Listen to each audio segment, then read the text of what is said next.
What's up, Niku?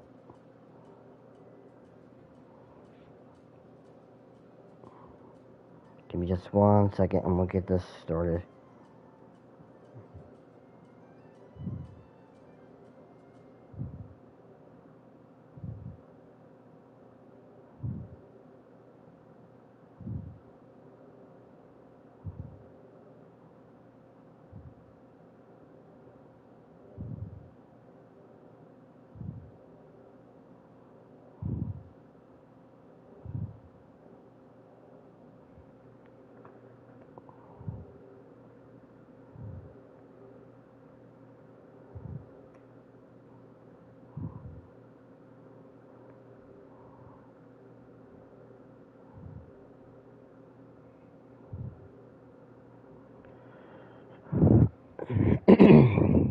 Just gotta get this thing started.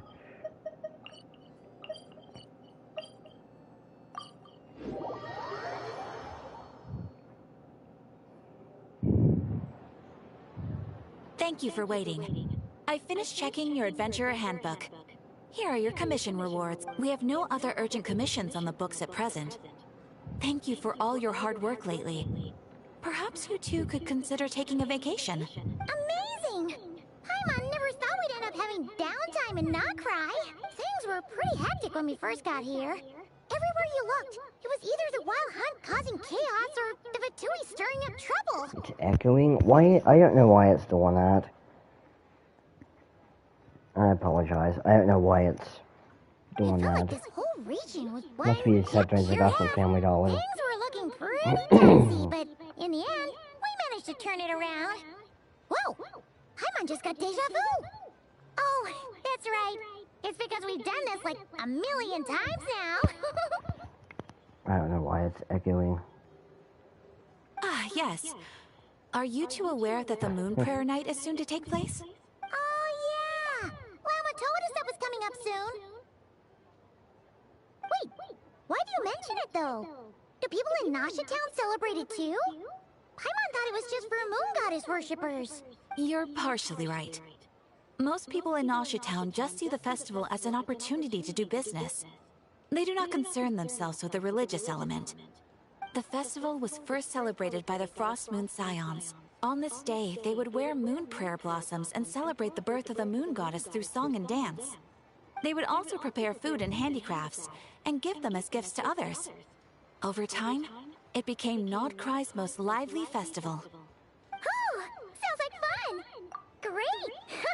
Well, in the meantime, since Catherine doesn't have any commissions for us, let's focus on some personal business instead. When we first got here, you mentioned that this was where your spaceship landed? We didn't get to follow up on it at the time, because we got wrapped up in that whole rare situation, but now we can finally start investigating it properly. Well, there's a saying Paimon's heard around these parts, which goes, if you lift up a rock, you'll find something you weren't looking for. By that logic, you'll never find what you're looking. Could be worth a try, though, right? Anyway, Paimon suggests we focus on other stuff we want to do for now. Welcome in. And just keep an ear out for spaceship-related intel as we go.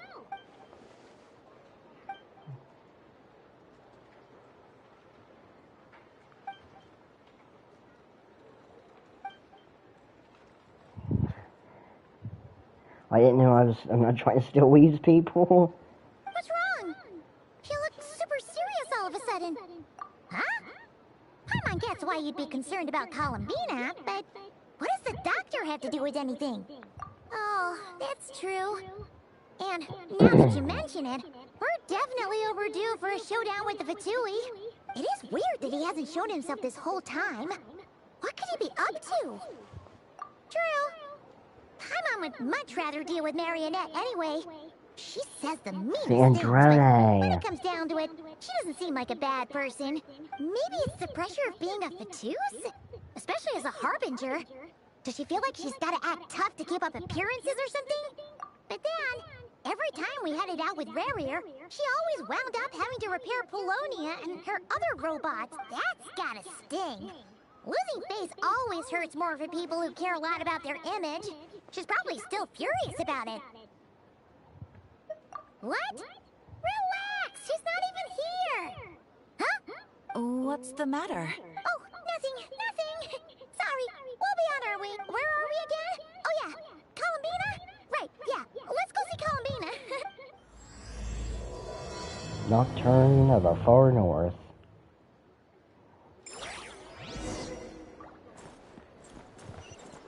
Right, I guess we're gonna go see Columbina.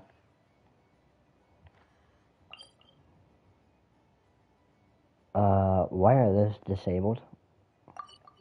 Why is the Columbina missions disabled?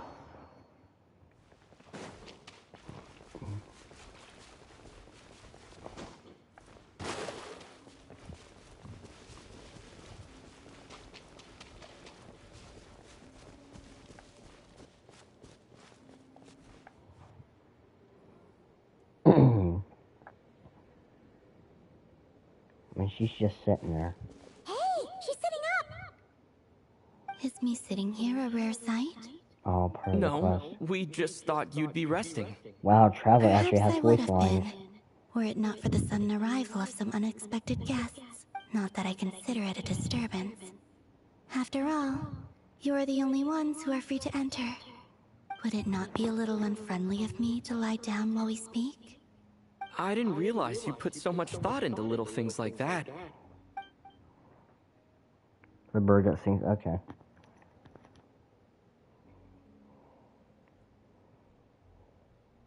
Only sometimes. There have been moments lately where I think about you and your companions. They are warm, mysterious, and cozy memories. Very few of my past memories are anything like that. They say that travelers return home bearing bags full of souvenirs. But my luggage was empty, and I believed it would stay that way. Return home? So, you're still planning on returning to the moon? Yes. This planet continues to reject me, reminding me that I do not belong here. If I remain in Teyvat, there will come a day that I disintegrate. And I don't mean reduced to dust, or turned into food for the flowers. I mean, I will cease to exist entirely. Well, that's not good. Alright then. Well, we're sure gonna miss you. But it sounds like we'll have to say goodbye. How do you intend to return? The moon prayer night is soon to arrive. On that day, the moon will be closest to Teyvat. The Kuvaki in this land will reach its peak at that time. I merely need to grasp the tide, and with relatively little effort. Oh, Paimon gets it! It'll work like a slingshot! You make it sound like she's gonna get blasted up to the moon. If I did that, I suspect I would crash into the false sky. I will be using a much gentler approach. But I do like the analogy. It's fun. You see? She gets Paimon's sense of humor. In the blink of an eye, the time has come to part ways. It does feel that way, doesn't it? Time seems to fly fastest when you are enjoying it. I have always thought of myself as a wanderer on this earth, and it has never expressed any desire to keep me here. Yet, just as I plan to depart, it tugs at my arm. Is this a gesture of affection? Or is the world mocking me? Oh. Were you hoping I can answer that? Yes. You are a traveler, so you must have a lot of experience in this area. Then, what I would say is, enjoy the moment. That's right! Don't overthink it! Happiness is happiness and joy is joy! The point is to enjoy it, not analyze it! I see. Then what I would say is, even though I am very tired right now, I am still happy. I can't tell from the tone of your voice. Oh, really? You don't think I sound happy? I'm just kidding. I could tell you were in a good mood today from the moment we saw you. Ah, a joke. Albeit not a funny one. Anyway, I assume you're here about you-know-what. Give me your hand. Actually, it's not that. There's something else we wanted to discuss with you. Oh. Then, do you still want to give me your hand? Or not? Sure.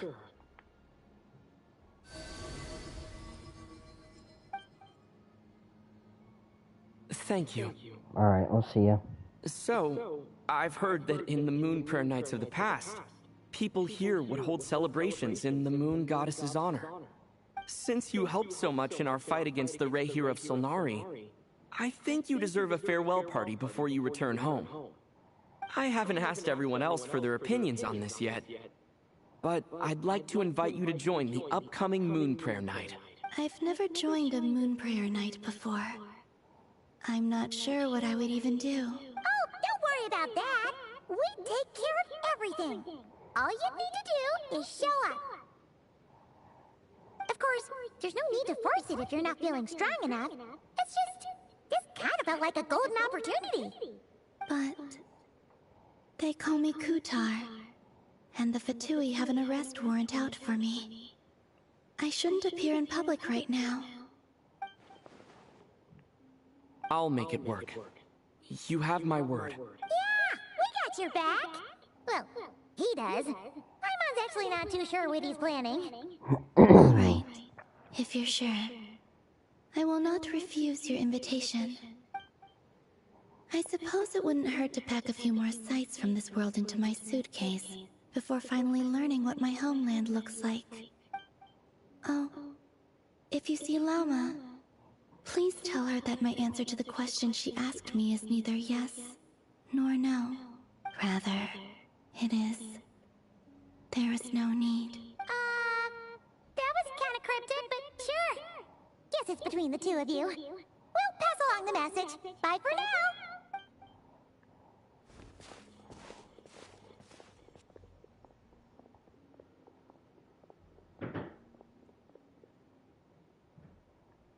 Oh, that's not good. The flowers are turning pink again. And also, I do not know. If she's gonna return to the moon, how is she gonna breathe on it anyway? Since she's agreed to join the festival, let's go see who else wants to take part.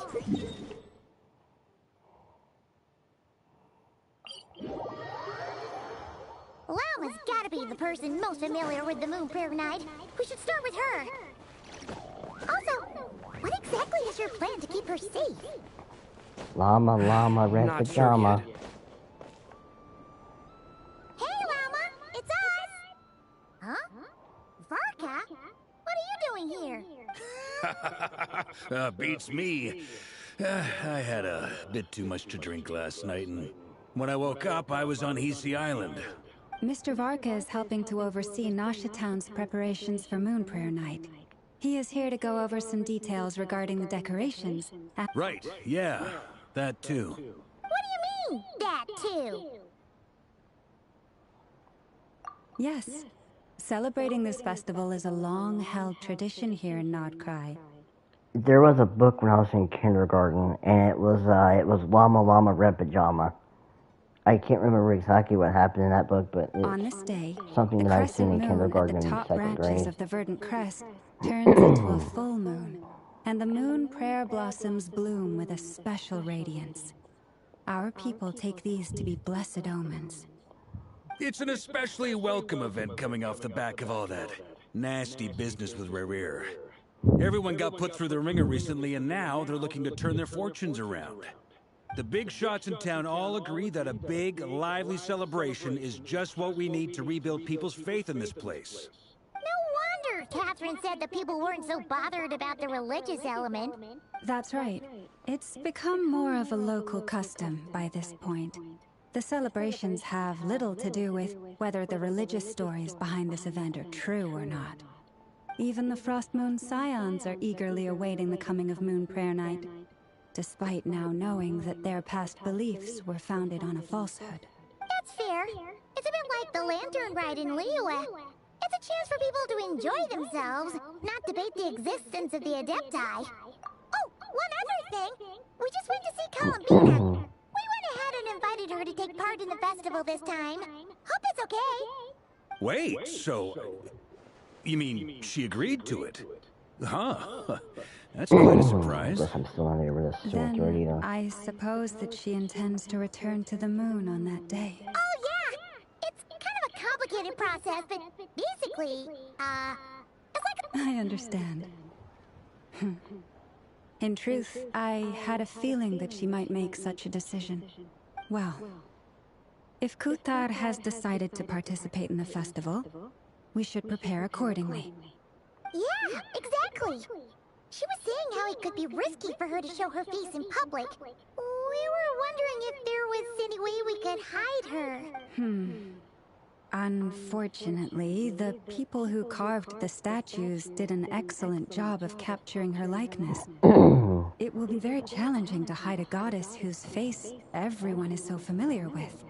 Darn! We may have bitten off more than we can chew here. Nah, don't sweat the small stuff. We can handle that.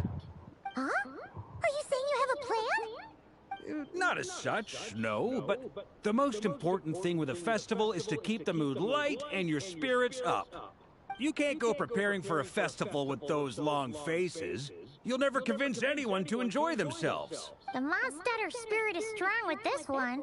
As it happens, I agree with Mr. Varka. Let's start by making our appreciation for Kutar the beating heart of the festive atmosphere. And who knows?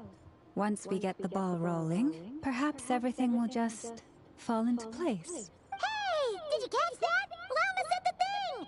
Or close enough, at least. I'm looking forward to the Moon Prayer Night already. We have a festival in Mondstadt called Windbloom, and you can always tell which couples are celebrating it for their first time by the smiles on their faces. Big, beaming smiles like their whole face is glowing. And I have a feeling we'll get to see that same smile on the Moon Goddess's face at this festival. I'm not so sure about that. Not quite the same, surely. Anyway, I'll take care of business in the city, but I'll have to leave the decor up to you and the Frost Moon Scions. No one else can capture that traditional aesthetic quite like you guys.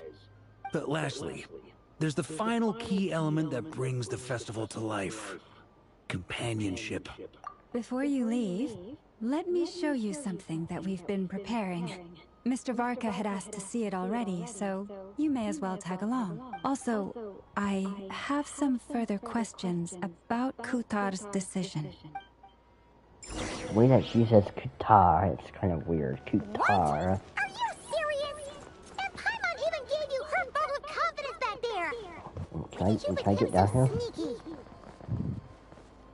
No, I can't. Flint is too tall. Huh? What's this? They sure look like they're having fun. I believe so. Kuhenki seem very skilled at playing drums like these, although I'm not sure where they learned it from. Maybe it's an innate talent? In their eyes, they're probably just playing with toys. Yeah. Klee, maybe. I don't have Klee.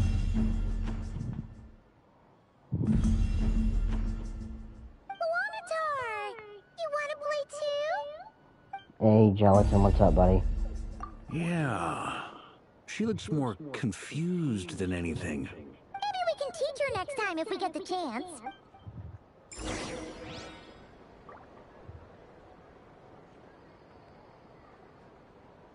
What are these floaty things? Tired. Moon veils. Working hard all We day. hang them from buildings in the city during the festival. When you look at the sky through them, it creates a lovely misty I'll effect. definitely get some sleep. I'm not too bad. I'm just gonna do this and get it over with. Everyone seems hard at work. They're preparing items for Moon Prayer Night. For instance, the sculpture being made over here. Mr. Varka and I were just finalizing the details of where it will be placed. Ah, there she is. I didn't know the finished article would be so large. Yeah, everybody's Not to getting worry, their though. Christmas All stuff the going. necessary arrangements have Getting been it over made. with. Just let me know once it's ready, and I'll get some people to ship it over. You have my thanks. And over here, we are preparing a very traditional confection. Oh, look at all these colors! It looks great! Can Paimon try one? Well, of course, Paimon. Of course. I have a feeling you'll like it a lot. You bet! Sweets and treats are Paimon's favorite. If you included those in the Feast of the Moon, I bet Paimon would have joined the Frost Moon Scions by now. There will also be verdant crests like this I don't know why present it's in Narsha Town echoing. during the festival. Everybody says it The is. I might timing need to of get me like a Moon Prayer different Night pair of is headphones or not something. completely set in advance. We make a rough estimate, then observe the changes in the verdant I don't think it crests echoes and when I moon record prayer videos. blossoms It's always to when I guide us. stream for some reason. As such, the wait itself is a fun feature of this particular festival.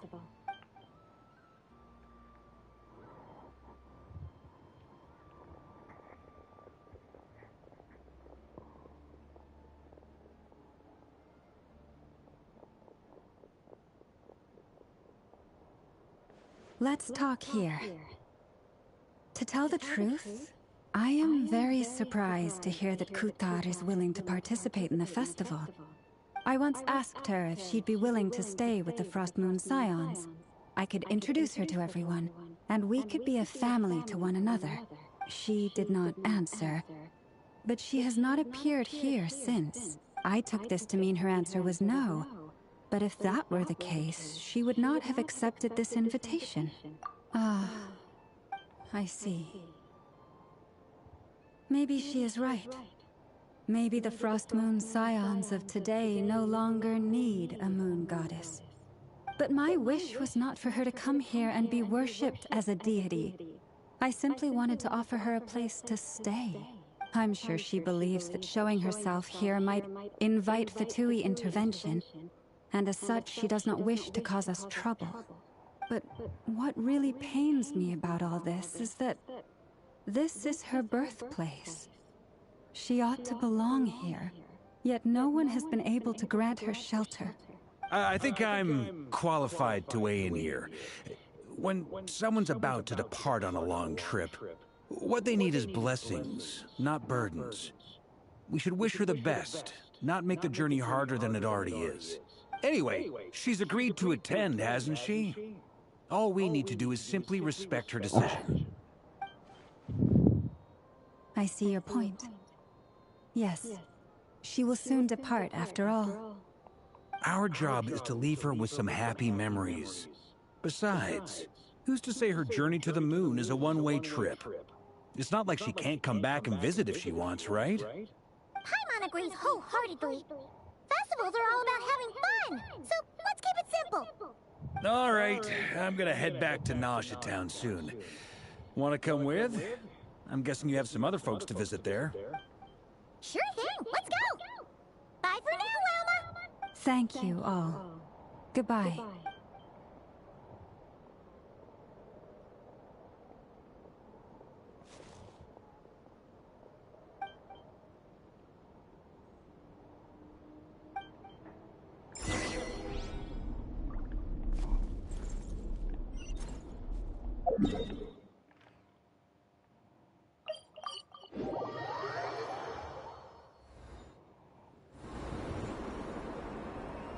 Durin, Albedo, and Over Flynn. there! It's Durin and Albedo with Flints! What could they be chatting about? Your guess is as good as mine. Ah, Grand Master, and the Traveler and Paimon. Hello there. It's been a while. Perfect. We have some new volunteers for our investigation. Wait, let me guess. The righteous Lightkeepers are finally ready to hunt down the Abyssal Dragon? Yes, that too. Yeah, right! Oh, wait! Why does everyone keep saying that too? Well, to be precise, the facts match, but not the causality. Wait, so I guessed right? Half right! Don't act so impressed with yourself. Maybe I can explain. We ran into Mr. Flint's north of Narsha Town. At that time, we just noticed a few abyssal creatures out in the wild, but the strange thing was, I didn't detect any traces of abyssal energy on them at all. On closer inspection, we realized that they were not real monsters, but something akin to reflections in the water, or perhaps a mirage. I hate those things. What do you mean? Like, you could see them, but not touch them? Exactly. It was very peculiar. They roared and tried to attack us, but we could not make any physical contact with them. I think I've heard of things like that happening in Nodcry before, but I don't know much about it. Yes, it's a known phenomenon. Mirage-like illusions tend to appear in Nodcry in the run-up to Moonprayer Night. From a distance, they appear quite real. I myself thought that Misters Durin and Albedo were locked in battle with abyssal monsters when I first arrived. But after sharing intel and investigating a little further, we can confirm that these illusions are harmless. There is no... All the Mirage stories I've heard are either animals, rocks, or small houses. Abyssal monsters, though? That's a first. It's a first for me, too. So I'm planning to look into it further just to be on the safe side. What about you two? Any plans? Alice contacted me a few days ago. She'd like me and Durin to assist her with an experiment, but we lost contact shortly after receiving the message. I'm sure that comes as no surprise to anyone familiar with her. We don't know when the wind will blow, yet when the wind blows, we will know. That, in a nutshell, describes how Alice operates. Yeah, that tracks. Okay. Well, I suggest we investigate this Mirage business in the meantime. It's piqued my curiosity, and I'm pretty sure I know someone who will already be 10 steps ahead of us. Well said. Right? Whatever's happening in Nodcry, oh, let's go see what she knows. We can invite her and her staff to the festival while we're at it.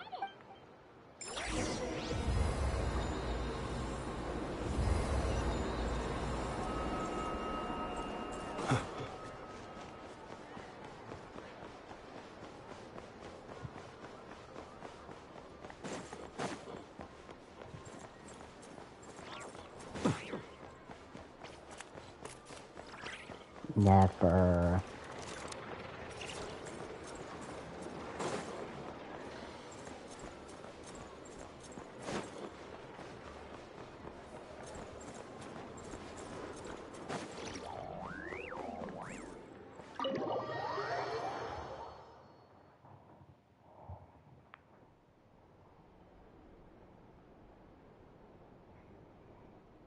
You're right, I have noticed. There's certainly something a little fishy about this situation. Only a little, though. Records indicate that this phenomenon can occur in the days before and following Moonprayer Night.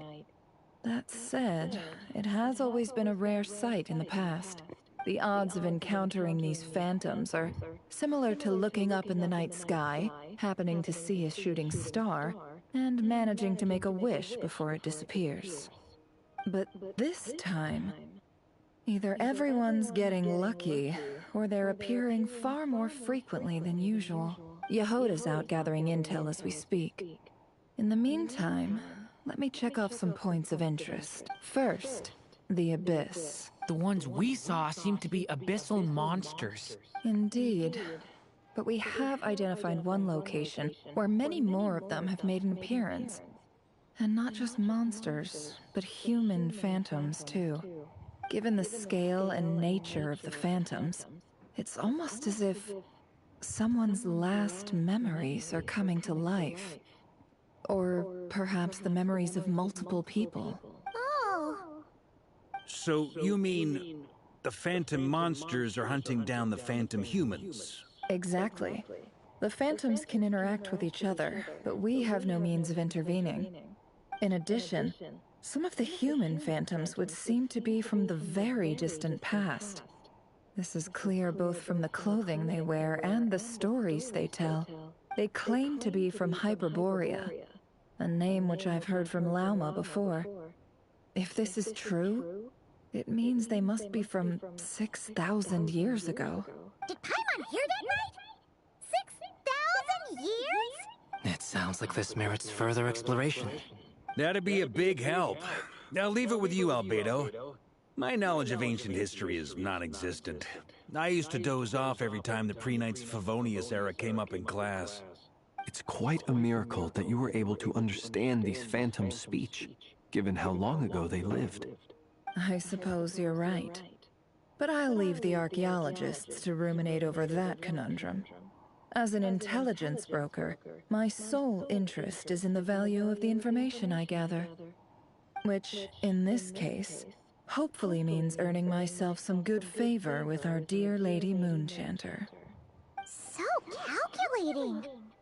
Whew, this intel broker logic always catches Paimon by surprise.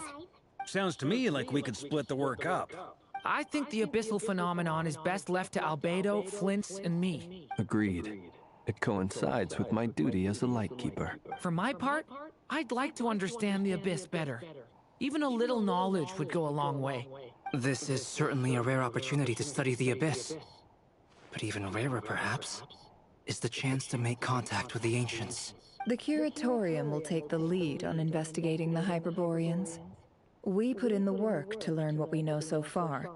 It seems only fair that we get some quantity of exclusive intel. That just leaves our trusty team of 2 unassigned. Wait, we're a team. Since you became an honorary knight, of course. This was part of my grand plan all along. Oh yeah! By the way, we managed to convince Columbina to come to the Moon Prayer Night celebrations. Would you and Yehoda like to join too?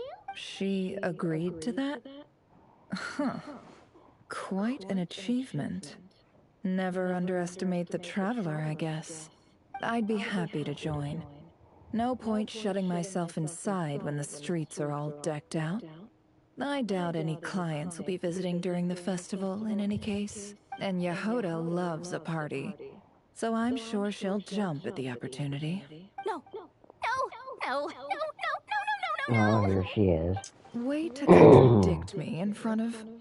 Wait, no, that's not what I have bad news, boss. So many people. All right, everyone inside, quick. Geez, she runs fast. This is gonna sound crazy, but hear me out.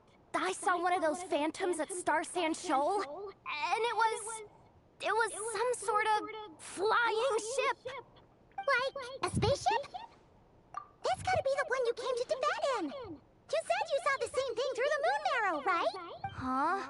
You already know about it? Ugh, I thought I was gonna blow people's minds. Turns out. Hey, Morax, what's up, buddy? Wait, back up. You came here in a spaceship? Now my mind is blown! What's it like on the inside? Was it like flying through space? I want to know everything! Yeah, exactly! Huge discovery! You're the best! Second best intel broker in the world! After your boss, of course! I think I've only started, Wow. Really? probably about a half hour ago. Well, I don't know if I'm all that, but... I don't know why it's I guess that echoey. decides I where think we're I need to heading get me next. some new headphones, honestly. These ones I have are from Family Come Dollar, so on, that don't probably look at me explains like it. that. I know the spaceship doesn't have anything to do with me, but you don't want to leave me as the only one twiddling my thumbs, do you? Please? Fair enough. You can tag along. In that case, let's meet back here to discuss our findings once we're done. I wish everyone a productive investigation. You too.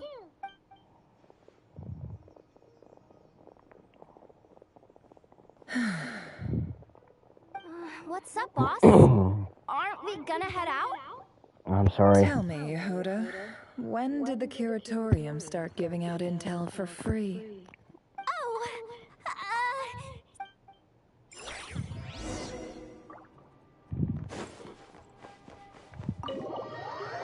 Good to see a spaceship, I guess.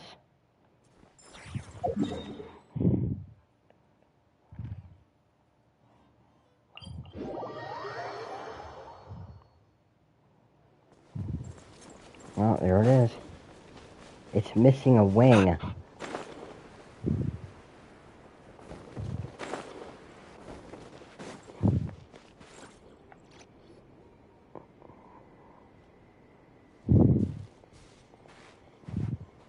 wow, what do you know? Yehoda was right on the money. This Phantom really is your spaceship. It's weird because when I record videos, it never echoes, but when I stream, it echoes, and I don't know why. Or a ghost. Like, maybe it no longer exists. Ah, you're already here. Miss Lauma, what a surprise. I thought you were busy with festival preparations. I was, until one of our people informed me that a strange sight had appeared at Star Sand Shoal. No one's ever seen something quite like this before. I thought I should see it for myself. Same here. Oh, so we heard that these things appear around the festival period. Any idea why that is? Unfortunately not. We have very limited information about them, since they can't be interacted with. And no human phantoms have ever made an appearance before now. The most we've been able to deduce is that these sightings appear to be connected to the increase in Kavaki energy around this. Yeah, seems like that's all we can do. This is all so confusing. But I had the sensitivity turned down all the way on it.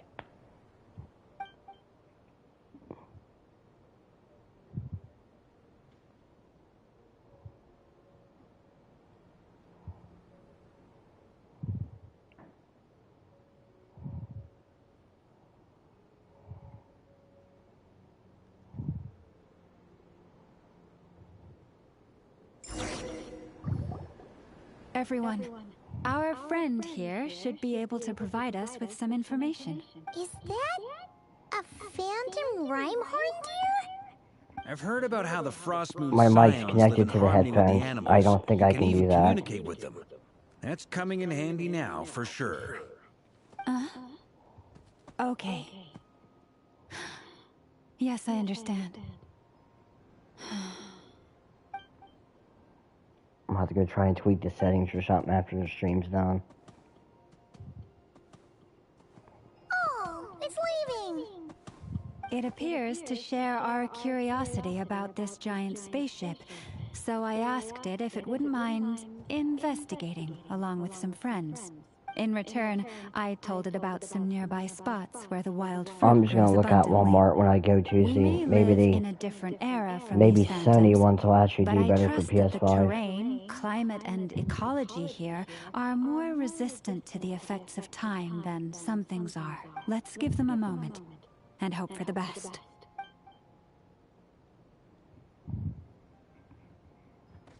All back together? Must have been a lot of fruit. Indeed. Now,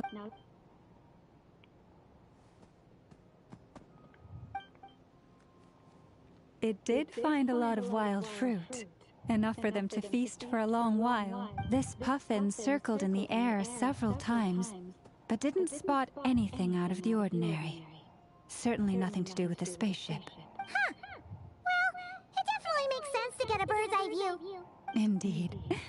Other than that, I was also thinking that the world these phantoms see is also different from ours. Oh, I get what you mean. The wild fruit exist in both times and spaces, but there might also be things The that last only new exist in character that I that pulled for in this game space-time, was which we can't Flynn. see. Good point. Great thinking, Llama. This is actually the first time I played the game in 2 weeks anyway. To shift great rocks. But this one says it couldn't get that ship to budge by even an inch. The sniffer mole tried too, but despite being a skilled digger, it could not get through. They say that the spaceship looks robust and undamaged. It seems completely impervious to any and all attacks. Whatever lies within is well defended from harm. So, just like us humans, there was nothing they could do about this spaceship either. Yes. Still, they deserve our thanks. We are grateful for all your efforts, dear friends. Now go. I've noticed some other human phantoms gathered nearby. Come on, let's go talk to them. Hear me now. I don't want to put it too close to my mouth. I don't want to be too loud to talk.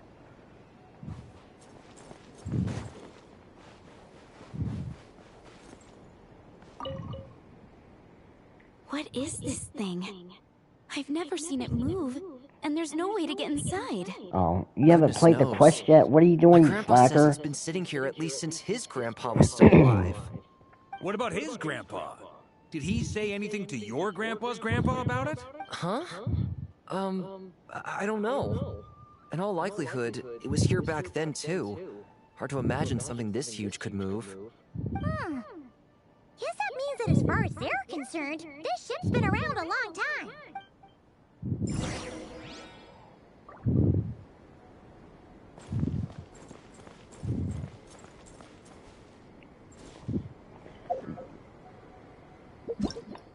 You talking about this one? I think this is ridiculous. I'm not doing 5 days of this just for 60 Prima Gems.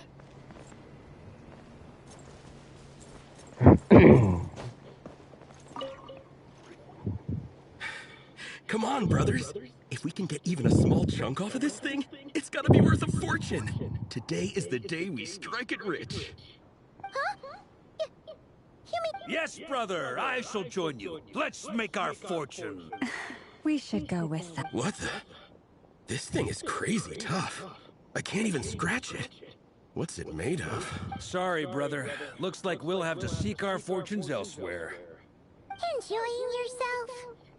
I was just seeing if I could influence this phantom's perception by playing. But nope, no dice. Okay. I'm sure we're all starting to build up an idea of what's going on here now that we've spoken to some of the people. These phantoms are reenacting real historical events in Nodcry. It's almost like we're in some kind of interactive stage play. We can talk to the actors, but the plot is fixed, and we can't influence it. It makes sense. History is set in stone. The objective facts of the past cannot be changed. Paimon totally thought you were just goofing around earlier. But actually, you were doing some serious investigating. Of course I was. Anyway, at this point, I think we're forced to conclude that although the Phantom spaceship is right there in front of us, we aren't going to learn much about it from these people.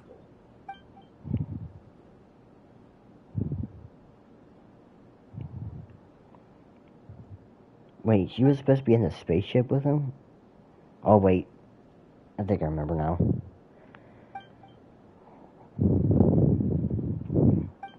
Don't be discouraged. If nothing else, this is proof of the ship's existence. And think about it. So many people tried to hack their way inside, but no one could get the door open. It's made of very tough material. To me, that says that we'll either find the ship itself or the story behind it. It's just a matter of time.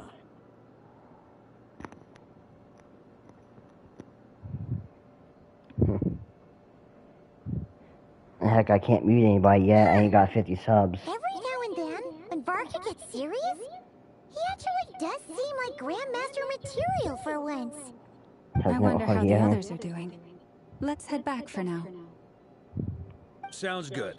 Also, drinks are on me if Team Knights of Favonius is the first to finish. Wait, we have a team name now? Am I in Team Knights of Favonius as well? You're very welcome to join. We've even got a cathedral ready for you. Isn't that technically blasphemy? You wouldn't dare make a joke like that if Barbados was in earshot. Nah, I'm sure Barbados doesn't mind a...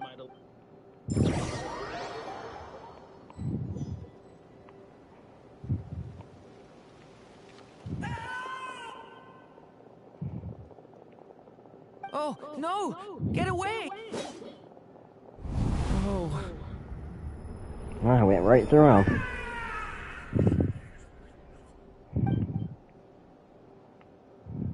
I know it's hard to stomach, Mr. Duran. But as I'm sure you've noticed, there is nothing we can do to intervene in that which unfolds before us. Why is Flynn's talking like he's Batman or something right there? But we have to at least try. And try you have. But are you aware of how many unsuccessful attempts you've made now? I wasn't keeping count. I'm afraid this is the 39th failure so far. Or the 5th if we're only counting this particular victim. Let me do a test real quick. Let me turn off my mic, and you guys tell me if it still echoes, because I don't know if it's picking up or not. Alright, I'm gonna turn off my mic in 3, 2, 1. Let me know if it's still echoey. There are no indications that these phantoms may be altered in any way. You seem to have calmed down a little. I'll make us a fire. You should rest and have some water. Feeling any better now, Mr. Duran? May I ask a few questions? Be my guest. What exactly are we witnessing here? What happened to those people? My guess would be that That's we are weird. seeing Notcry during the Conrian Clear cut cataclysm. audio. Huh. Would that be accurate? Conria. That is correct. As you Might be know, because I once had the the, abyss because I have senses like even one the of my tiniest things off my crack, ears. it That might floods be in why. and spreads like wildfire. There was a time in the distant past when it permeated all of Notcry, Okay, causing so this immeasurable mic harm. must just have too much The sensitivity people now. paid a terrible price to heal this land. That's what I'm Then, thinking. 500 years ago, the whole of Teyvat suffered an abyssal disaster. Once more, Notcry was dealt a devastating blow. I see. In the face of the abyssal onslaught, all were like grains of sand tossed around by a tidal wave. Be they human, fae, or god. The moment you witnessed is but one drop in a whole ocean of catastrophe. All right. I guess that answers my second question, too. I wanted to know why there's nothing I could do to help them, and that's because what we are seeing is history. That would be my guess as well. As I understand it, history and fate are not all that dissimilar. The latter may be unseen to us, but both are immutable. Yes. Fate was determined long, long ago. I still have a couple of other questions for you, Mr. Flint. You mentioned more than one abyssal disaster that has struck this land in the past. How can you be sure that what we're seeing is from the Conrian incident? And also, how are you able to stay so calm when you're talking about these events? From everything I know about you, you're not cold or ruthless, and you're not indifferent to the suffering of others. Alas, I am forced to show my age. I must be 600 or 700 years old by human measure. Wait, so you... One is not easily moved by history when one has witnessed the truth firsthand. I'm sorry. You needn't apologize. Your passion is a good thing to have. Treasure it, because someday you may find it in terribly short supply. Now, at the risk of offending you, I have a question in return. Your curiosity toward the abyss, is it born from hatred or because you sense its call? I only ask because I kept a fragment of Rarir's body in my lantern for a short time. Specifically, his heart. So I know what a burden it can be to carry the abyss with you, and I hear its power growling from somewhere within you. In my eyes, your mere existence is a miracle. My honest answer is... I don't know. I don't think I have the confidence to say for certain. What I will say is the abyss is not the only issue that haunts me. Even before I became who I am today, the question dogged me constantly. Should I even exist at all? My doubts remain unresolved. But when we fought Rarir, something became a little clearer to me. Sometimes it is the darkness within us that allows us to achieve the impossible. I certainly got the sense from your 39 attempts that you were trying to achieve the impossible. It sounds like you've resolved to see the truth for yourself. Absolutely. In that sense, he and I are quite similar. Then I wish you every success. I look forward to the day of your transcension. Well, if everyone's caught their breath, I suppose we should head back. Oh, and one last thing. I'd appreciate if you kept our discussion about history a secret.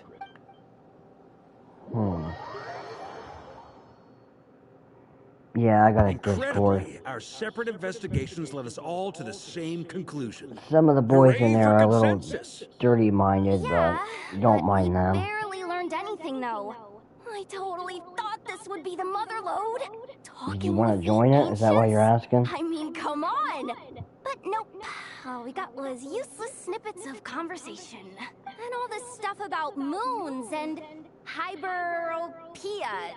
What a load of baloney. Seems like people back then had a few screws loose. It expired? How does it expire? What?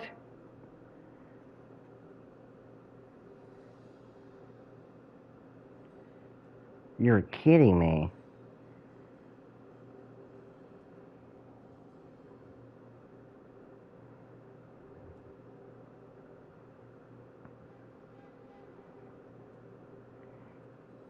I don't understand how that expires.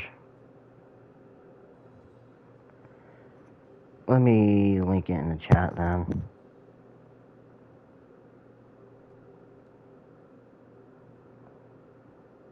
If I remember how to do it.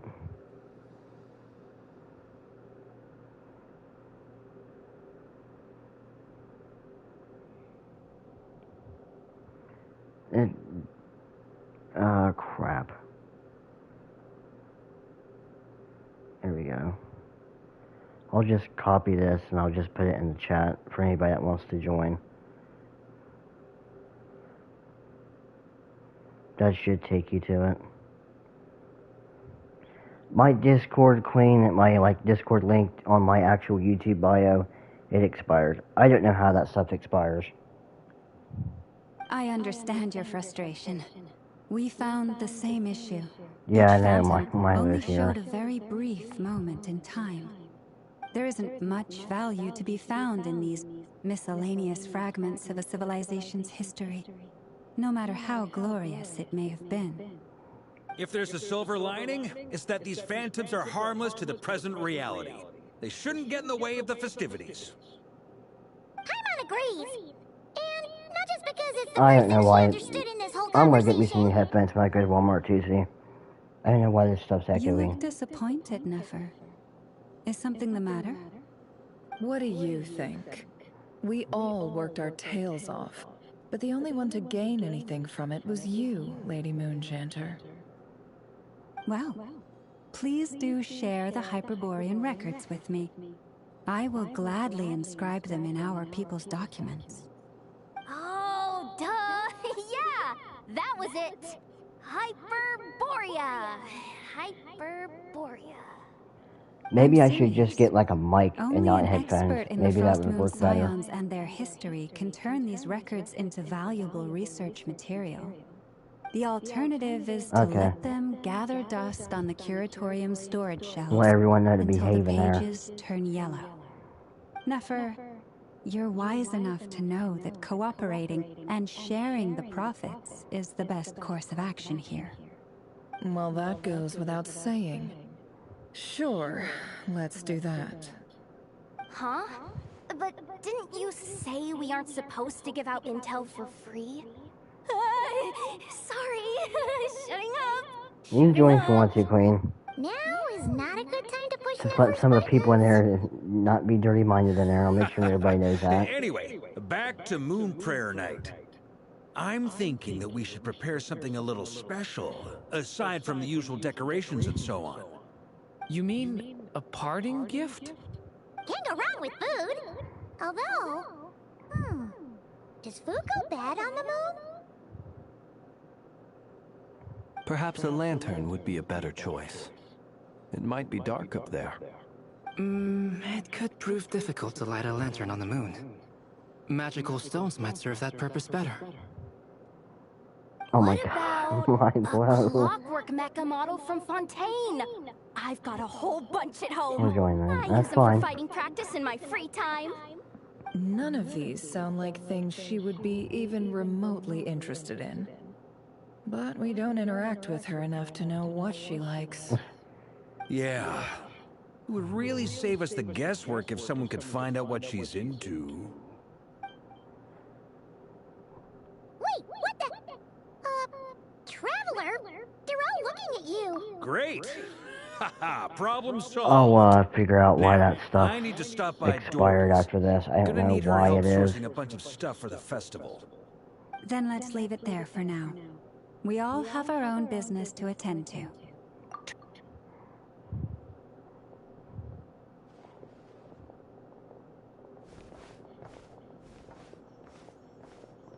Is something the matter? I'm fine. It's just... I'm still feeling a little rattled after witnessing the horrors of the Abyss. But it's okay. This is something I have to work through. I'll be all right. Thanks for your concern. Well, don't put too much pressure on yourself. If you ever feel like something's wrong, physically or mentally... Come on. Stop treating me like a kid. A few people in there might not be.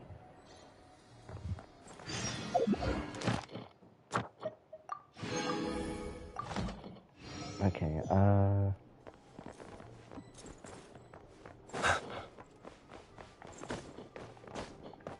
I keep hitting X on that for some reason.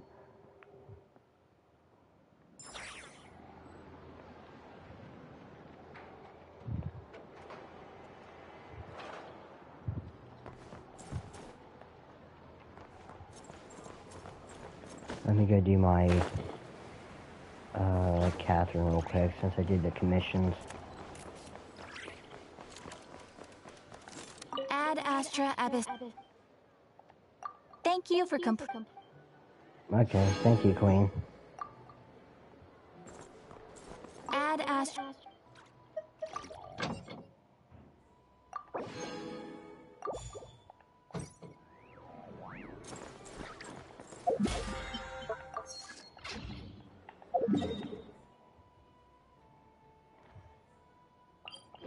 I'm guessing this is for that cutscene where we saw Aether kind of like running and finding Columbina. Yeah, 'cause I didn't even see her here. Like half the plants are even. Columbina, we're back! Huh? She's not here. Weren't there a few Kuhenki here last time too? Walkies? For Kuhenki? You're not pets, you know. Oh, well, looks like we just came at a bad time. Let's try again tomorrow. There's still a few days until Moon Prayer Night, so we're in no rush. Besides, she needs time to rest anyway.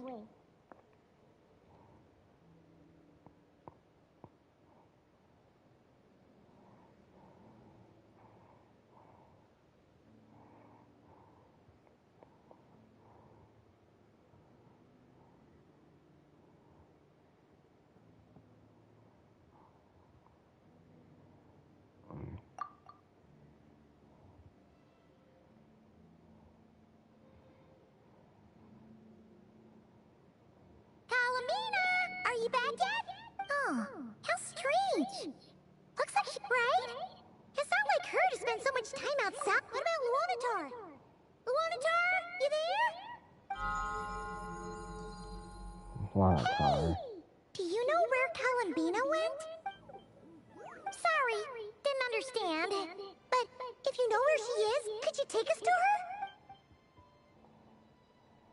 Yeah, that's even stranger. What about him? Oh, that's not good news. They change color when Columbina gets weaker, right? And they look super pale right now. Good idea. She might know what's happening.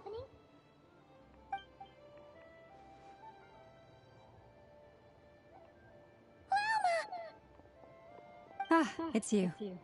How is Kutar? No, she hasn't. I came here to check on her after I noticed the flowers had changed color. Based on past precedent, she must be very weak right now. Even getting up to walk would be a struggle. It seems unlikely that she wandered off outside. Not to mention that she doesn't do that at the best of times either. So yeah, this is super weird. No. Very few people are in the know about Kutar's whereabouts. Guess we'll have And to if go anyone ask Sandra, suspicious hey? had visited, they'd have left some sort of evidence. Come on. Let's go to Nasha Town. If anyone has seen her, someone there will... Makes sense. Let's go!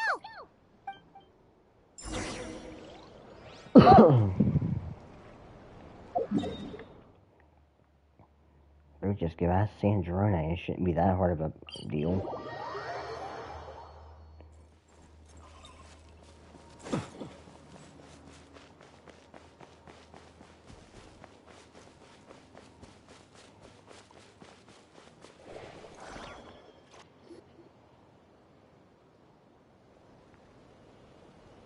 Wait a moment. Is it just Paimon, or is this stall kind of suspicious? Has never been here before, right? No, I don't recognize it. Alas, your free and easy adventure time is over. Now, prepare to face the final boss of Nod Cry. No, I haven't seen it yet. Not sure, but it's definitely hostile. No, not that way. The final boss is right here. The sniffer mole? That's the final boss? Surely. Okay, the jig is up. I'll stop teasing you. Turn around. I'm right behind you. It seems I've managed to leave quite an indelible impression, even though you've never seen my face. Oh, nothing could make a great mage more pleased with herself. Well, she's pretty.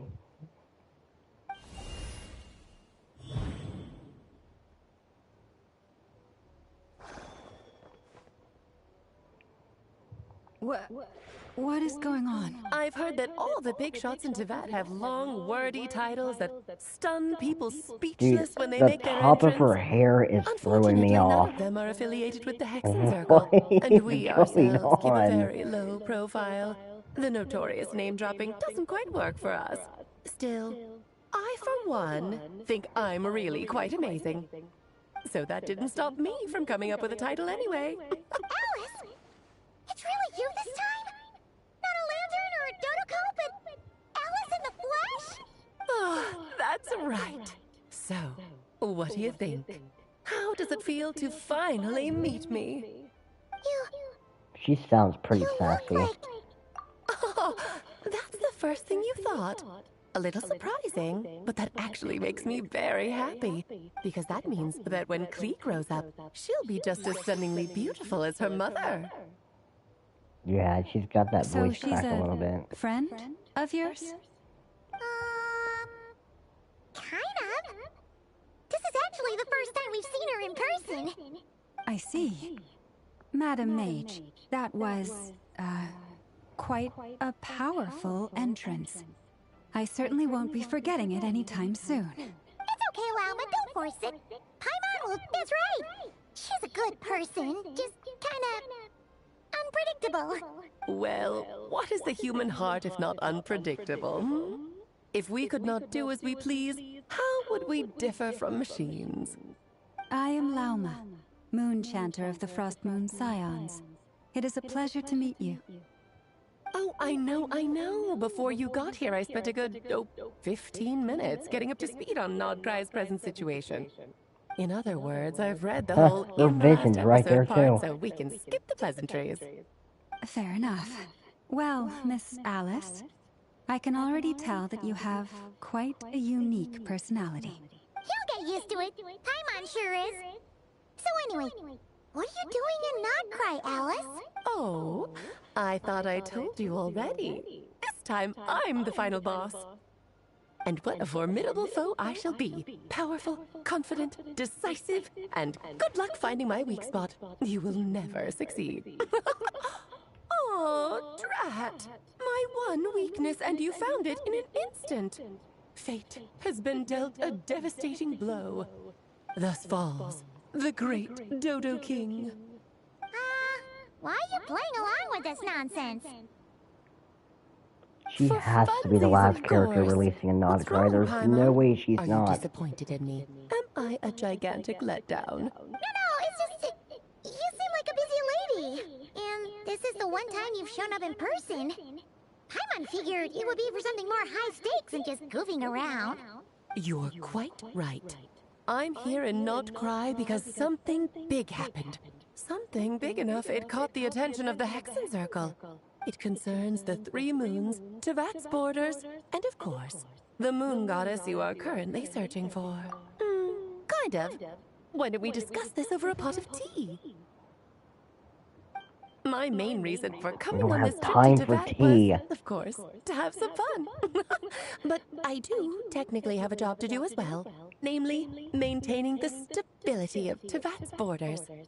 I'll skip over the complicated parts, but to sum it up, abyssal energies are all that lie beyond Tibet's border. I We'd think find he joined a ourselves in couple a weeks ago, real but I think pickle he if said they he ever had to made it leave. through. And the phantoms you've been seeing are a sign that the border has been disturbed. Ah, no wonder they tend to show up around Moon Prayer night.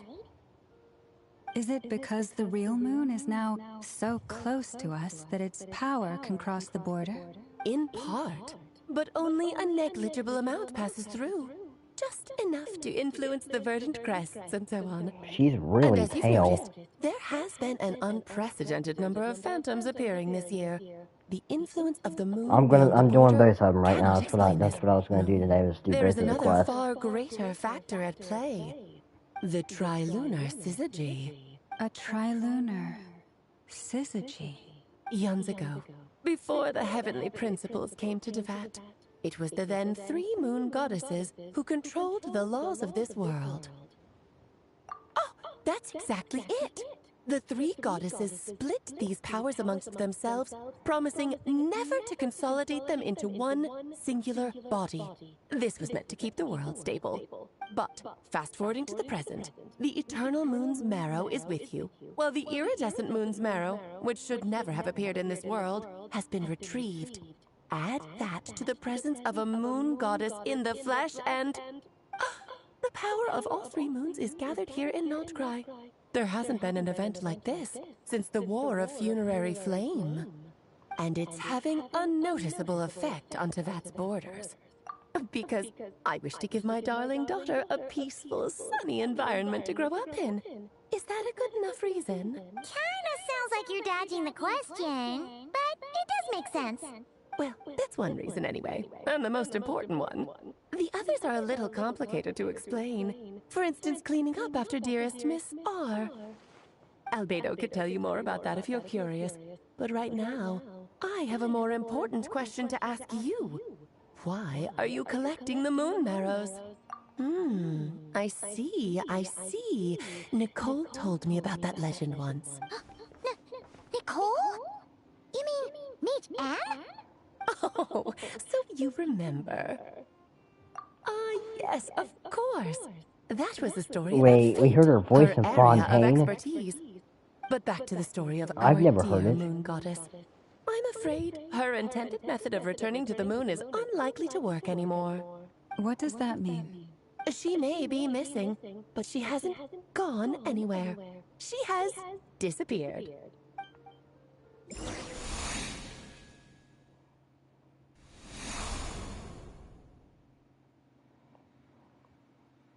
What's this in Columbia lore? My body is so heavy. Wait, no. It's my mind that's heavy. My arms and legs are as light as a feather. What's happening to me? I feel drowsy, like I've been asleep for too long. Is it daytime or nighttime? Is the moon out? I think I'll go for a walk.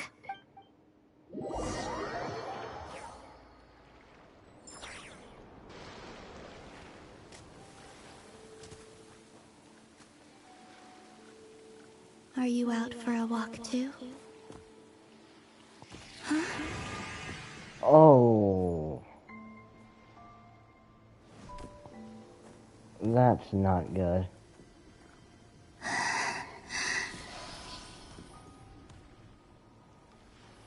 The day has come at last.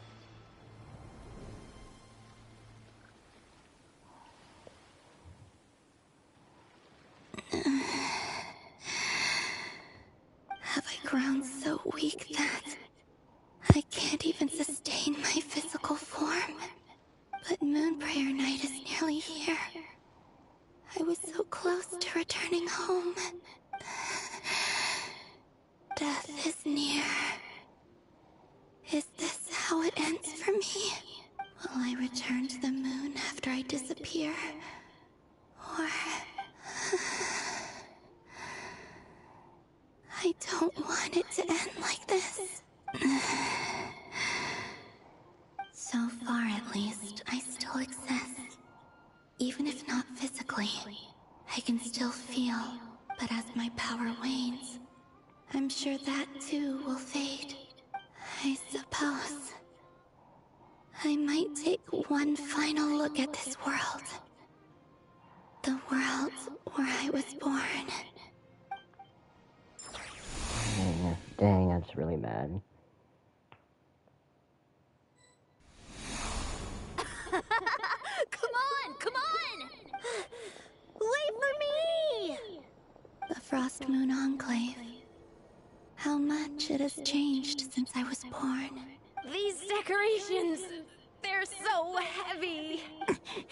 It's times like this when you kind of wish men could be priestesses and acolytes. How fascinating. I've never had the chance to be privy to people's private lives in this way.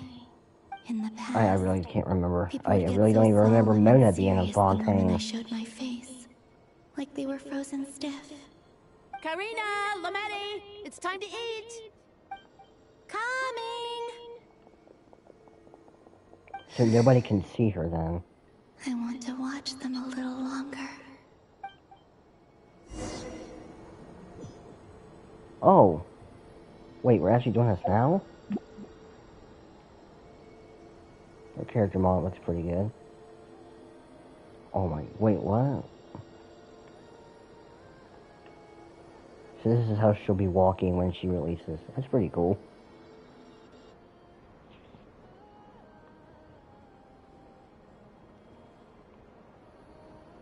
I'm sure you're both tired from playing all day. Come on, eat up. A plain, humble meal. That has always been the way of the Frost Moon Scions. Huh?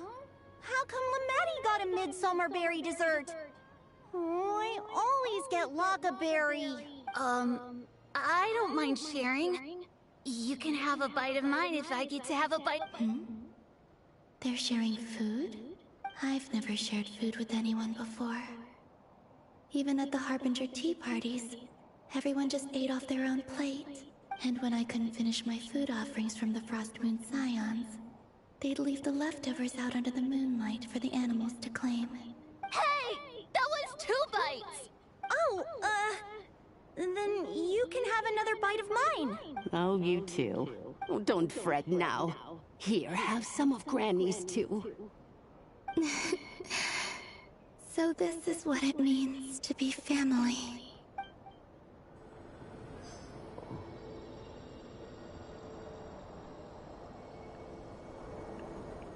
It's so weird. She's gotta be the fastest character. There's no way she's not the fastest character. So just fill these balloons with air, right? Yep. Try a couple now to test things out. The rest can wait till Moon Prayer night. Think fast. Rita! Teasing an acolyte of the Frost Moon Scions? Surely that's a punishable offense. Take this! Huh? Alright, enough horsing around. Lady Lauma gave us a task. We should get back to it. The task is just to check that the balloons don't leak, right? Doesn't matter if we fill them with air or water. Okay, you got me there. And you got me there. But still, we can't use all the balloons before the festival even starts. We won't use all of them. And as long as Lady Lauma's trusted acolyte doesn't snitch, this can stay as a little secret between friends. A couple more can't do any harm, right? Oh, you menace. Then, think fast! Is pumping a balloon full of water really so much fun? Oh, look at she's actually curious now.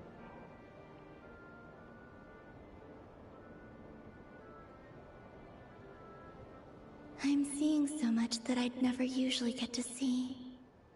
They'd never act like this when I was around. It's nice. Name yours, friendly. Being able Name to and just mine watch nothing. people in peace in these final moments. What a rare opportunity. I think I'll go take a look around Nasha Town, too. Maybe the Traveler will be there.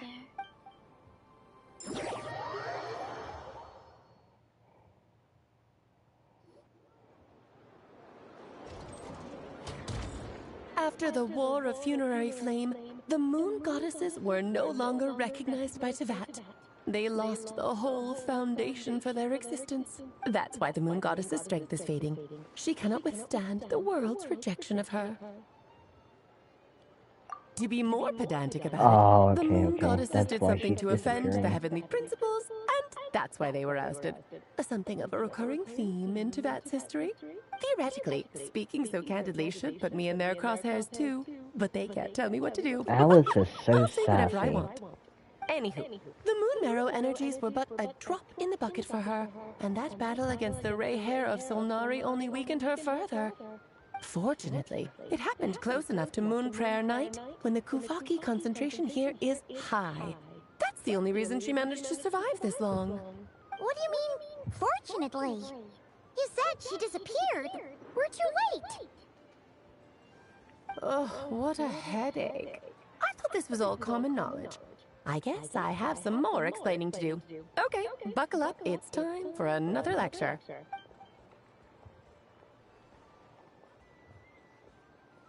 Now, I said earlier that the Moon Goddesses lost the foundation I for think their I just existence. have mine as Wanderer. The reason for that has to do with the natural order. Basically, the rationale for their existence in Teyvat was lost. The same logic applies to the present Moon Goddess, too. Consider her existence so far. Her comrades in the Fatui called her Damselette. And she was worshipped as Kutar by the Frost Moon Scions. But these connections have now been severed, whether by her hand or yours.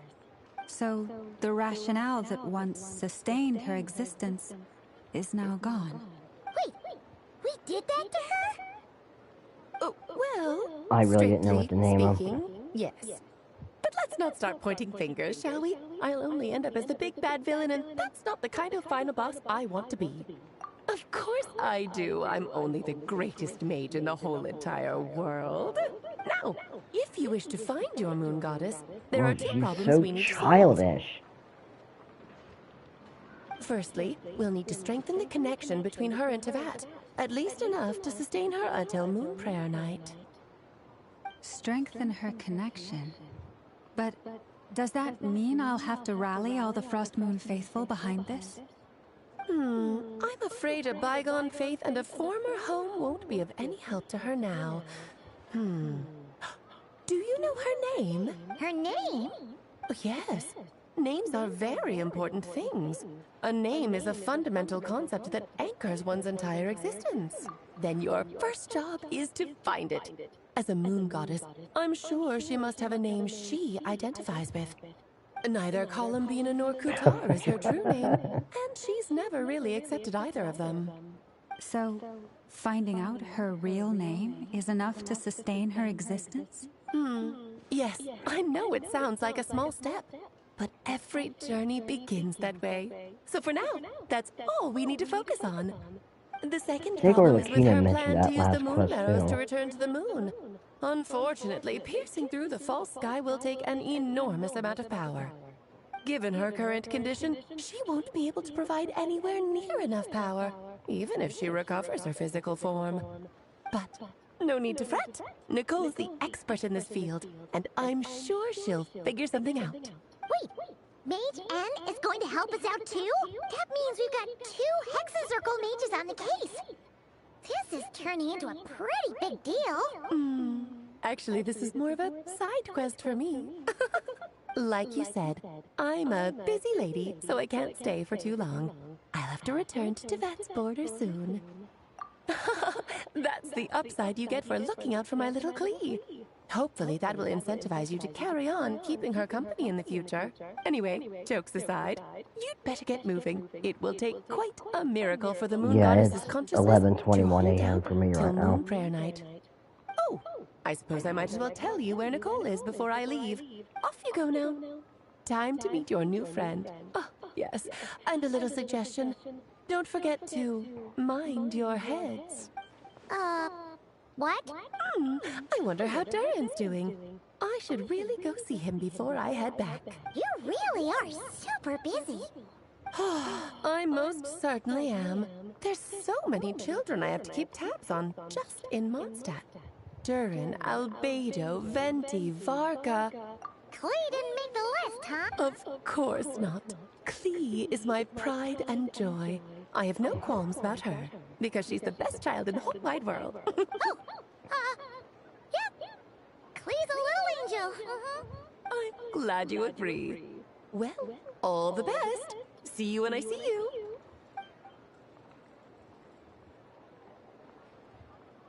She left in a hurry. Yeah, she didn't pack up her stall. Should we handle it for her? I must say, I'm now very curious about her daughter. Klee, wasn't it? What's she like? That's a long story. Come on, we'll fill you in as we go. The lip syncing is so bad in this game. Why?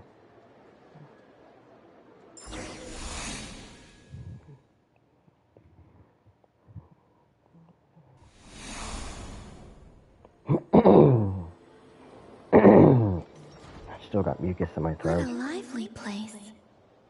I've never experienced Nasha Town like this before. Hey, you old geezer! Your hammer's rusted through! Who are you calling old geezer? Are they quarreling? I'm looking right at him! You've really gone downhill since giving your daughter free rein in the workshop. Can you even swing a hammer anymore? You might as well use that hammer to massage my... Don't run your mouth, or you'll get a back massage that'll put you in bed for the rest of your life. Look, the materials haven't arrived yet, all right? You know how busy it gets in the days before Moon Prayer Night. I'll bet you send all the materials to your little princess. Blood's always thicker than water, huh? All right, you've made your point, Uncle Koski. As soon as the materials arrive, fixing your chair will be the #1 priority. And Dad, if you've got time to chat, why don't you lend me a hand? See? Logan knows what the score is. I guess they're friends. But the way they spoke to each other was so ugly. Then again, it wouldn't be the first time I've seen something like this. Columbina! Yes. Outside my door in the middle of the night one more time, and I'll unscrew your vocal cords. You hear me? I'm screenshotting that. I want a picture of that. Oh, Sandrone. So that was her way of trying to be friends with me. What a pity. I won't get the chance to say any ugly things in reply.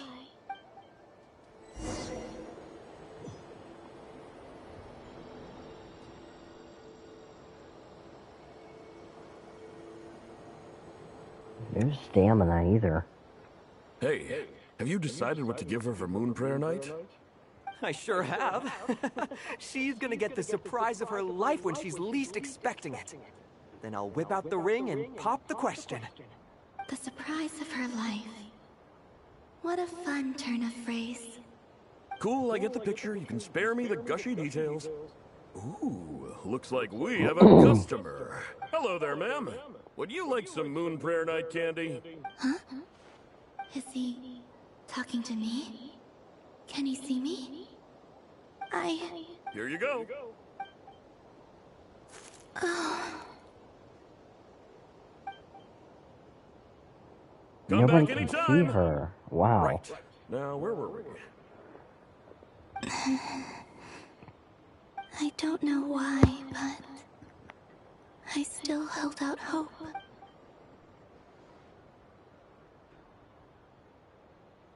The most important thing right now is to find that mage. This name thing seems super important too, but where do we even start looking? I'd better go pay the Fatui a visit.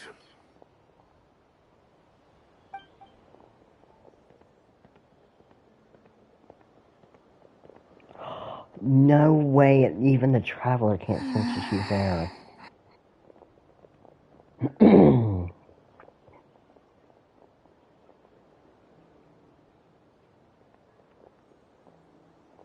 Oh my gosh, she's so sad.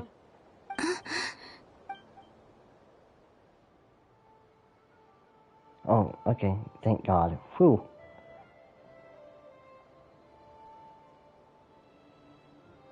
Oh, can't see her. No. Traveler? Let's go! This is no time to be spacing out!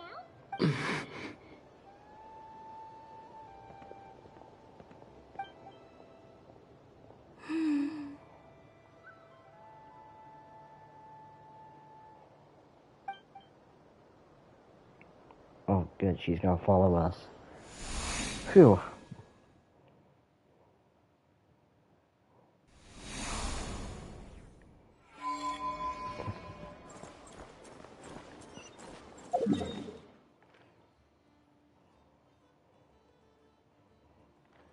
I think I would have to agree with that. Where are they going? They mentioned a mage and... a name? So, Mr. Varka, are you acquainted with this Nicole? Or should I call her Mage N? Not really. We've never met, though she has come up in conversation. From what I've gathered, Alice kinda took Nicole under her wing. Taught her... Huh. Hard to imagine Alice as an etiquette coach. Yeah. Alice is a larger-than-life personality, I'll give you that. But then again, that's why she's able to draw such an eclectic mix of people into her inner circle. If I remember correctly, being an interesting person is actually one of her main entry requirements. So, if you ever wanted to join the Hexen Circle, I'm sure you'd both be eligible to apply. Hey! Don't go around making promises on Alice's behalf! I wouldn't dare! I'm just trying to paint a picture of the Hexen Circle for you. Okay, sure. Anyway, since none of us have ever met Nicole, how are we supposed to there find she her? is. We can't just go up to every woman in sight and ask, hey, are you Nicole? Maybe something she's wearing will give it away? Wait a minute. Alice never said Nicole was from Mondstadt. Oh, true. That would be... this young lady, then?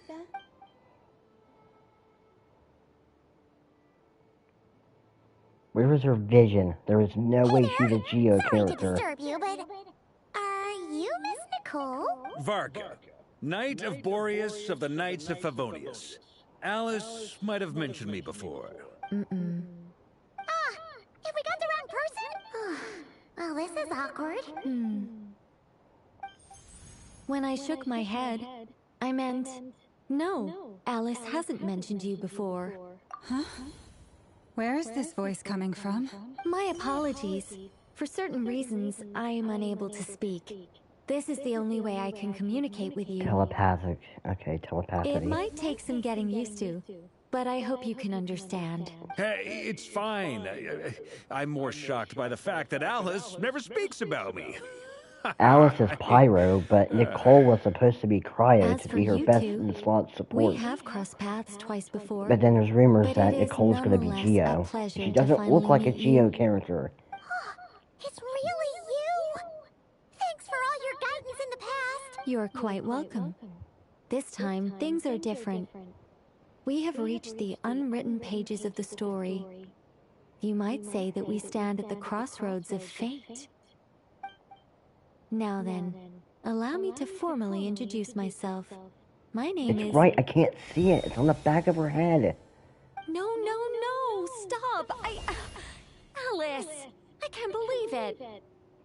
I had a whole speech prepared. I'd agonized over every single word. She always picks the worst moments to ruin other people's plans. I'm so sorry about that. Alice took the liberty of I couldn't devising see what some that last one bespoke said, Milo. Some of your self-introduction comments are magic not for coming each in member for of the some Hexen reason. Circle. but I could have sworn I deleted all of the triggering conditions for it. How did it bypass everything? Oh gosh, this is so embarrassing. This is a very different side of Nicole than what we're used to. Is she not used to face-to-face interactions? Don't worry about it. We've seen that introduction magic once already, so it wasn't too much of a shock. Some of your comments aren't Please coming go on, through. Miss Nicole. We'd love to hear what you have to say. Some of them are, but some of them aren't. I don't know. It shouldn't be blocking it out because I don't have any moderators blocking it out. Will you all promise to forget that horrendously embarrassing introduction? Sorry? Embarrassing? When? When she's doing that twirl that was doing with her hair. Yes.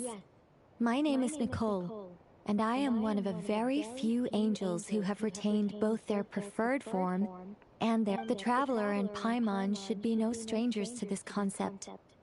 There is another of our kind in Natlan. They call her the Lord of the Night.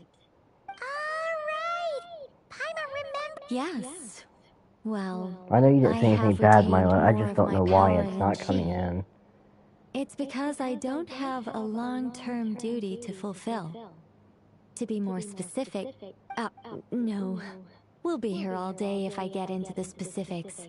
Moving on. If I'm not mistaken, you are here because you wish to learn how one might reach the moon beyond the sky. That's right. Is that something you can give us any guidance on? Yes, I do know a way. It began with the Hyperboreans, who lived after the War of Funerary Flame. Blank looks. Maybe I should start with the background of the war. Or maybe not.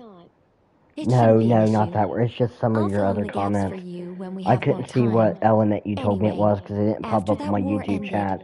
It popped up on my TV screen, but it's not popping up on my YT chat. The Hyperboreans were humans I once aided.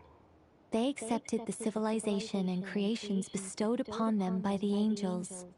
But despite accepting many blessings of the angels, many among them still held on to their faith in the moons. They were reluctant to accept the new order, even after the War of Funerary Flame. They sought to contact the moon goddesses beyond the sky and receive their guidance. But all three had passed away by that point. Okay, I see the word pyro, and I can't see what the last one is because it's not popping up. This mage has a unique method of communicating. Is she talking about the moons? I can see it right there. But they did not know. It looks like Geo. And so, still they prayed for the moon goddess's mercy. After building titanic structures that consumed vast amounts of Kuvaki, at last they glimpsed the moon. But of course, they were gravely disappointed. For it was then that they realized the three moon goddesses were dead. Oh, that's such a sad story. It is. Humanity was in a very sorry state at that time. The angels who had once aided them were gone. I can't see her vision. The neck and the hair's in the way. Homeless and destitute. No, cryo's Just a not second. censored. I gotta ask, how relevant is all this history to the town? Well, I mean, it's... Okay, it seems we've drifted into irrelevant narrative waters. It's been a while since I've had the chance to speak inside someone's head. As soon as I got started, I lost control, and the words just flowed out like a waterfall. What I'm trying to say is... Right, yes, that's it. The relevant part is the ritual created by the Hyperboreans. The fact that they bypassed the false sky and saw the true moon. I mean, I see she has a vision, but I can't see it. Her hair's in the way. Which means, with enough Kuvaki and a sufficiently stable connection, it should be feasible to send one person. Pyro, okay, I see it. Yeah, it's Pyro. Okay. Why is she Pyro? They built some kind of portal? Oh. Yes. A portal. Yes. Is something wrong? You sound disappointed. I just didn't expect you to summarize it so well. It turns out I could have said all that in one word, if only I'd managed to think of it. No, please, it's fine. This is invaluable knowledge. I'll be sure to record and preserve everything in writing. Oh, really? Well, in that case, I suppose I could backtrack and add some more detail. I did gloss over a few things so far. Whoa, whoa, whoa, time out! Let's summarize what we've got first. The Hyperboreans were the last ones to use this method, right? So we somehow need to find whatever structure they built and make sure there's enough Kuvaki to power it up. Luckily, we have the moon marrow of both the eternal and iridescent moons, so we're all good for Kuvaki. Which means it doesn't the make key sense. we need Why to is she focus on pyro? is finding the place. Am I right so far? Yes. Although, I expect the structure is long gone by now. That said, what if we could take advantage of the if she's Phantoms pyro, to I'm travel just gonna back to immediately a assume time that when it Alice still is not coming existed? until 7.x. Well, travel back isn't quite accurate. And Sandrine It's is more like we'd probably be going to creating be a the last handshake character between released 2 in points in Nodcry. space-time. We wouldn't even have to pick a time when it still existed. It could just be a time when it still appeared in phantom form via projection, or we could project our own phantoms, fold them together, and... Yeah, I don't think Alice is really coming lost. till 7.x. Was that too hard to follow? I say Sandrine is going to be the last character released in Nodcry. Technical there. Paimon's brain is reaching capacity. All right. Let me think about how to put this more simply. Okay, got it. Over the next few days, I'll search for phantoms that we can use. Once I find one that meets the criteria, I'll let you know and we'll regroup. By completing certain rituals, specific individuals will be able to enter the phantom and make it to the Hyperborean structure. If everything checks out and it looks feasible, we'll just need to wait Yeah, for I can see it. It's pyro. I can see it right there. And we can send the moon goddess back home. I think so. For now, we'll just wait to hear from you. Unless she just increases Alice's pyro damage. Basically, yes. Great. Counting on you. In the meantime, we'll focus on finding the moon goddess's name. My name? Are they looking for a way to stop me from disappearing? Yes, Excuse Columbina. me, Miss... Go on, Miss Nicole. This conversation was a little all over the place. I didn't catch your name. But she's doing that twirl that was doing in Muwa. Ah, I did wonder. I noticed that you listened very intently when I spoke about Hyperborea and the moon's history. If you'd be interested, I'd love to visit you this evening and go through it again in greater detail. Also, if you were serious about making a record, it would be too risky to simply write down the raw details as is. I would suggest some tweaks. Maybe rewrite the stories as fairy tales or fables. Anyway, we can cross that bridge when we come to it. So, see you later then? Oh, and no need to prepare anything. Just a cup of tea will do. See ya! She seems friendly.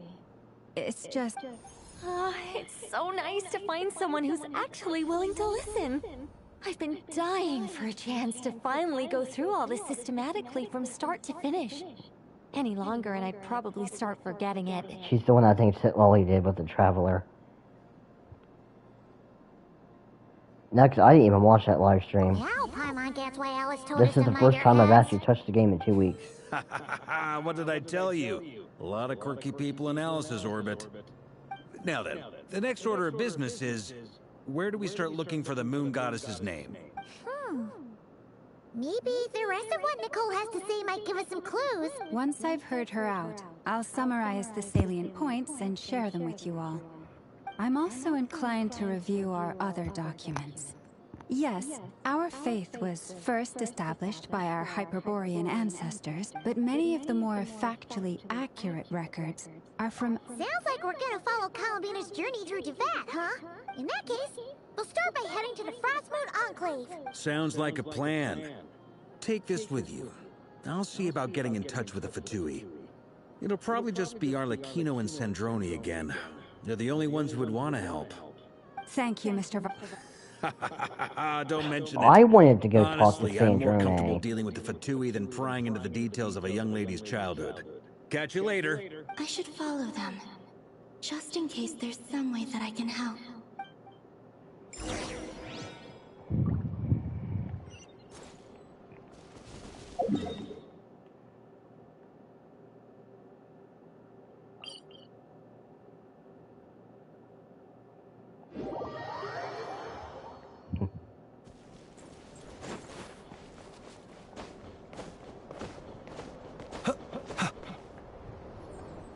A while ago, I took the time to organize all documents in our possession that pertain to Kutar. What you see here is the material I consider reliable. You're saying there's unreliable material too? Yes. Most of the information we have was transmitted through an oral tradition. Inevitably, some of her stories were mythologized and deified over the years through countless retellings. There's no sense seeking answers in history unless we can ensure the veracity of the historical record. Makes sense.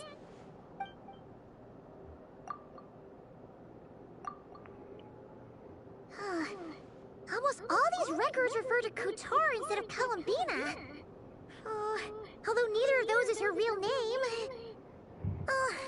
Paimon's not sure what point she's trying to make. What we can gather from these records is that the Frost Moon Scions worshipped her as a god, placing impossible expectations upon her.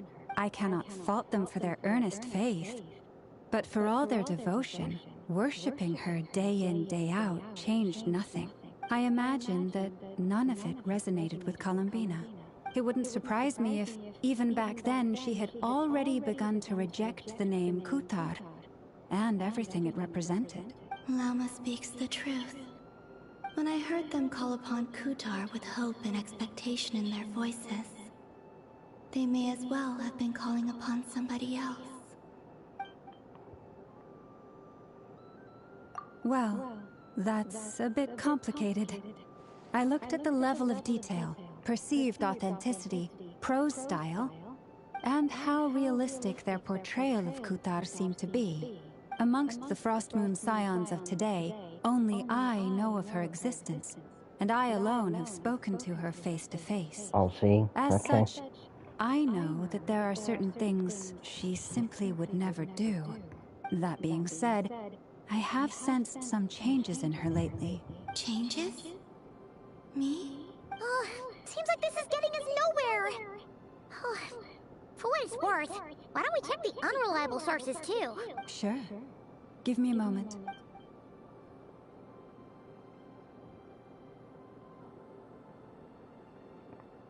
Exerting but a fraction of her divine might, Kutar sheared a great mass from the snow-capped mountain and cast it into the sea, upon whose surface shone the mirror image of the moon. Thus was formed the island of Hisi. Yeah, right. That doesn't even begin to pass the sniff test. The 3 moons are not but lies through and through. Only one moon has ever shone for us, and Kutar is her name. The vast majority of ancient texts are filled with fanciful tales like these. I trust you understand my criteria a little better now. Kutar did not speak, merely was doing that with gazing into the Chisa as well in the distance 2.8 silence. quest. And where her gaze landed, this was her prophecy. Clearly, whoever wrote this text never even met Kutar. Otherwise, they'd know that her eyes are always closed. What about you, Traveler?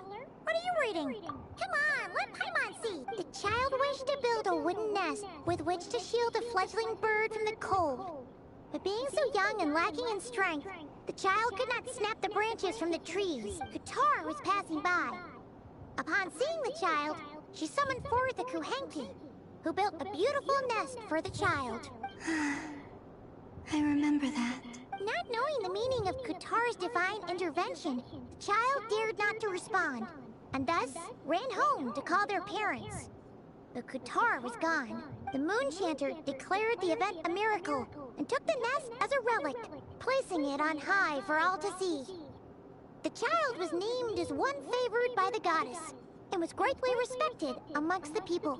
Yet, no further miracles were bestowed, and this matter was forgotten in but a few years. Any thoughts after reading that? Yeah, all women are in love with Rover, even female Rover. I'd originally considered this a fabrication, because Kuthar did not perform any similar actions in subsequent records. But now that I think about it, it does seem like something Columbina would do. It's just that... She didn't know how other people would interpret her actions. She was probably worried about making things difficult for people. So, she gradually stopped joining in. Yes. Oh, that's so sad.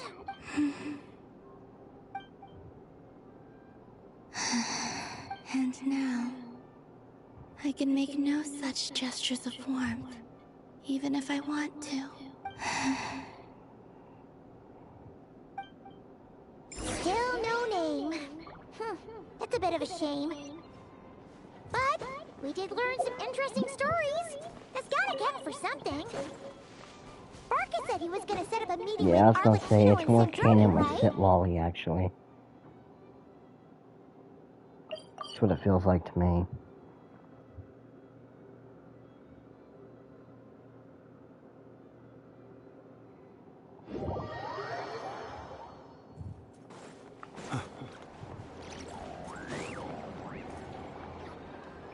Let's see.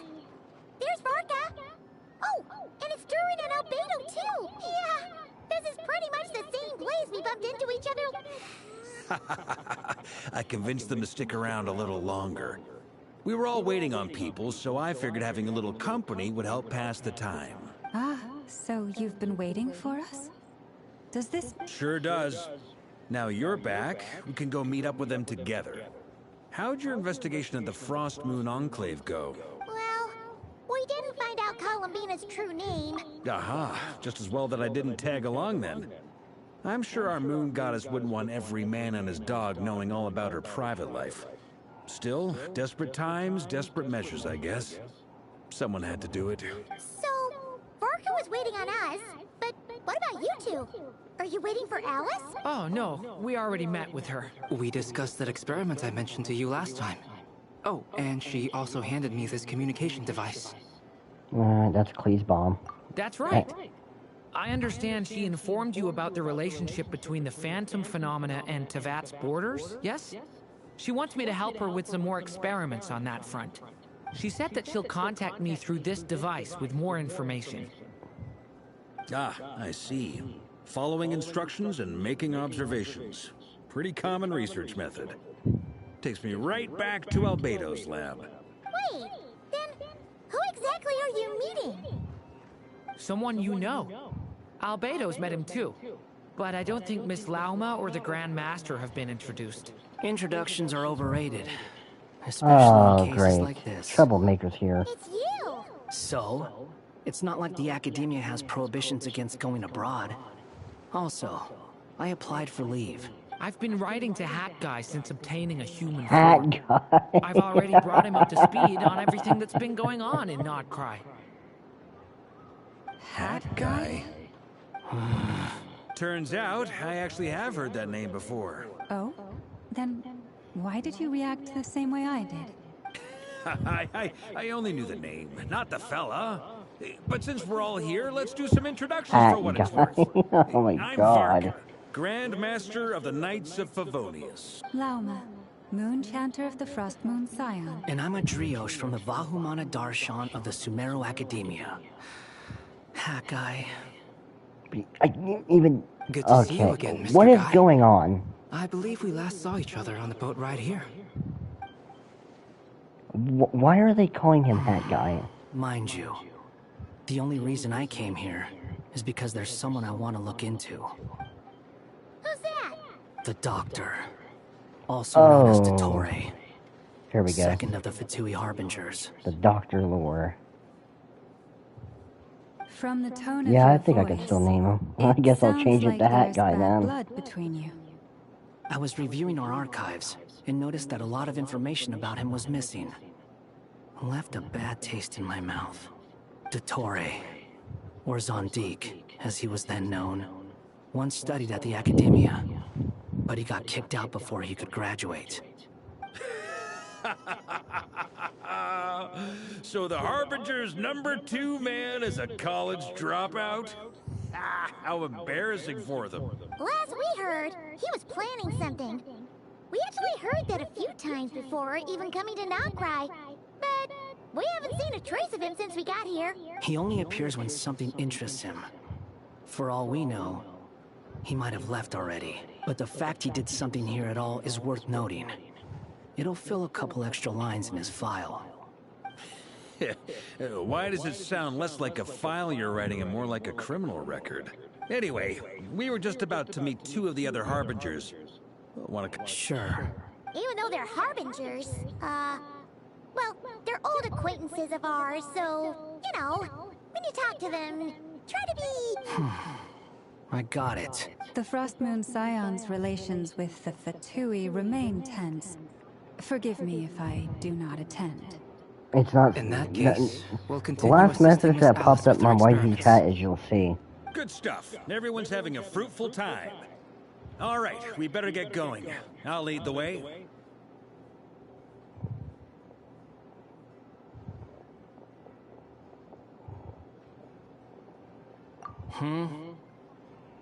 Well, yeah. That's obviously part of it. But I'm not the only one who has a score to settle with him. Neither you, nor Lesser Lord Kusanali, nor I want to see him meddling with things again. What's the hurry? Don't worry. Pigeons always know which way home is. I guess I could change his name to Hat Guy. Yeah, that's the last message read it. Oh, there she is, a Sandrone. You made it. Who is this? A scholar from Sumeru. They call him Hat Guy. He's an old friend of the Travelers. Wait, this is the academia representative you wrote about? He doesn't exactly look the part. I believe this will prove my identity. You'll notice it bears the seal of the Sanctuary of Surasthana. Well, what do you know? So it does. All right then. My mistake. It's fine. I expected as much. What? So as I mentioned in my letter, the Academia's got its eyes on Dottore, but this matter remains top secret. Apart from those assisting in the investigation, the fewer people who know, the better. If anyone asks, I'm here in Nodcry to pursue my personal academic interests. Gotta say, Varka, you did pretty well to keep all this under wraps for so long. Sounds like you got in touch with the Academia about this way back. Okay, that one popped up. You flatter me. Where do I even start? Remember that time we fought Rerir at Star Sand Shoal? He sure let me have it then, didn't he? I'll bet Dottore had that all sketched out, with me as his convenient little pawn. I need Sandrone. He could not care less about us if he tried, but hey! The feeling's mutual. Does Dottore really strike you as the sort who values his relationships with his colleagues? Fair point. Definitely not. Which is why I always keep my guard up whenever he starts making suspicious moves. To that extent, our motivations align. On top of which, I consider you trustworthy people. Now, back on topic. In the wake of the Reikir of Solnari episode, Sandrone and I grew suspicious about Dottore's complete inaction during the entire affair. So we tried to find out what he'd been up to, but unfortunately to no avail. He never lets anyone in on his plans. The more he cares about something, the more secretive he gets. Indeed. Perhaps he believes that by keeping a low profile, he can avoid trouble. But that trick isn't going to work on his colleagues. Yeah, I mean, he's been researching the ancient moon's remnants. And he's been trying to get his paws on the moon marrows. Only an idiot would believe he doesn't have something more planned. With this in mind, I returned to Snezhnaya and relayed my thoughts to Her Majesty the Tsaritsa, entreating her to have him recalled. That's pretty direct. Did the Tsaritsa agree? Yes. I made it abundantly clear that the Fatui's business in Nodcry is almost concluded, and we do not need 3 Harbingers in this territory. Her Majesty concurred. Accordingly, Dottore has returned at her orders. I imagine he's continuing with experiments, which no one besides he would ever have any interest in. Common sense might mean nothing to him, but he's not stupid. He knows that no good can come from opposing the Tsaritsa. Smarts alone won't get him all the way. He needs the Rooster's resources and Regrator's Mora, both of which the Tsaritsa can strip from him by waggling a finger. But doesn't he have a track record of publicly following orders while going against them in private? He probably has it down to a fine art by now. Wouldn't put it past him. We worked together on a research project once. Only briefly, but it was enough to show me that we're fundamentally different people. He has no interest in doing things methodically, stage by stage. His thoughts jump all over the place, and the moment his curiosity is satisfied, or he gets the results he wants, I did see that one. Now that one popped up. The only similarity we share is that, once we set our minds on doing something, we will see it done, whatever it takes. Oh, we definitely saw some of that in your battle with Rerir. You got so competitive. Ugh, do not remind me. That's actually a pretty cute one, too. I didn't picture that one. Then I believe we all concur. Dottore will not simply give up. Fantastic. Now this is turning into a whole day of unpleasant memories. Ugh. Are you talking about the moon marrow stuff? He also strikes me as the kind of person to disregard experimental regulations, ruin all the equipment, and go way over budget. Then leave the first person he can find to deal with the fallout. That message ain't even popping up. I don't know why. This one time, he was running some high-temperature experiment and the substance exploded. But does he care? No. He orders his subordinates to open the device so he can observe the results, which causes the gas inside to leak out. That gas was poisonous! If I hadn't been there, who knows how many people might have died. And after all that, he left, while I was still cleaning up after his mess. What a waste of time, he said. Waste of time?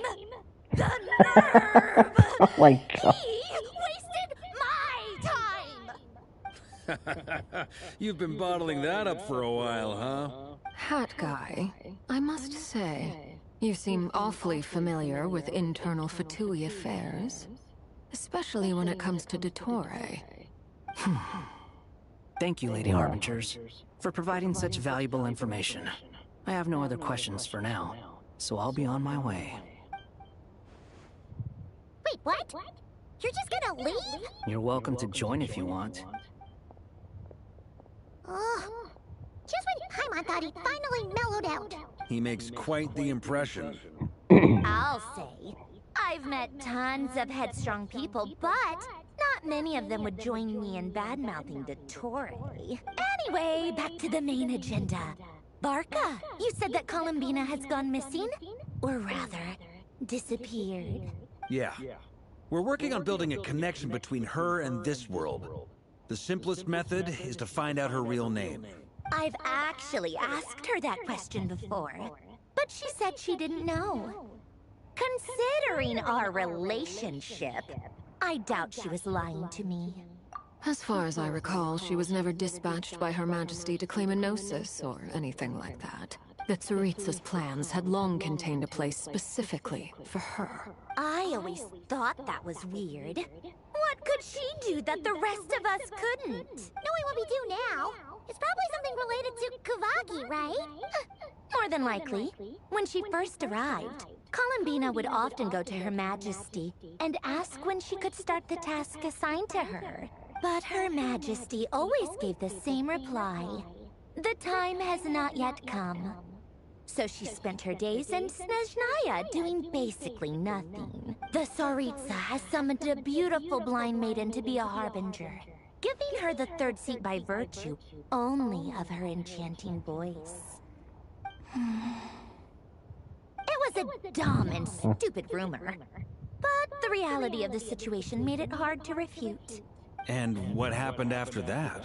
I imagine she stopped caring. She no longer seemed to care why she had been recruited. And Her Majesty never gave her any missions. So she just continued to sing in the flower garden. For my part, I was busy. So busy, in fact, that watching someone be that idol had me fuming. But still, I got the sense that she had long been used to a life of other it people didn't claiming pop. she That was one didn't needed either. when she wasn't. I just felt that having a place to stay would cost me something eventually. And so I waited quietly for the day that I would have to pay the price. And on the other end of that spectrum, you had me. Someone once told me that I had the lousiest work and the toughest luck. That's a good way of putting it. I forget who said it, but those words have always stuck with me.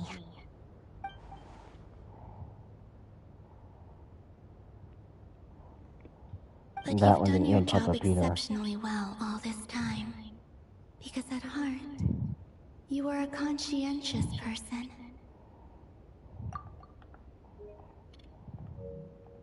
What is it? Something come to mind?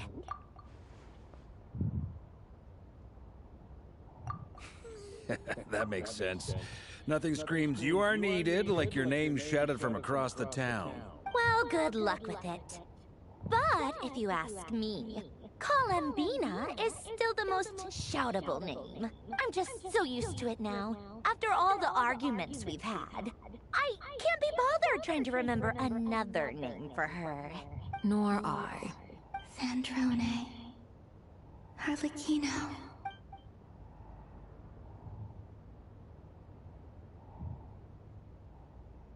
Huh! It's a Sealy! Does that mean Nicole has news for us? Ladies, I thank you for your hospitality. If the chance ever comes up, I definitely owe you both a drink sometime. I don't know. It's probably just YouTube being tweaky. You can make your own way out. I think some of your is You've doing been here that enough in times, you probably know your way around better Jellison's than I chat do. too. For you sometimes.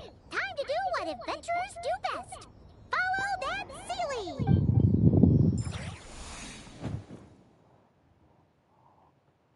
Oh, great Durin. Here you are.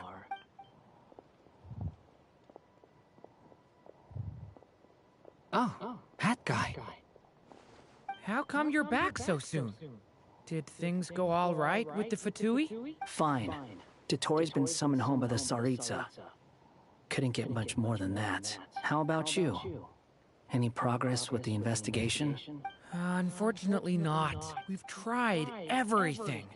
Different phantoms, different locations, different points in history. But the result... Abyssal monsters roaming the land. People crying out in despair, with no hope of being rescued. Every time I see it, I can't help but think. Is this what it was like in Mondstadt when Dragonspine Durin attacked? And, if I fail in the task I've been given, will I create yet another tragedy? That's just meaningless speculation. When we encountered similar phenomena previously, I tried to interfere with those illusions, using sounds and lights to guide them. However, we could not change their fates. At most, we were able to extend their existences. The events of the past are like fate that has been written into Irminsul. There isn't a living thing in Teyvat that can escape its past. But Miss Alice instructed us to try to find ways to change the outcome that these phantoms face. It's an impossible task. Can't you just refuse? Since she asked us to do this, I feel like it can't truly be impossible. Or if it is, well, mages can make the impossible possible. I could not have been born as Durin otherwise. But you also said that your past 39 attempts were fruitless. That's true. But you're still going. Yes. After this many futile attempts, surely you realize that you're not doing this because you still believe what some mage told you. It's because you want her hypothesis to come true. So, think for yourself about what you want to do. As long as you don't believe it's that futile, one popped up. It isn't. Yeah. Previous experience indicates that we cannot touch the phantoms. If we want to clear this hurdle, we need... Same thought here. Following the same rules means repeating this. So you mean we need to figure out a way to make Okay, contact that one with also them, popped up. despite knowing that we can't? Yes, and I suspect that's something only you are capable of. Everything in Tevat is logged in Irminsul, but the withering that once occurred in Sumeru was a sign that the Great World Tree was being corrupted. This corruption allowed things that should not have existed into... You're saying abyssal power might be able to affect those phantoms? No one's ever tried it before. If you're gonna try it, it'll take courage. And you have to be confident. Is anyone there? Has anyone seen my daughter? She's missing. I have to find her. I hear someone inside. If I can use my abyssal powers That to one didn't warn pop him up. that there is danger, Don't worry about it. Don't worry about it. maybe? Yes. The important thing is not the nature of the power, but rather how you use it. To intimidate and obstruct. Sounds about right for the Abyss. Let me try. I should be able to influence that thing. Have you seen a little girl? What? This isn't the time for that! Just run!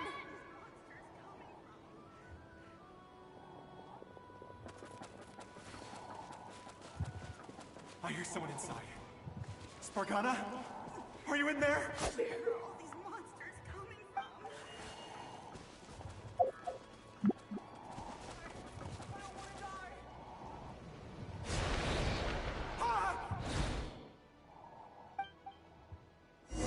Have you seen a little girl? What? This isn't the time for that! Just run! Did you something wrong? Okay, I was trying to get... I hear someone inside. Spargana?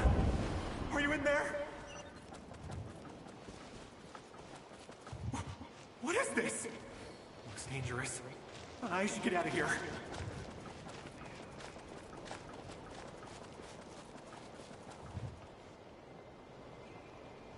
He really left. Ha! We did it! Don't celebrate too soon. Follow him. See what he does next. Monsters approaching from the front. You need to stop them and create an opportunity for him to hide.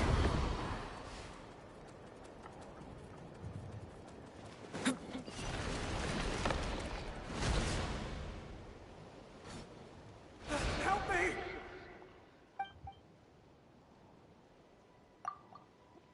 I did it wrong. Monsters approaching from the front. You need to stop them and create an opportunity for him to hide.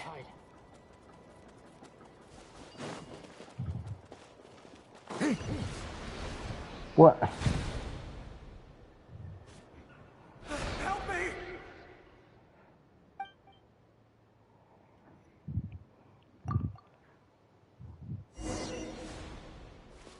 Monsters approaching from the front. You need to stop them and create an opportunity for him to hide.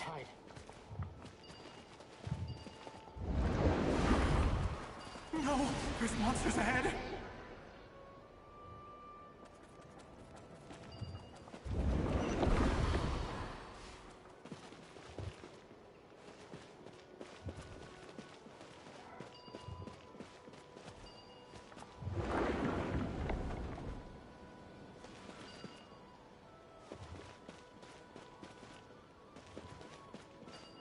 Wait, is that the barrier I saw earlier?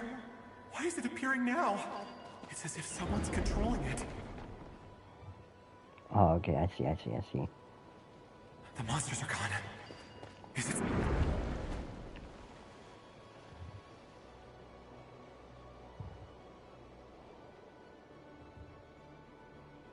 The barrier's gone too.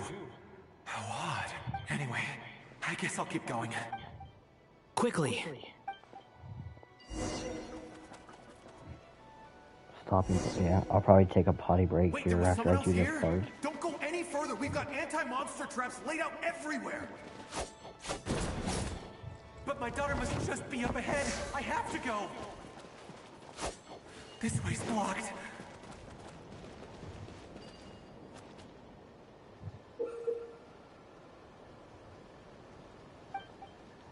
We might be able to use...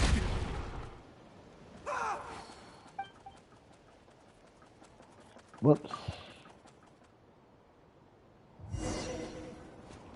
Yeah, that one, that long one, paragraph one did.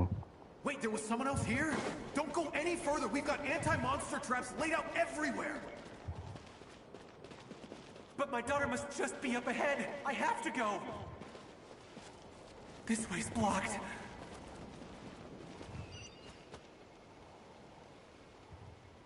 We might be able to use the explosives over there, but we need to take care not to hurt him.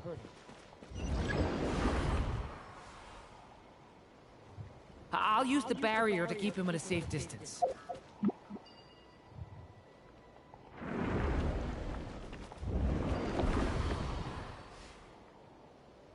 I'll use the barrier to keep him at a safe distance. AFTs, what do you mean? This barrier seems to be helping me somehow. Hey, wake up! Good. Gotta keep moving ahead.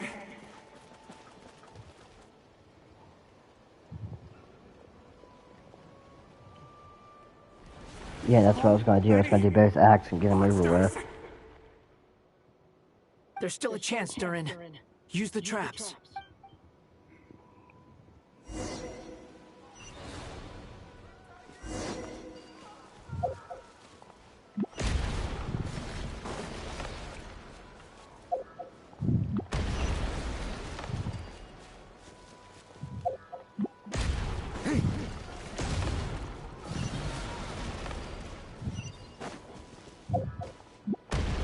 Ah, crap, I can't do it fast enough.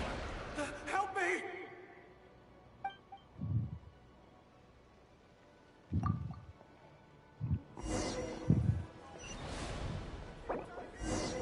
Of course. Okay, I'm gonna take a quick potty break real quick. I'll be right back in just a second.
Alright, I'm back.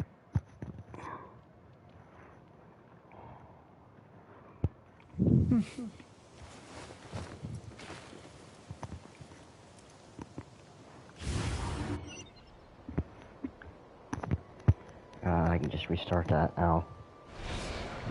Help me! Getting pretty quick at this anyway.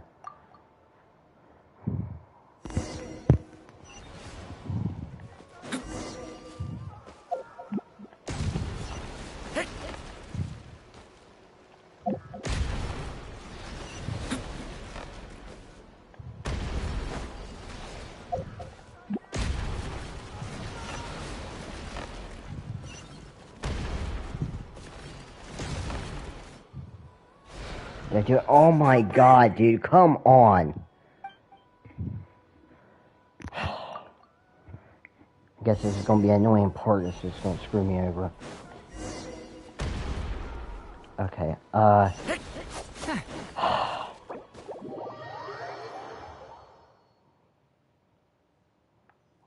I thought it would restart it. Never mind.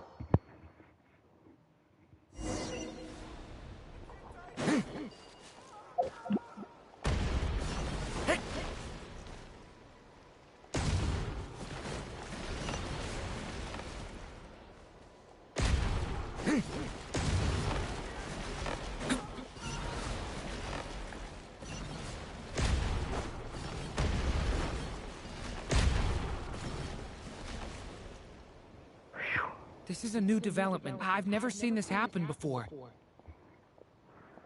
We might just be able to save this person.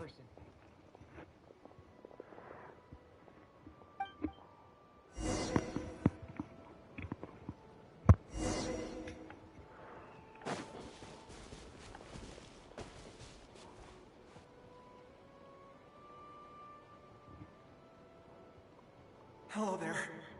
Have you seen my daughter? Spargana's her name. She's carrying a large backpack. Get out while you still can, you fool. You won't find any survivors here. But I can't just leave her here. She must be so scared right now. Sorry. Wish I could help, but I haven't seen her. You'll just have to keep looking. Okay, thank you. If I do find her, I'll get her to shelter and come back. Don't bother. I've got nowhere left to go. What's that noise? Monster! No, if he goes inside, he'll be walking into a trap. Let's try this.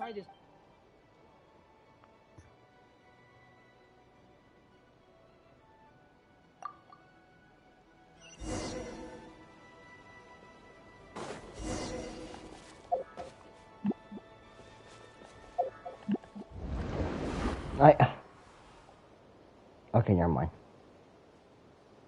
Hello there. Have you seen my daughter? Spargana's her name. She's carrying a large bag. Get out, what? But I can't. Okay, if I do find her. Don't bother. I think I glitched the game. Noise. Monster! No, if he goes inside, he'll be walking into a...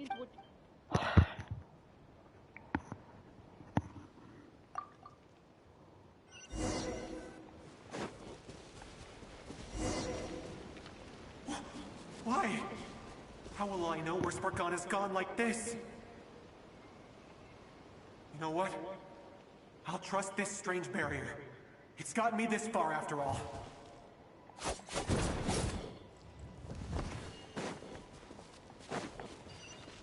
What? What's this? Hey! Let us out! Spargana, are you there?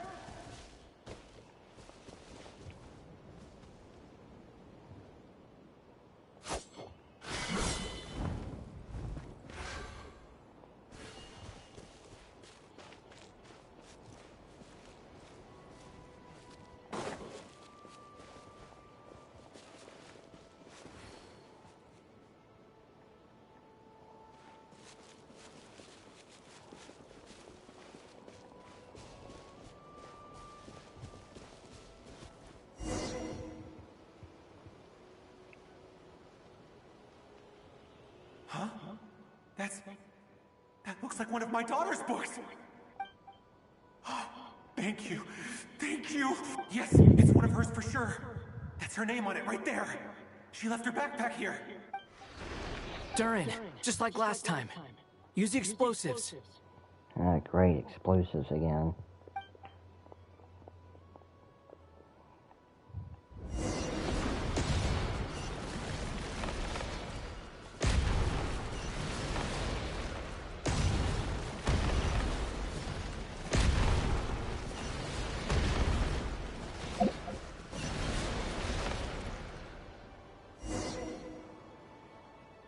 It won't work. There's not enough left. If he makes it in, he'll die. But then, this clue could be the key to him finding his daughter. It might not be the only one. Better he misses that clue than loses... I guess so.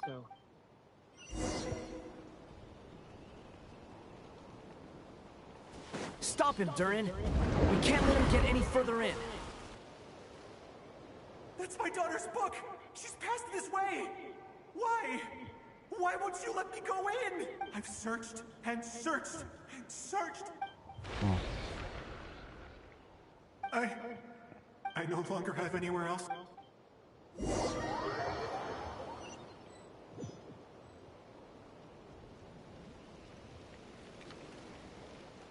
I'm sorry. He refuses to go anywhere else.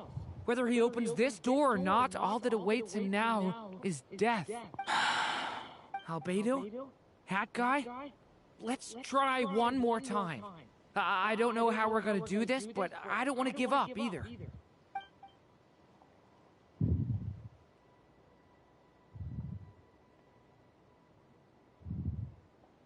Why am I here?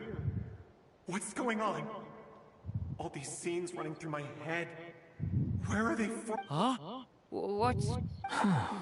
His reactions have changed. How many times have I... What's happening to me? Huh?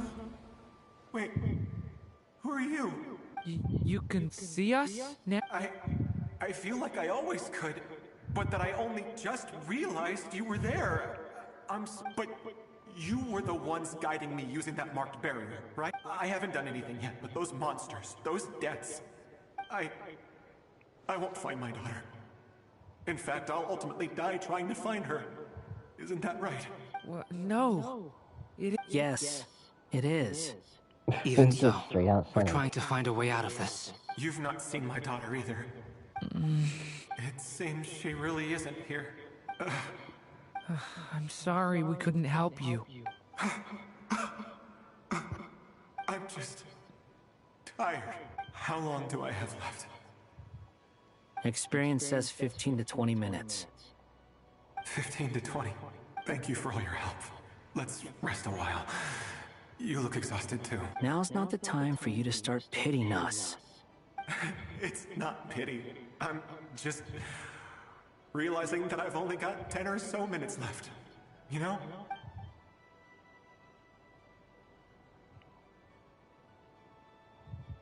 You say you're from Mondstadt, yes? A place with windmills, where people enjoy limitless freedom? And you're from Sumeru, where they've built an academy into a giant tree? Yes. It seems you've never heard of either place. Those names are unknown to me, I'm afraid, yes. Have you heard of Hyperborea? I have, but I heard that it was destroyed in the distant past. I see.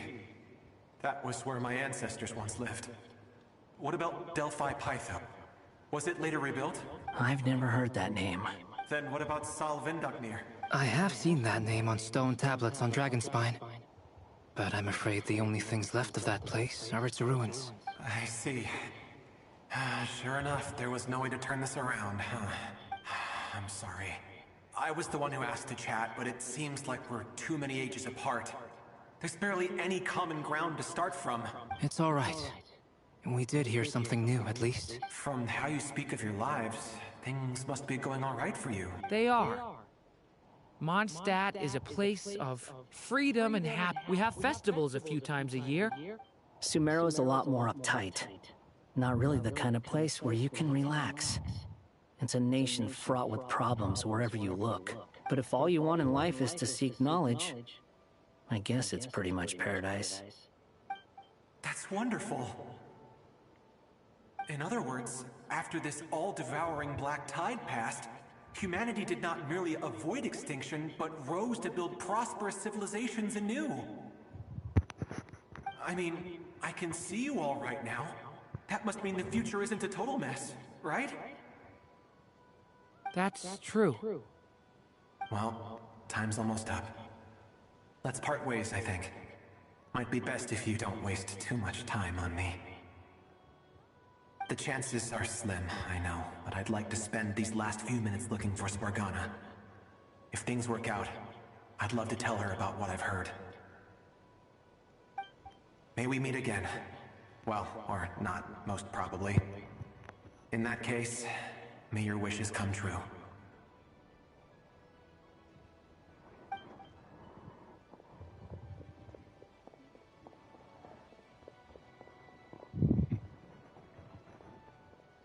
He's gone. In a few minutes, he will meet the end that was his to begin with. The ending of this tale did not change.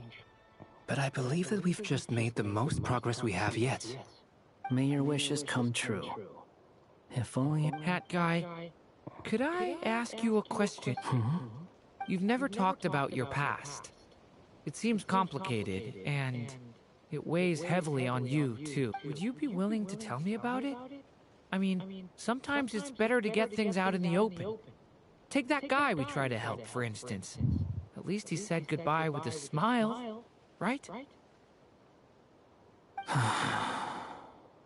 I know about Albedo's past. Our experiences are very similar, and he created me. As for you, you're my first friend, and you've witnessed every step I've taken. But by comparison, I know nothing about you. Either way, I mean, we're still best friends. But if I knew more about you, I might understand your thoughts a bit better. I've told you about myself. I'm a student at the academia. And what did you do before that? Prepared for the entrance exam. All right. If you really don't want to talk about it, I won't press you any further. I was a puppet built from the branches of a white tree, using technology left behind by the Korean schools of mechanical engineering. A white tree? You mean an Irminsul tree? Yes. A branch of Irminsul that was once connected to the main tree. So you had a human creator too? Yeah. But my creator abandoned me after deciding that I was a failure. After that,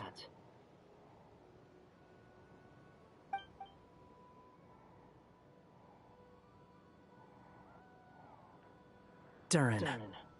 Resisting the influence of the Abyss, suppressing the urge to destroy, trying to do the right thing. What do you mean? What's it mean? It's my name. None of these things are, but no matter how hard they are, trying to rewrite past wrongs is far harder.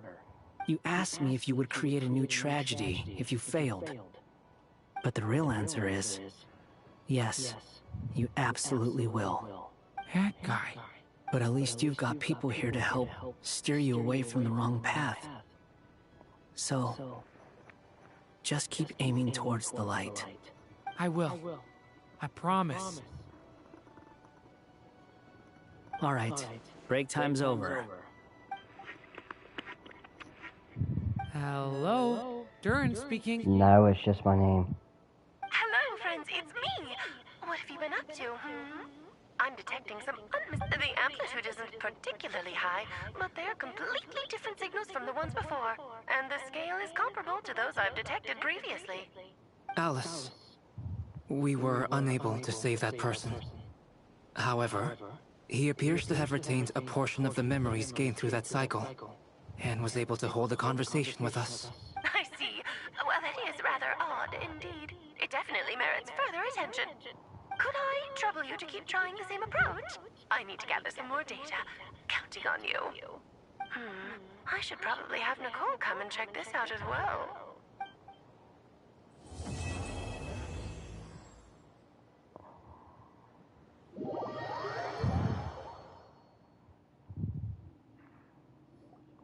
There you are.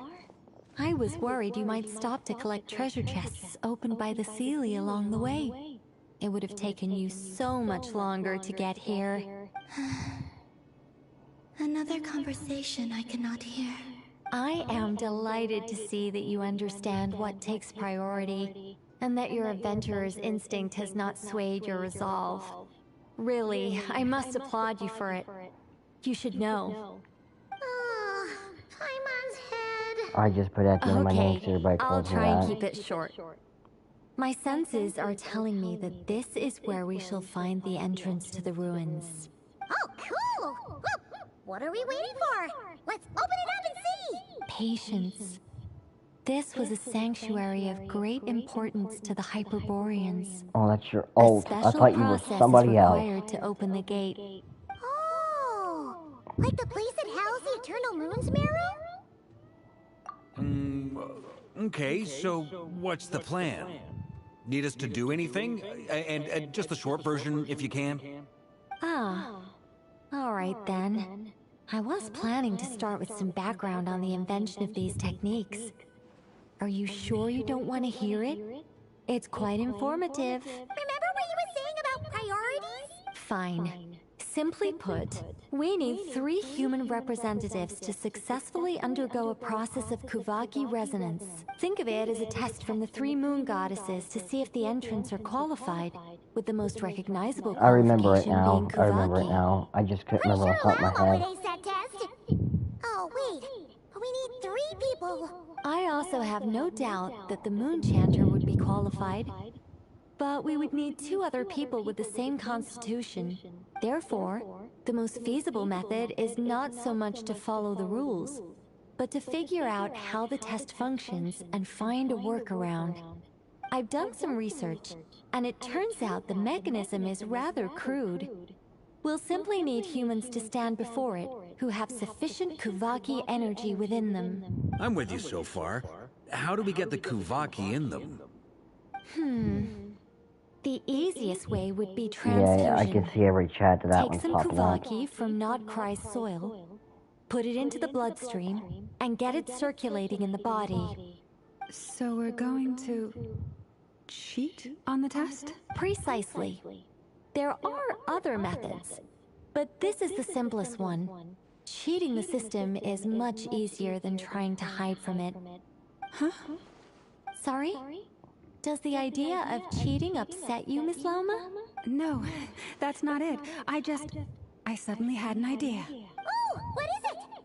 It's about Moon Prayer Night. I figured out a way for Kuthar to join in the festivities. Huh?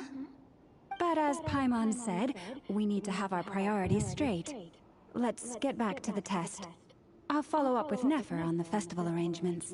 Oh, okay. Anyway, is this really the best method we have? A Kuvaki transfusion sounds dangerous, no matter how you slice it. If you think that's dangerous, wait till you hear the other methods. I'd be more than I happy to go shouldn't through have them if you'd ads like. anyway on There my are stuff. several. No need, we're good. Let's go with this one. Very well. Kuvaki transfusion it is. Now, I should mention that the risks can be greater or lower depending on individual compatibility. It would be rash to simply infuse the Kuvaki and hope for the best. If the body rejects it, the reaction can be quite severe. The symptoms are similar to another condition that some people living here suffer from, known as congenital Kuvaki sensitivity. So, before we execute our plan, I will perform a simple test of my own to see who is compatible and who is not. Once that is done, we will have to complete the resonance process as rapidly as possible. The participants must remain stationary while the Kuvaki circulates and bonds with them, and they mustn't eat or drink anything. What? No eating or drinking? That's some hardcore fasting. They'll all be monks by the time they're through. You calling Selena on Nicole? 3 days. Oh, that's so long! And we still need to find If 2 she more was people who cryo, are I not just wouldn't skip her. compatible, But since she's also willing to pyro, volunteer. I'm probably going to. Fasting? What are they talking about? Really? Don't you want to think this through? Haha, count me in 2. 3 days without food? I can handle that. Miss Nicole has made it clear that this is the easiest way. The way I see it, there's nothing else to discuss. It's time to step up. Yeah, you're right. In that case, Paimon volunteers to be captain of logistics. I like pyro, but Sled and grab some spare clothes to keep you company. Then we'll start with you first, Traveler. maybe they're just wanting Escoffier and Sit Lolly to stay as the primary cryo characters.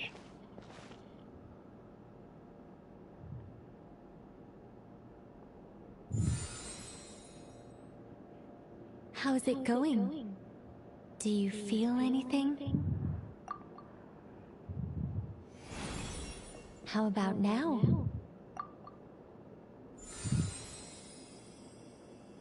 And now?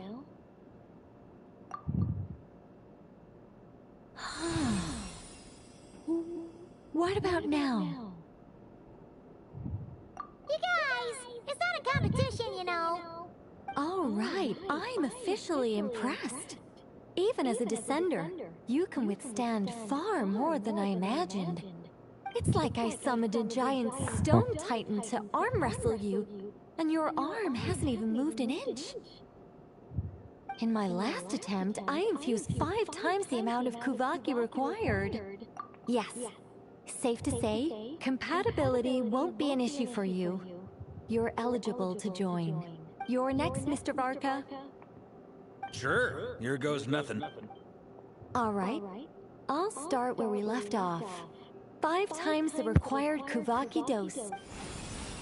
Whoa, whoa, whoa, hey, wait a minute.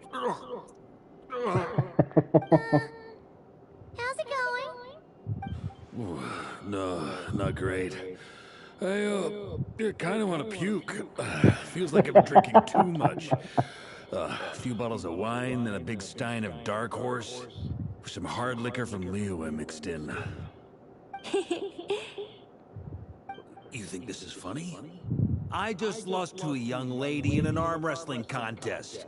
I'm never gonna live that down. My apologies. I'll lower the concentration and try again. Oh. How's it going now? I'm not as dizzy as last time, but I can still feel it pulsing around. In that case, you wouldn't be an ideal choice, Mr. Varka. Let's try someone else. Okay. Let's go ask some of our other friends then.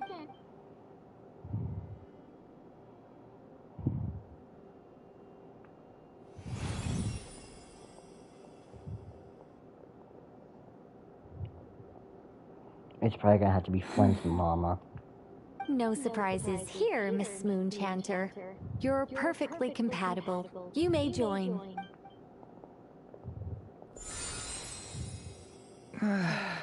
I'm getting a slight headache. Shame. You were so close. Whoa! I'm itching all over! Allergic reaction. We can't have that. Huh? Well, are you gonna start a what? The Hexenzirkel is an organization that cares for and protects children. We will not have them do dangerous things. Not even tests. Not Jehoda count. Is something the matter? The candidates have to be human. I guess that rules me out too. Huh. Everyone except the Moonchanter got beaten. Guess I don't need to feel so bad after all. I mean, looks like this isn't gonna be as easy as we thought. Perhaps I could ask for volunteers among the Frost Moon Scions. I'll see about talking to some trusted Lightkeeper. In fact, I think we had some former Frost Moon Scions join our ranks recently. Can you give me the scientific explanation for how the test works? I can probably make some kind of test bot. Then we can just zip through Nashitown, going up to people and pressing a button to check their status. Wouldn't that be way easier? No. Well, she could be a teen, man. No elaboration for once. How about I contact the Knights of Favonius garrison in the Wave Chaser plane? Shame that Lohan's already left. That guy's even tougher than I am. Strange. The moon goddess is clearly revered by many people. So why is she on the brink of disappearing? She mentioned that the world has rejected her from the very beginning. And when we fought the Rakier of Solnari, it seemed like she exhausted her power for our sake. Also, I'm not sure revered is the right word for how people feel about her. Gratitude, certainly. For my part, anyway. It's basic reciprocity. She helped us, so she deserves our help in return. Yeah. Even though she looked like she didn't care, she still saved a ton of people, including me. A review of the relevant data leads me to conclude that Miss Columbina is a good person. Yep, you bet! They really think so? I'm super surprised that Columbina isn't her actual name, though. I think it really suits her. It's light and graceful and... yeah, just a really pretty name. I know, right? Unfortunately, that's not our decision to make. Columbina. That was the code name the Fatui gave me. But it also came up in the song I heard when I was born. But... is that really all there is to it? What do I truly think of my own name? Is there anyone left who will still call me by that name?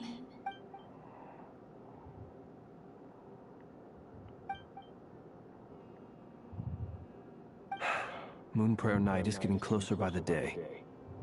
We're running out of time. We need to look for other candidates. Then allow me to try. Huh? What are you doing here?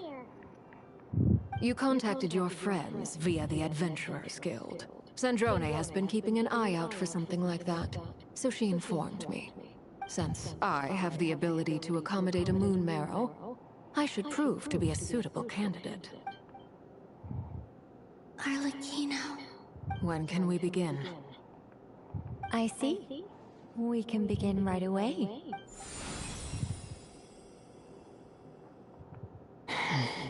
How was it? Did you feel any discomfort? Not at all. Then it seems we shan't need to look for additional candidates after all. Great! Cool. All right, like Paimon's said, the rest of us can take turns making sure the three of them stay warm and comfy. Then my job is to take care of the caretakers. I will ensure everyone receives food and accommodation. I'm ready as well.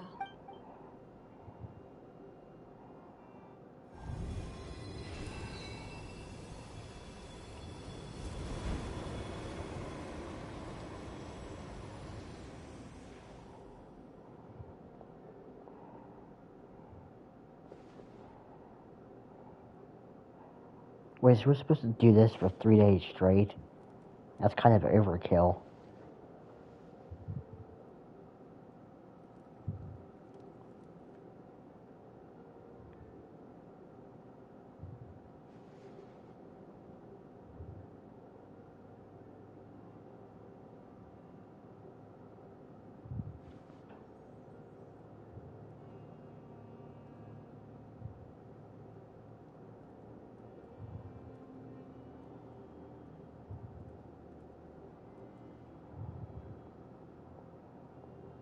The work is done. The sacred scroll shut. The stars grow dim, the people silent. The white sun sets, the silver moon rises. O path to the temple, appear now before us.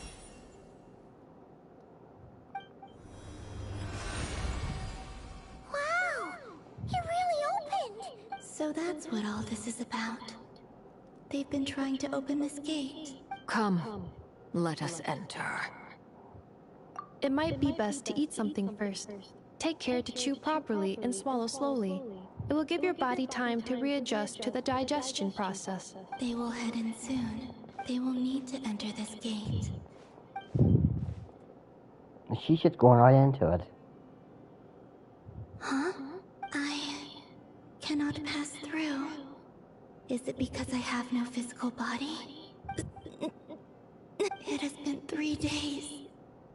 My strength has all but completely faded.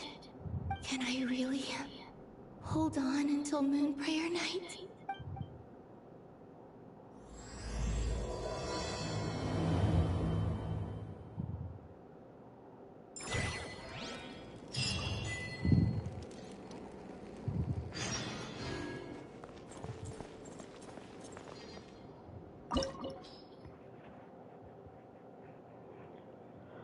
Alrighty, let's get this party on the road. Do I need a lunar charge team for this? If I want to run my Bennett Arlecchino team.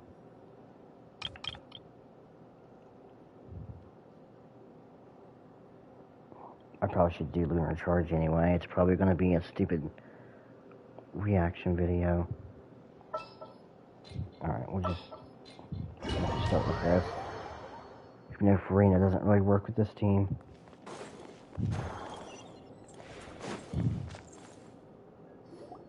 Oh, not too bad now. Are these people...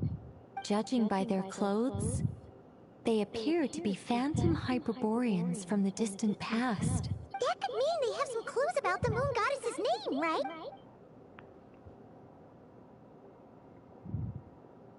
Hey there! Could you tell us what the moon goddess's name is? Sorry. That's probably a weird question, huh? How do we explain this? The moons are long gone, and their goddesses are dead. Their names no longer mean anything. When a new moon goddess is born, we will surely know her name. We have used every last resource at our disposal. All that remains is to wait, patiently and quietly.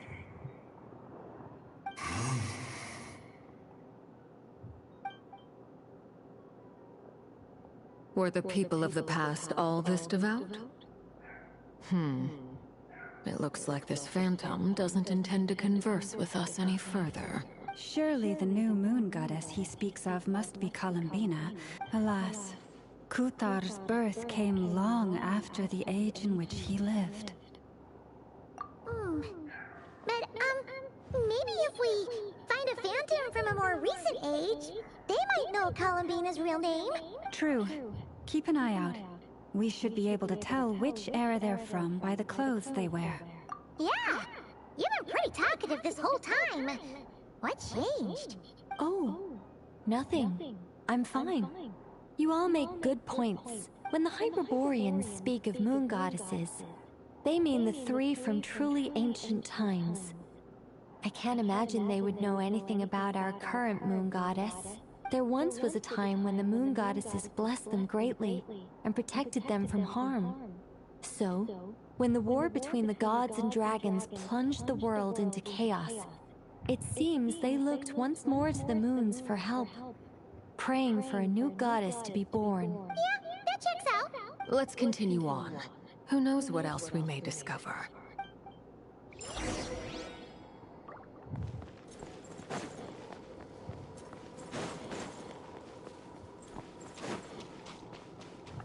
There's a door blocking this path. Not a problem. Try this.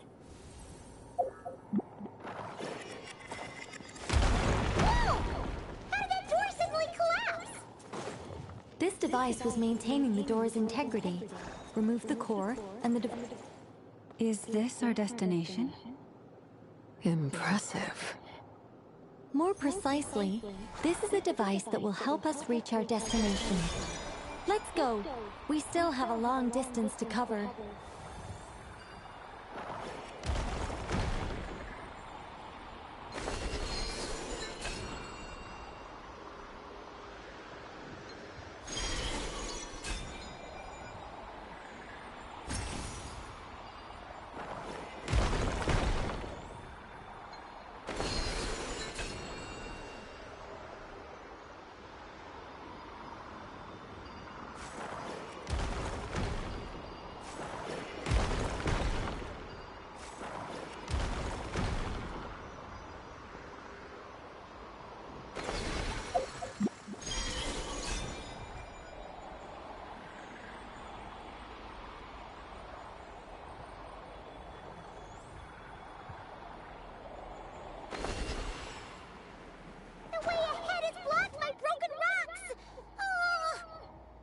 Let's try that device again.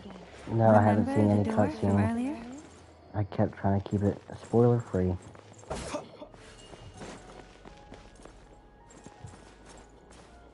It won't let me grab that. Here we go.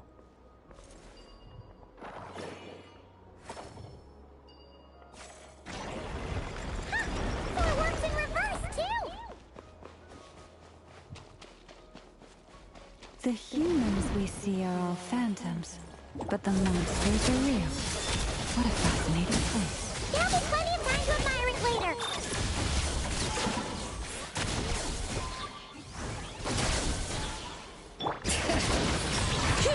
Hear the echoes of the valley! Observe. Be silent. You fear the dark.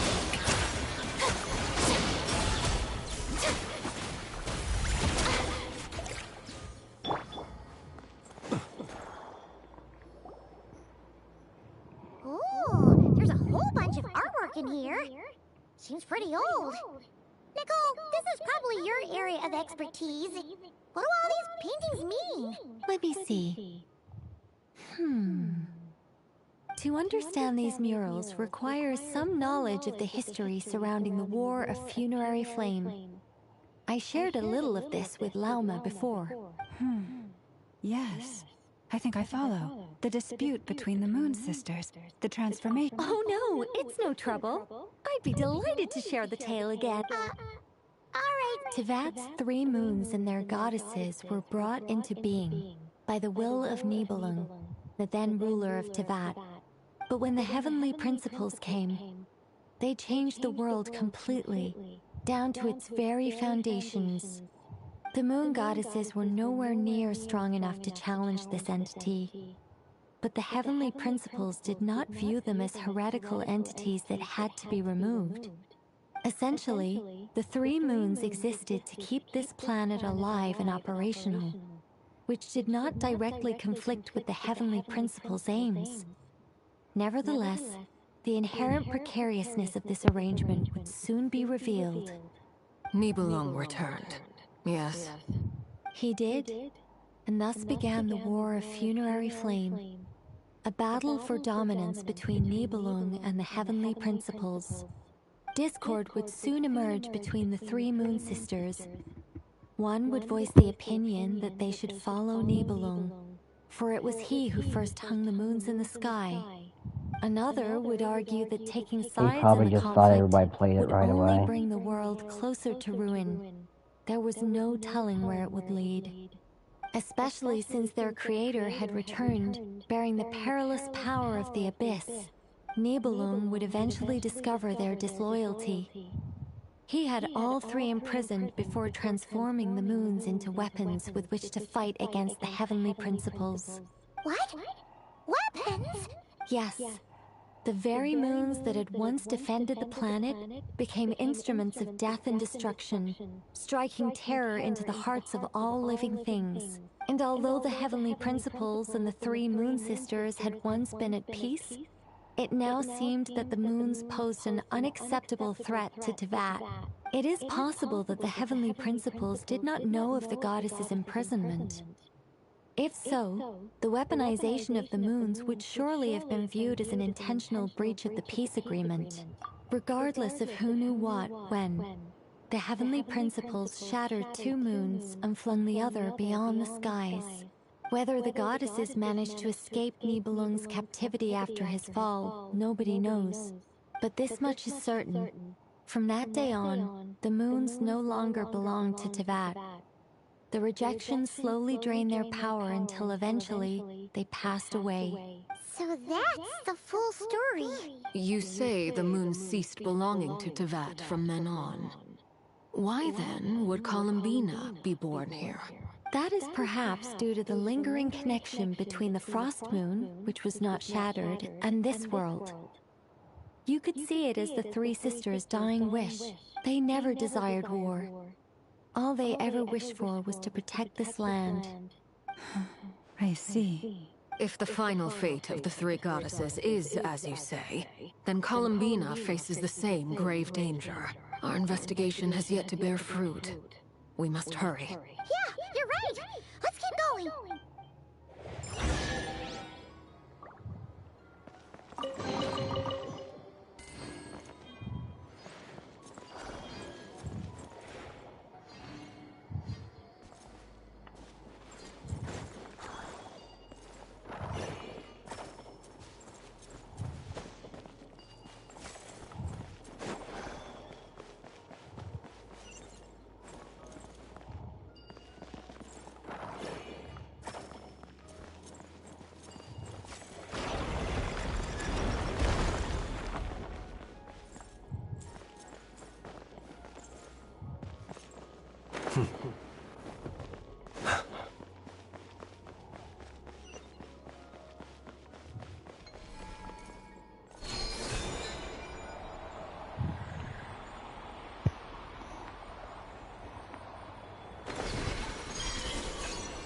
Back to this again.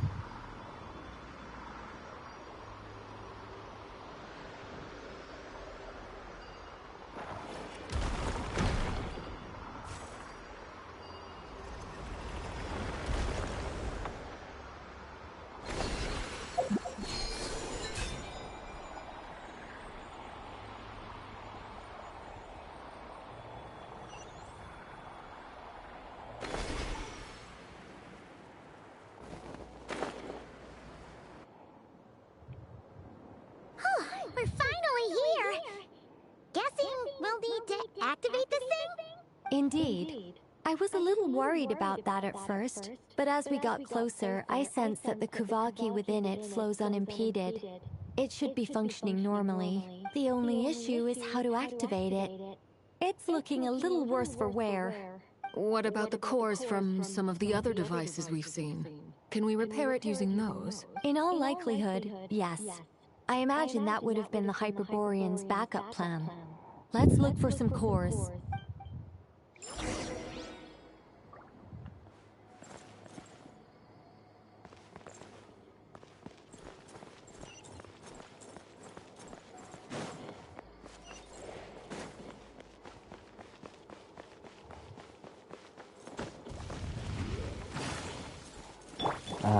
I see. Let the world collide! Observe.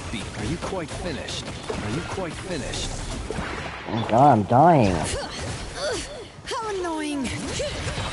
Letting crave names echo!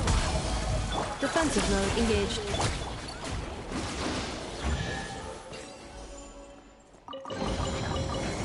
Why it's supposed to bring Pyro.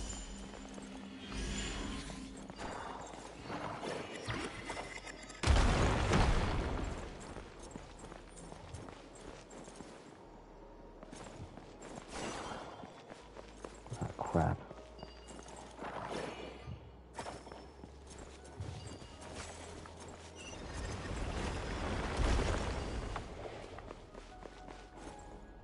How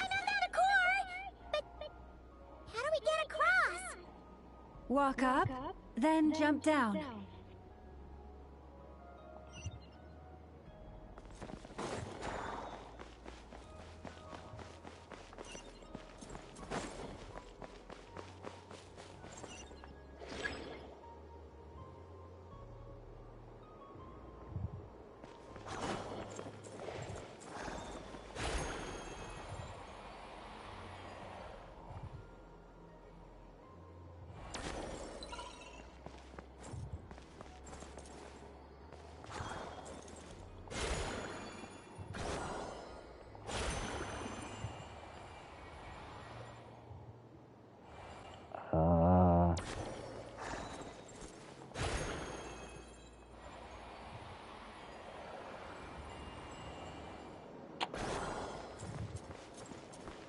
Trying to figure out how to get in here.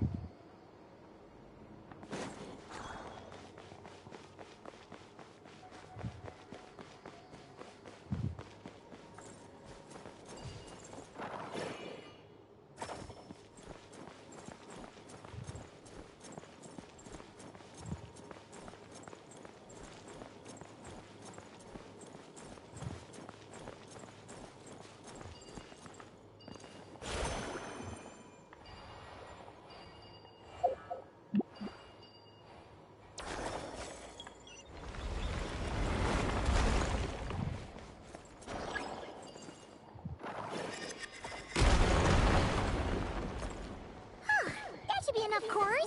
Let's head back.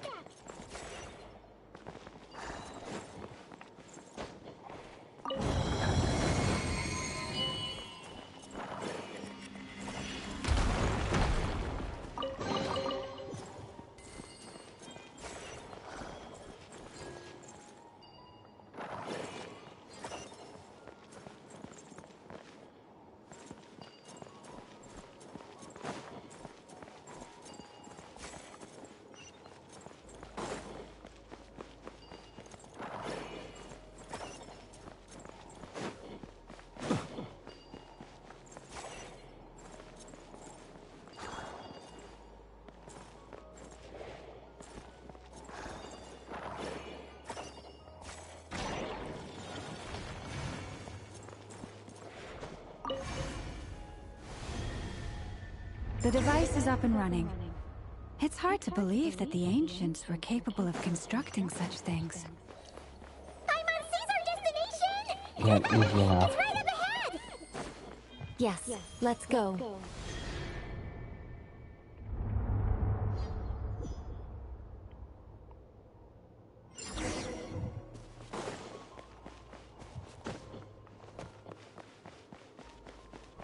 Statue's head's missing.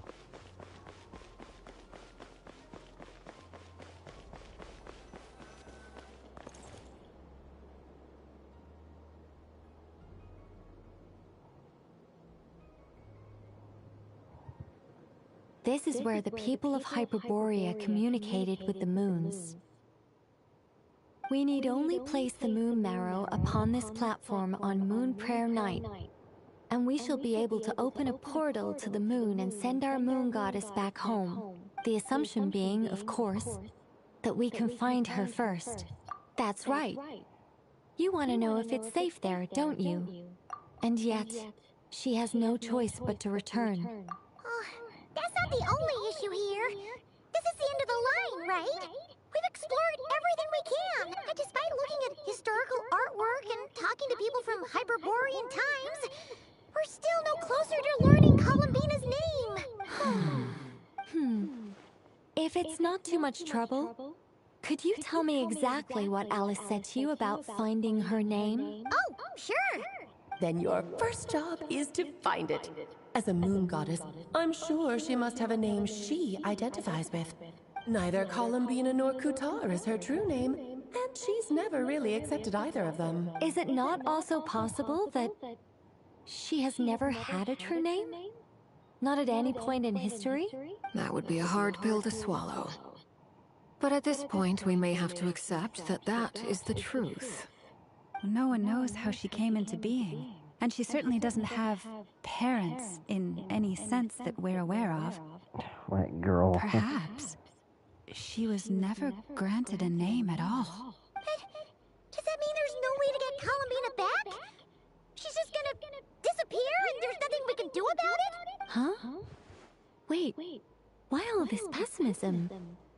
Was it the way I phrased this question?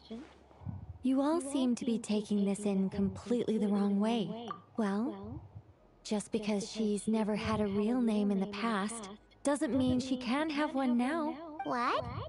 Think about what Alice said again. She never once said that you'd have to find a new name, did she? Are you saying what I think you're saying? Yes.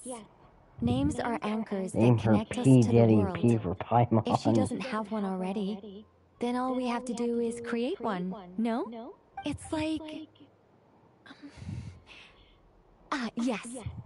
Traveler, when you first arrived in Teyvat, do you think you would have turned around if someone behind you shouted, "Hey, Tumaini"? Well, what about now? I understand what you mean. Life is a long journey. Even the friends might and just family keep it as buyers, when Columbina, people call you by honestly. different names, what matters isn't so much the words themselves, but what they symbolize, and of course, whether that resonates with you. Lumine. So, close your eyes and picture the moon goddess in your mind. Can't do that, it's already 8:13. If you were to call out to her in this moment, what would you say? Columbina. Columbina. Paimon will call her Columbina too. Well, she has long forsaken everything that Kutar represents. I think from now on I should call her Columbina too. Well, it sounds to me like you found your answer. Are you sure? Is it really that simple? We haven't found her this whole time, and not for lack of trying. For a journey like this, the process is every bit as important as the outcome. Had you not searched far and wide, rejecting every other answer you were offered, how could you have come to an answer you felt was finally correct? Oh, it all makes sense now. This has Alice's fingerprints all over it. Are you suggesting that Mage knew from the start that Columbina never had a real name to begin with? I can't say for sure, but I can definitely imagine her chuckling in satisfaction somewhere right now, saying, "Ah, what fun."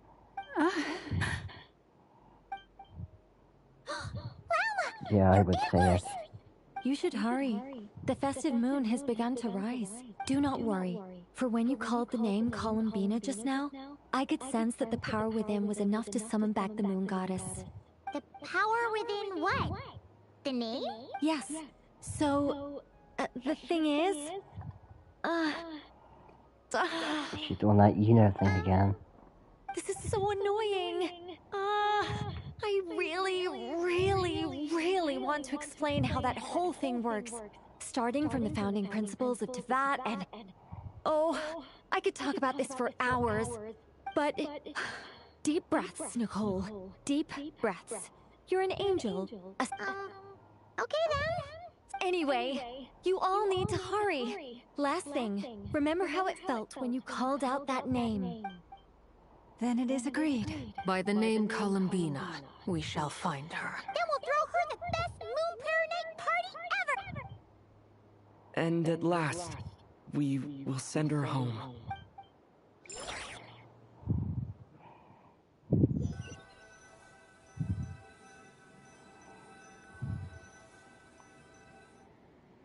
I can barely move, but my consciousness is fading away. Have they come back out? I'd love to see them one more time. Oh, a cutscene, finally. They didn't make it.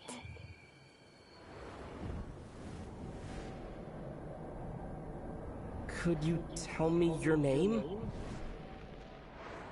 My name is... Columbina!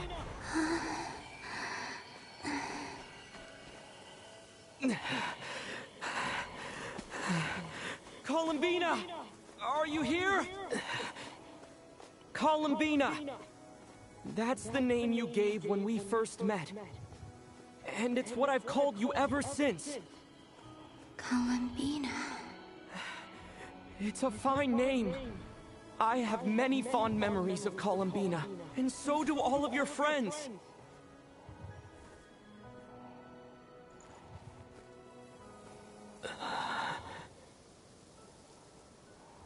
If you like this name...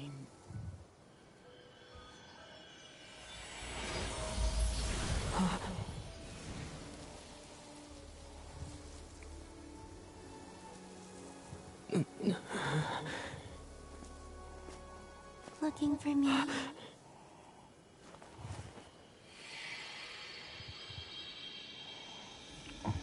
She's back. I like it. You can carry on using it. My name is Columbina Hyposelenia. Okay, last name. Columbina Hyposelenia. That's a wonderful name. I never thought that Columbina would become my real name. But after I met you and my other friends, the things that this name stood for slowly began to change. It went from being a Fatui code name to something my friends call me.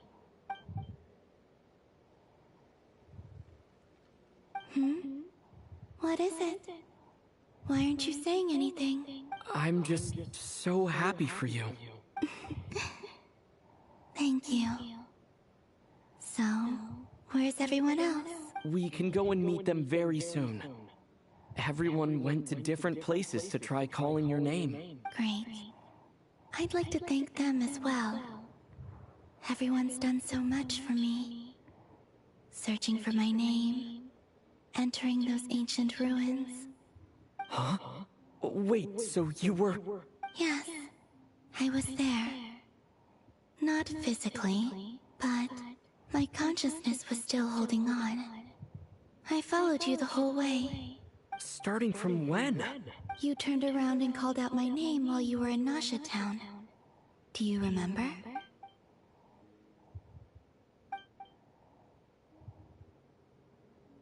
Let's go. We don't want to keep them waiting. Sure. In that case, come with me. But... Before that... Could you call my name one more time? Sure. Come with me, Columbina Hyposelenia. That's as loud as my stuff goes. Oh wait, I know why. I had the in-music game settings low because I hated the Natland and the Mondstadt music. Columbina, Oh, this truly is wonderful. Llama, I can't breathe. Just in time for Moon Prayer Night. It's good to have you back, Miss Columbina. Yeah, we were worried sick. Thank you, my friends. With your help, I now have a name that belongs to me. Columbina hyposelenia. Where's the second half from? You added it yourself? That's right. It means... born beneath the moon. Yes. And by extension, it can also mean born beneath this world. A fine name.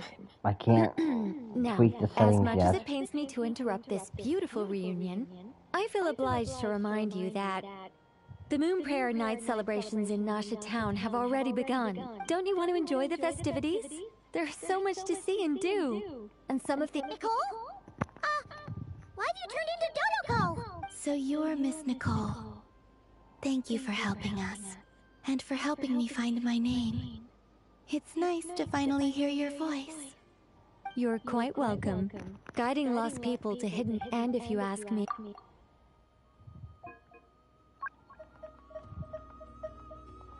All well and good, but this was what it's all about. Ah, so satisfying.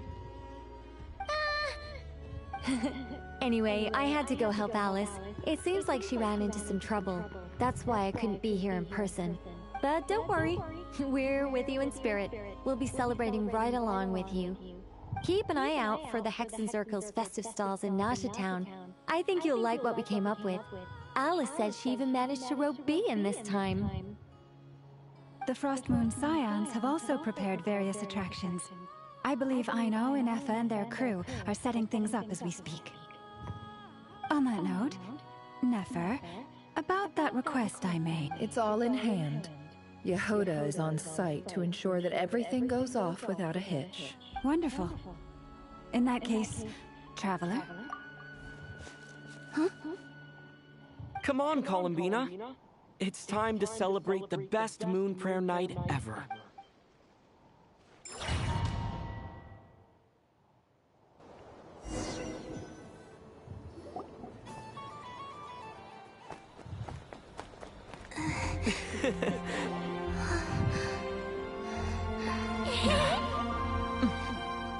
Hey, young lady. Would you like some Moon Prayer Night candy? Happy Moon Prayer Night. Oh, yeah. I almost forgot to say. Sorry, I can't help it. Moon Goddess. I'm gonna look for an actual mic when I get to the store.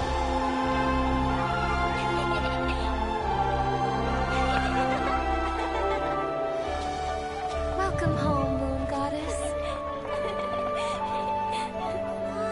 Welcome home, Moon Goddess. Welcome home, Moon Goddess. Turning Nasha Town into her home is a festive gift. A rather brilliant idea. Perhaps this is what Notcry, Columbina's home, should have been like all along.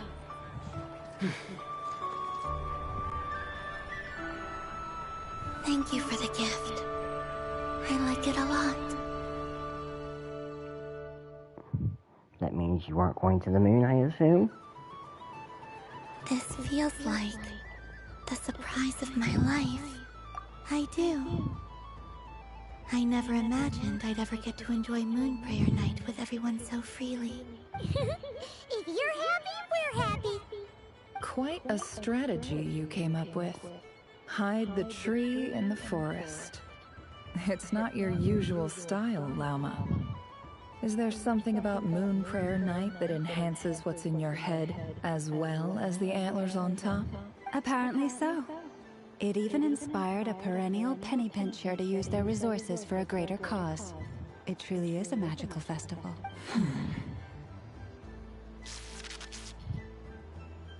I see it now. This bickering is actually a sign of a strong relationship. Huh? What's everyone doing here? Oh, Miss Columbina, you're back. Yes, I'm fine now. Thanks for your concern. How's your progress with Alice's assignment? Very well indeed. I've never heard her sound so excited. Not like this. This time her excitement seems more serious. Seems like she's had a major breakthrough. Battery charge. She said she'll contact us once she knows more. In the meantime, we're free to relax and have some fun. Enjoy the time off while it lasts. I have a feeling that our next task won't be so simple.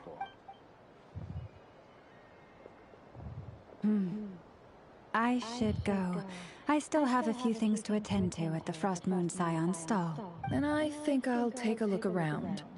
With any luck, this once-in-a-year festival will come with once-in-a-year opportunities. Hold up a second.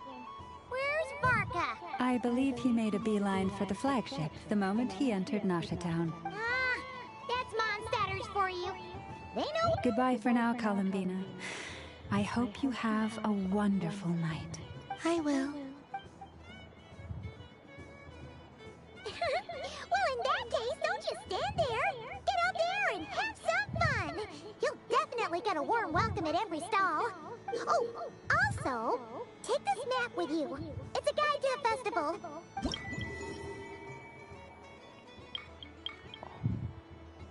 The Frost Moon Scion stall is over here. Lauma's invited a whole bunch of cute and over there is the Hexen section. Alice seemed more excited than anyone about this festival.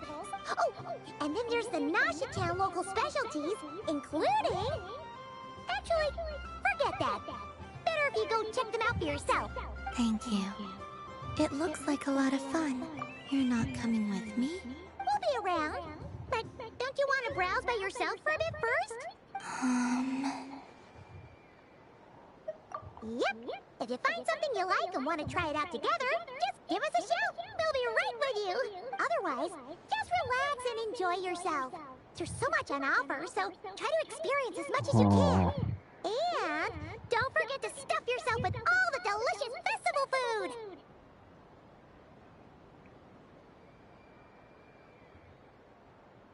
TP Duran. What do we do with TP Duran? All right then. Where should I go first?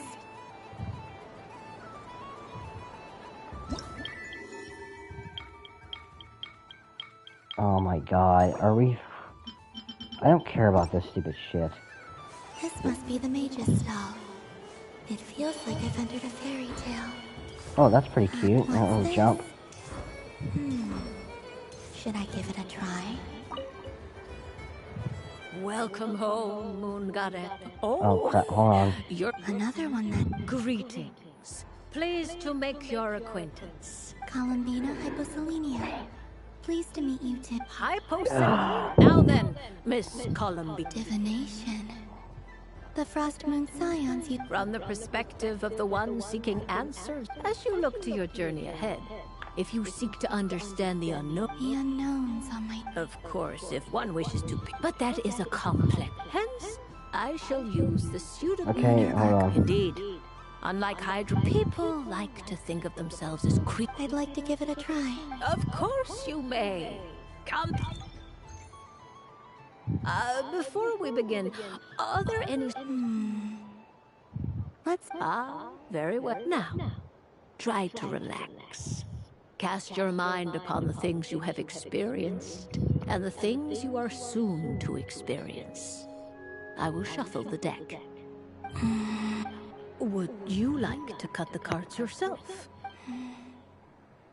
You do it. No problem.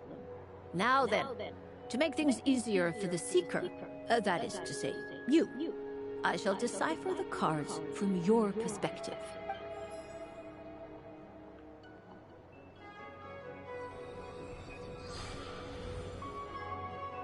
Please, draw the first lunar arcana. Oh my god, are we gonna be doing boring ass games, dude? I really don't want to do this.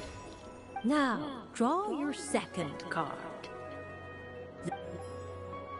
And now the third arcana. This is the present. Finally, the last card. This shall speak of the future, which... Oh. Fascinating. I've never encountered this before in my role as a diviner. What do you make of this, Miss Columbina? Perhaps this is the guiding hand of fate in act. Of course. I feel like she's gonna get captured, that's what I feel like. You can choose to deny the validity of the... No, it's fine. Let's go with this one. A bold decision. I must say I'm looking forward to the results. Well then, let us flip the lunar arcana in sequence and see what emerges. Sure. First, destiny. No surprises here. The card that represents yours is the moon. The moon. Indeed. The moon can represent the truth at some times, but deception at others. When the moon is placed on the destiny tile, it symbolizes a journey through the fog, fraught with uncertainty and deception, where one must face inner challenges head-on. Hey, Queen made it back. Patience, my dear. This is but the first card, which serves as a basis for the interpretations that follow. Our divination will only grow clearer from here on out. Now then,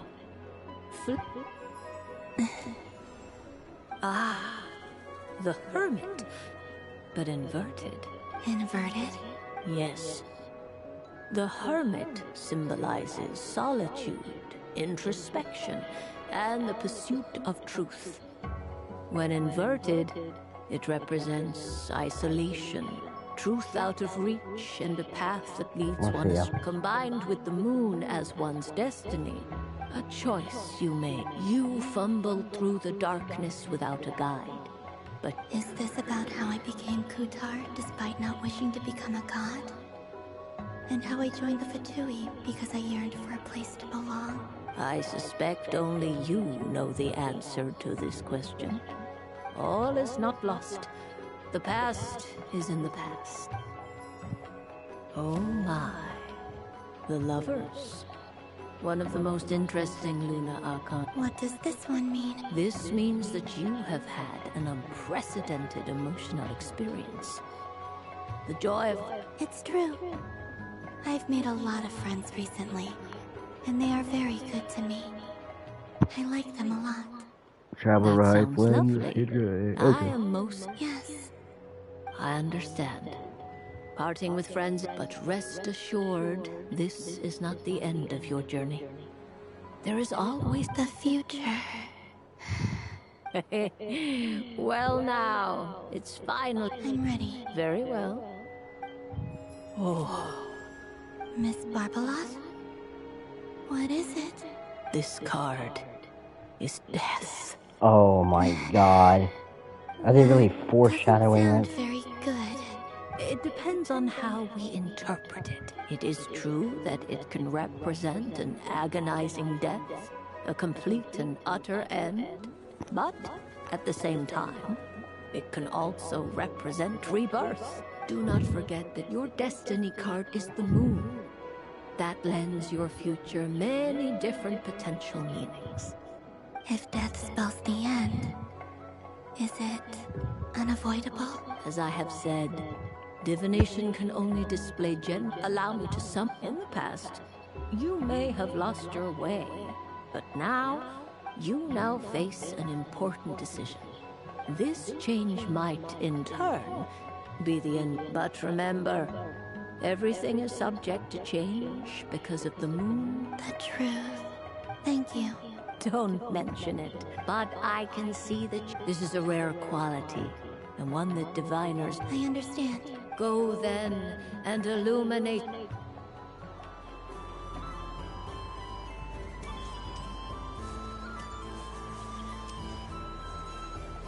Just you want me to open up the map and what? Can't do nothing.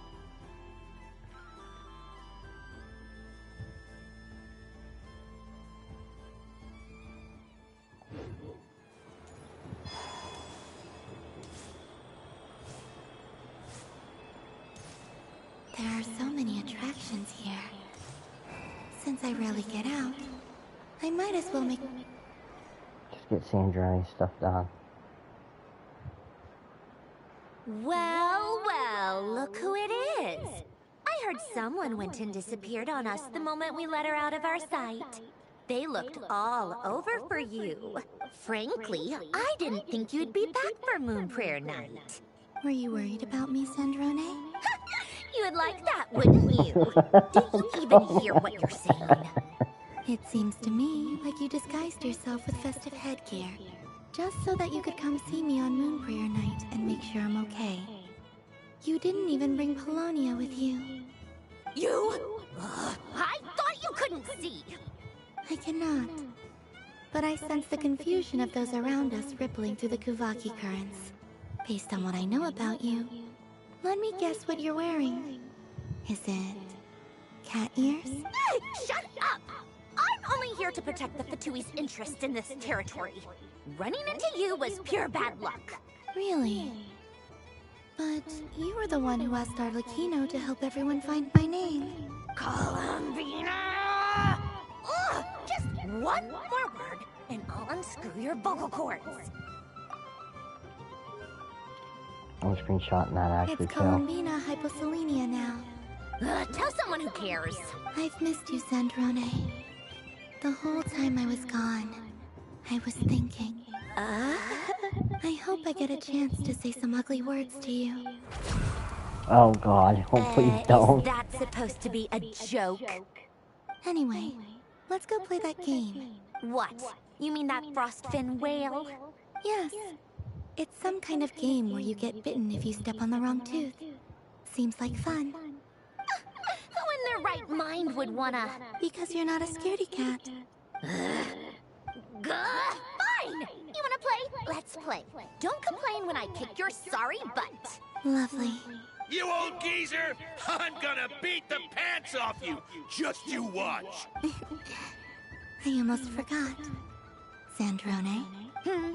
What is it now? You'd better not lose, or I'm going to beat your head in. What?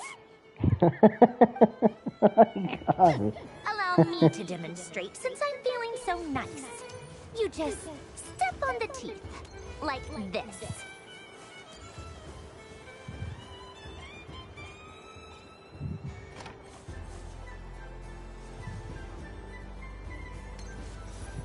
Which should I pick?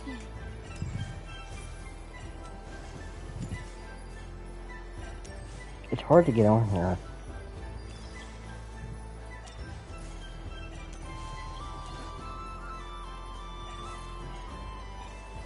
Your turn, Sandrone.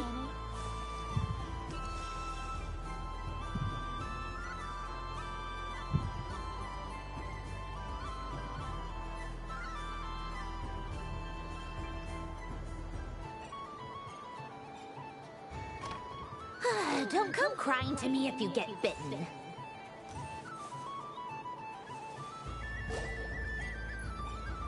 There are less and less teeth remaining.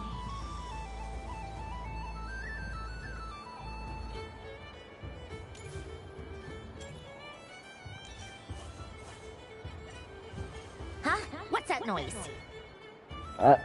She got bit.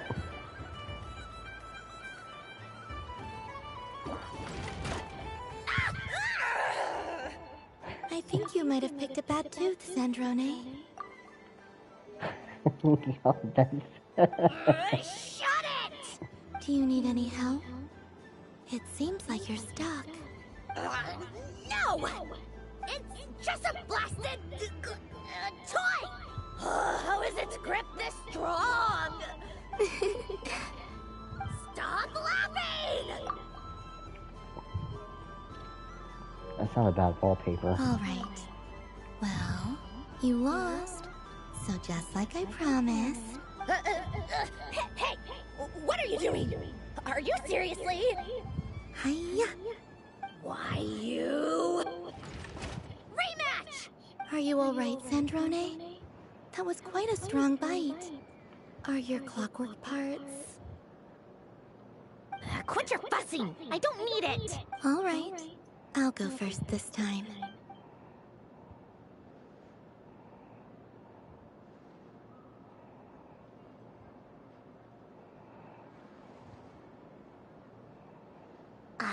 it now.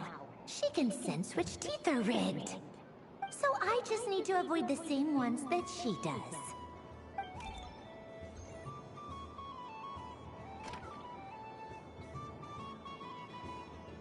This one...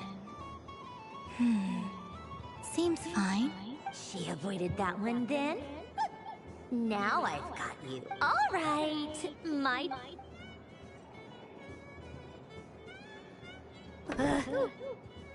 What? Looks like you lost again, Sandrone. Wait! There's more than one bad tooth!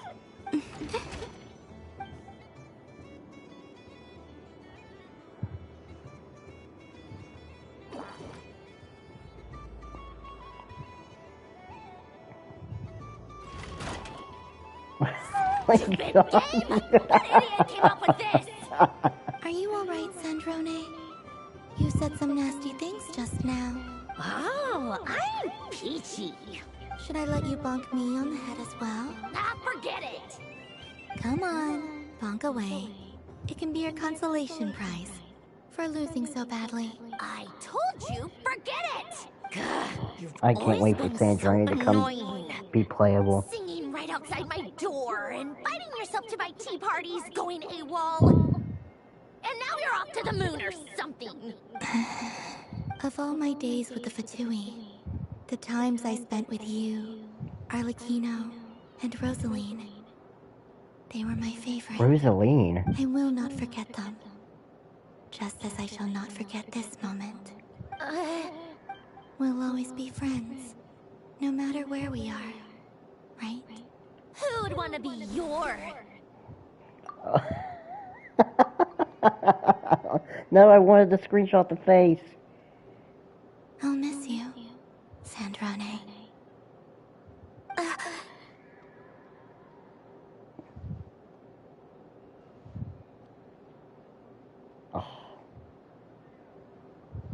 Oh, Signora. Goodbye, Sandrone.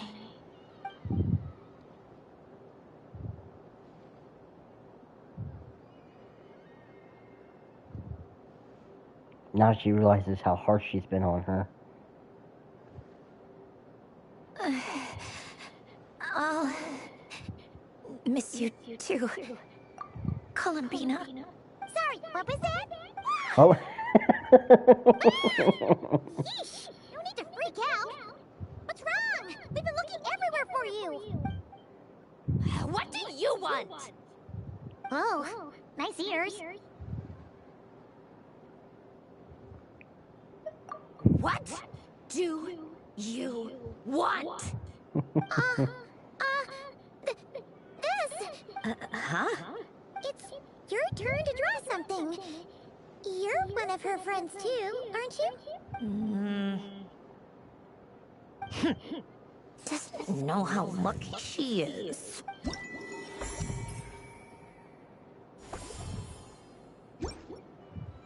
Oh, I like that Sandrone chibi. Okay, is it the lens? Okay, it's over here.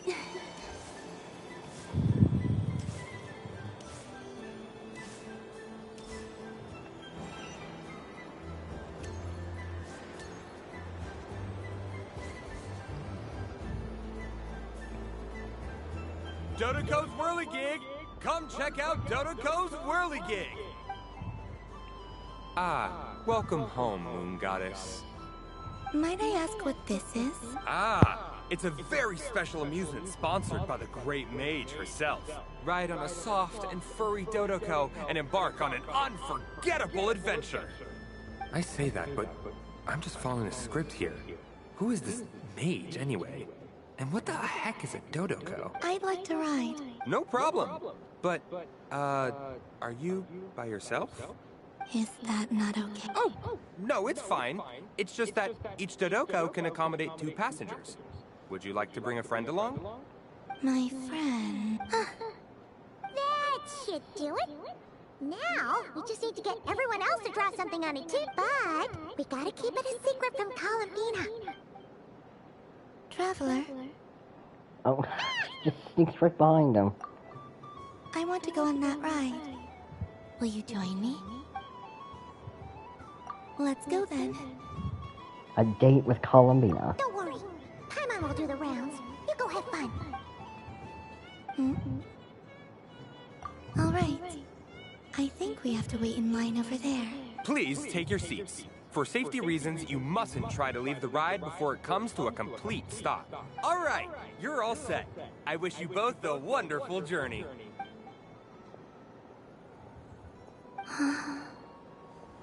Not bad. It reminds me of riding a moon lane. Sometimes, the Kuhenki circle around me like this, playing their beautiful melodies. Yeah. I'm going to miss them.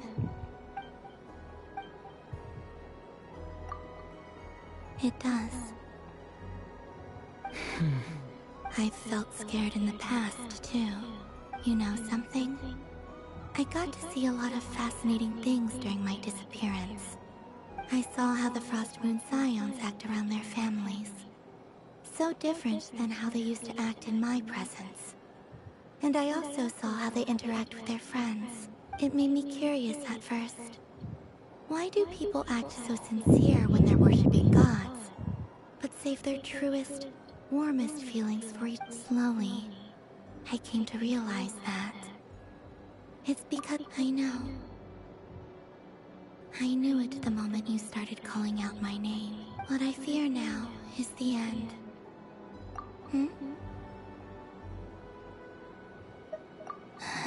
Thank you for this conversation. Thank you for listening to me. Don't worry. This fear I have, and the unknown that awaits me, they cannot hurt me. Not when I possess a treasure far greater. I just want you to remember this version of me. The real me. On this final night together. Dear passengers, Dodoko's awesome adventure has come to a close. Please leave in an orderly fashion, and we look forward to seeing you again in the future. Don't want the journey to end, huh? Don't worry, you two. There's always another adventure waiting just around the corner.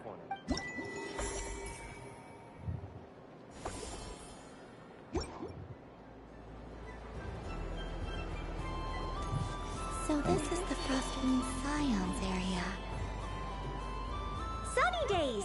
I prefer sunny days. Ah, well, you are as warm as the sun itself, Moon Goddess. Very well. I believe your spirit animal has to be this most adorable chic badger. Wow! Have a Lance? That's you, isn't it? It's our little secret, my dear traveler in Paimon. Okay, sure, but why are you here selling sugar sculptures? Everyone celebrates in their own way. After gazing into the abyss and spending time around gravestones all year, besides that, I like to think of myself as a fair judge of character. I dare say matching personalities to confection suits me rather well. That's not what Paimon was talking about. Aren't you afraid that your true identity might be exposed? Should I be? There is all manner of magic in the air this moon prayer night, thanks to the work of the great mages. I see Miss Columbina is hiding in plain sight. Why should I not do the same? Why miss this rare opportunity to enjoy a special evening in my true form? Fair enough. You got a point there. People who don't know you will probably think you're just a talking lantern. Well, now that we see eye to eye, what brings you here?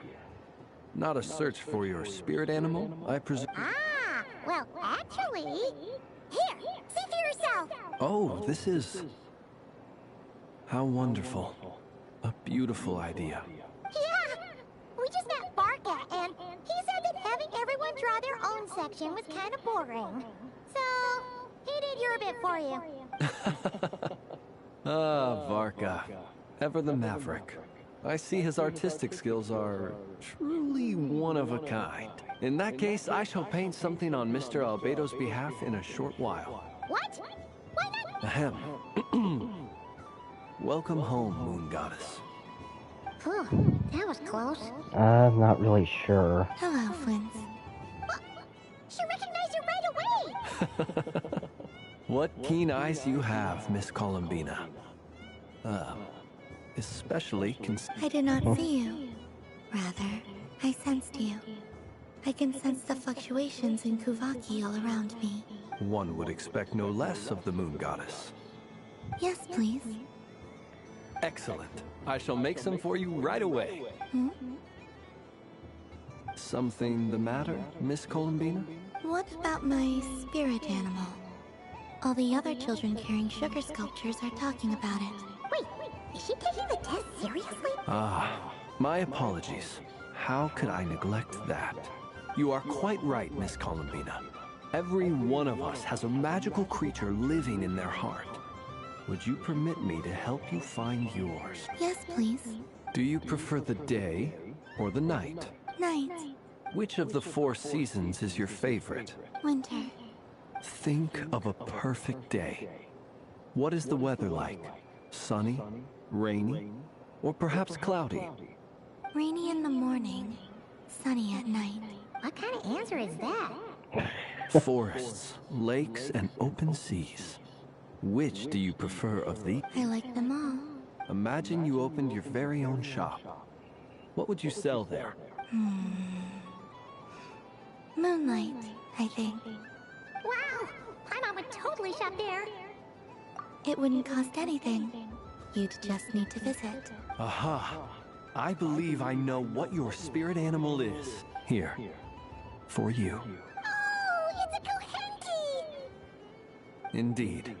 A free-spirited being with a deep love for all things here in Nodcry, who selflessly lends her aid to as many people as she can reach. It is the perfect fit for you, Miss Columbina. Thank you. It would be my honor. But you shall have to forgive me. We have known each other for quite some time. I doubt there is any answer I could give that would come as a surprise to you. So instead, would you accept this sugar sculpture as a token of our friendship? It's a lantern. Hey, why don't you two go enjoy your candy over there? Paimon wants to try. Come on, play ball. I get this drawing done. But I want to hear Paimon's answers. But it'll probably take ages. Paimon's a complex soul. And we don't want your candy to melt while you wait, huh? Oh. Okay then.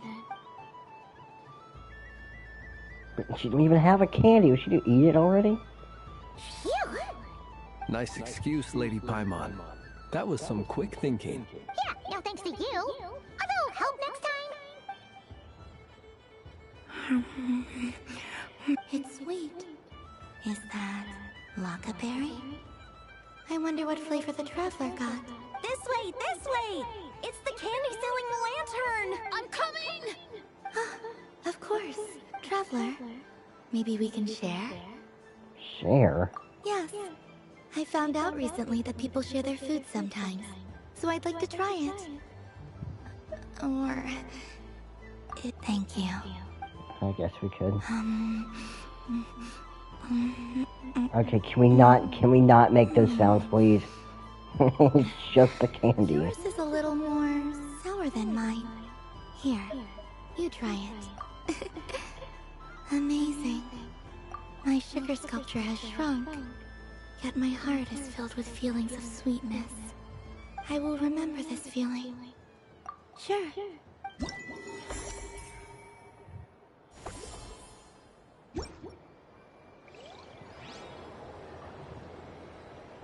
Oh my god, are you kidding me? That's not it?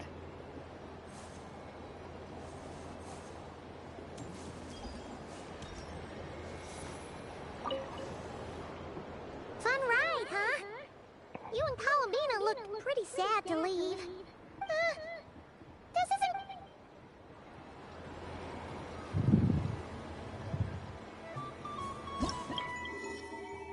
Now what? Now what am I saying? Do I have to do all of these?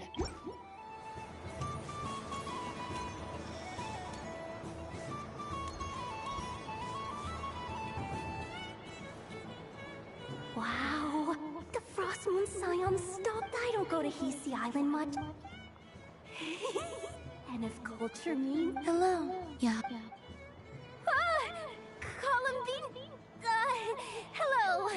goddess! That was too close. I almost gave the game away in front of the staff. Oh, wait. What's the deal with her shoes? They don't make a sound when she walks. Yeah. Do you like balloons too? Balloons? Oh! What's so fun about balloons?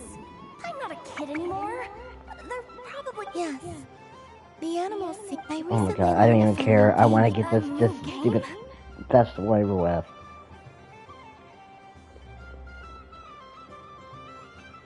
Hello. Welcome. Yes. Are you... Yes, please. Uninflated balloons? But those are just... Would you like to play the balloon game, Yehoda? Huh? Wait here a moment. Oh. This is so weird. I thought I saw Columbina nearby. Uh-oh! That's the fourth Harbinger! Although she's she looking for Columbina? Oh, guess that's... Which stall is she checking out? Oh, it's that other Frost Moon Scion's one. Try on the headgear, see what it's like having antlers or animal ears for a day. Oh, okay, yeah, I remember. Would be caught dead wearing that stuff. So embarrassing. Wait, what? She put it on? How peculiar. This would take some getting used to. It's a good look for her. I wonder if this is what it's like for Lynette. God, dude, that's so weird. It really suits you, ma'am. What is this? She was so intimidating a moment ago, but now, dang, she's really rocking those ears. How does she make them look so cool? I suppose I may as well keep them on for now. All part of the festive experience. She's coming. How do you do, Miss Yehoda? Oh, jeez. Don't talk to me while wearing that thing. Where am I supposed to look? Oh, I'm looking for Columbina. Have you seen her? She's... Wait, is that what she meant by balloon game? Yeah. Huh? No fair! How come I get caught in the crossfire? An ambush from the rear? Is this a declaration of war, Columbina? Would you like to play too, Arlecchino? Seriously? Are they gonna start some beef right here, right now? Gladly. That said, I believe there is another who would like to join. Boss Nev! Thank goodness! You've got to get me out of here! Things are kicking off big time! Hello there. I'd like 10... no, make that 20 balloons, please. Uninflated. What? Miss Moon Goddess, I hope you're prepared to pay the price for assaulting my employee. Welcome to the game, Nefer. Just to be clear, let's keep this a fair fight, okay? Naturally. Don't just stand there, Yehoda. Aren't you going to team up with me? Huh? Do I have to? Of course. Don't forget, the Curatorium has a reputation to uphold. I knew something like this was gonna happen.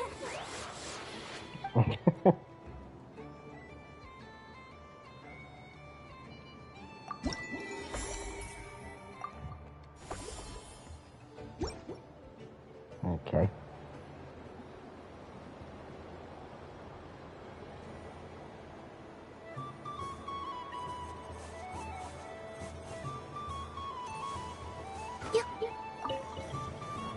I've seen Lenny.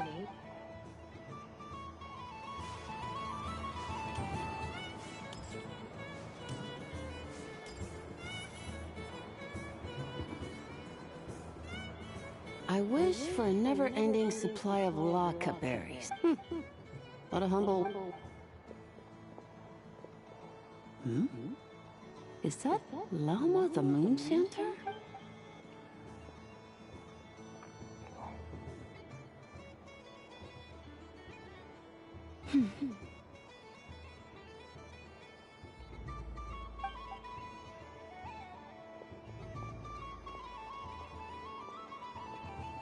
I wish that the long plume ibises would stop biting me. Oh dear, poor Lauma.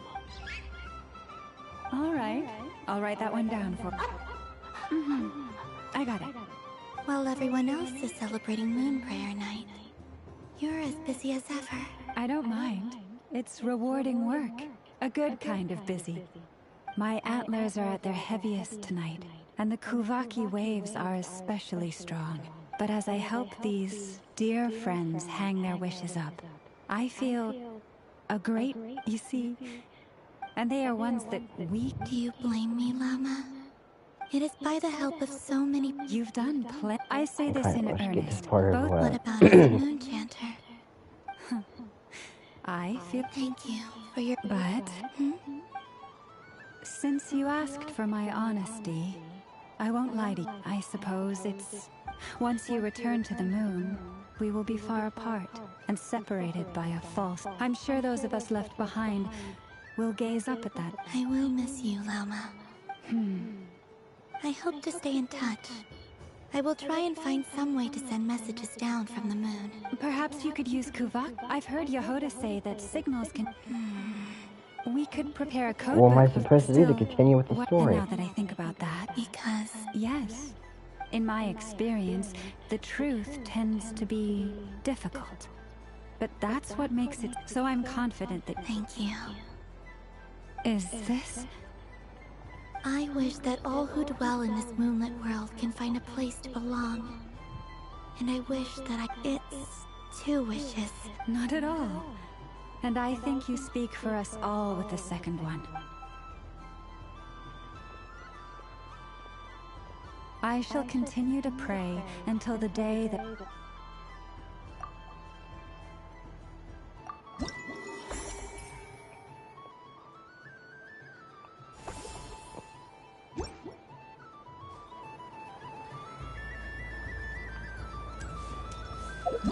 Let me see.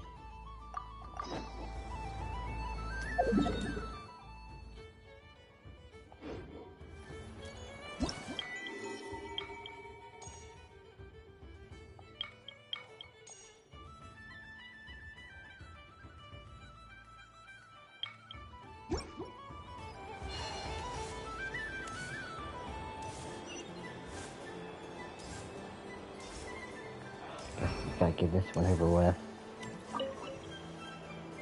A soft and furry creature that... Welcome I home, can't Moon God. Allow me to introduce myself. I am when the going... That sounds like a... Doesn't it just? Oh, but then recently, only to find it overgrown with seagrass. I made it back. Couldn't you just... Oh, the last thing and so, dear Moon Goddess, I was wondering if you might lend me your... Are you roping me? All the besides. I'm afraid I'm... Oh, that's quite all right. We don't many like myself are in our eyes, but perhaps in... Yes. Oh, wonderful. Oh, great.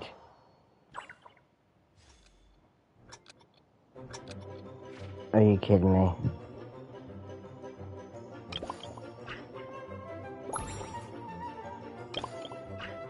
I remember this from the event that they had.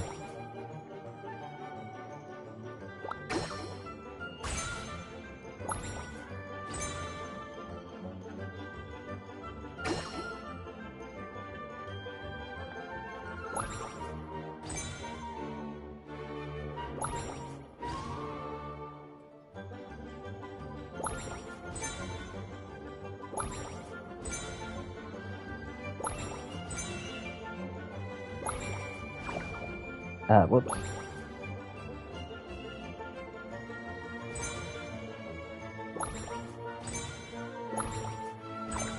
Ah, crap.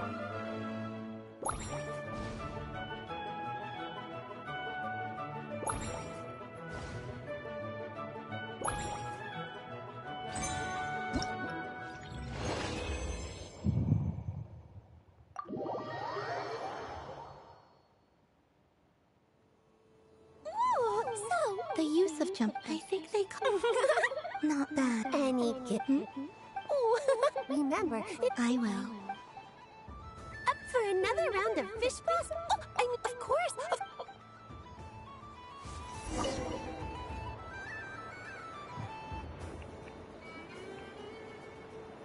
I wouldn't say it's... I mean, you can't just explain it away as magic. Is something the... Ah, Miss Columbina! No. Oh, impeccable. This self-proclaimed... Hey, now, I left the flagship just to help you out, Miss Nicole. What's going on? So Alice and I... Sorry, let me backtrack a little. Alice, being a great mage, wanted her Dotoko to reflect something of her own charm and mystique. So, and entirely, if anything, I only say... Your voice speaks... See? Exactly. Miss Nicole? I know that probably makes me sound like a whiny child acting out in front of their parents. And it's a little embarrassing now, but hey, I said it now, I can't take it back. That would be even more embarrassing. Also, don't... Miss Nicole, are you saying that you'd like someone to... The point is, I've been biding my... I thought this was going to be a nice, straightforward festival where I'd... Well... You will? I'd like to try. Then what are we waiting for? It's like the... Alright, I'll try this out, this stupid minigame.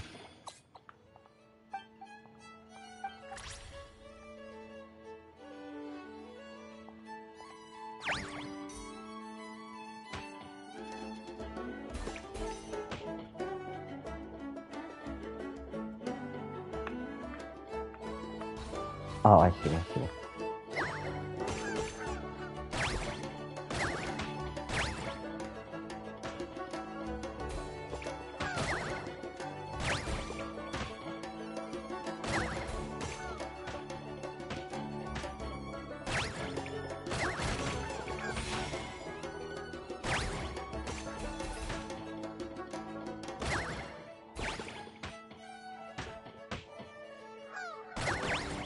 Whoops.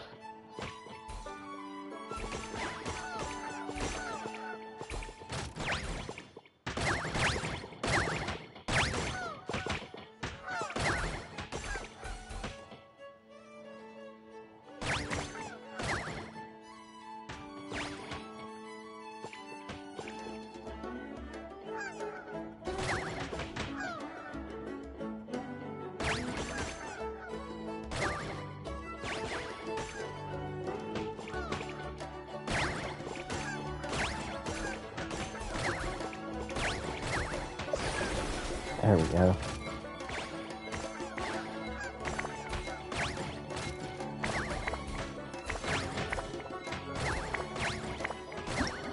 Okay.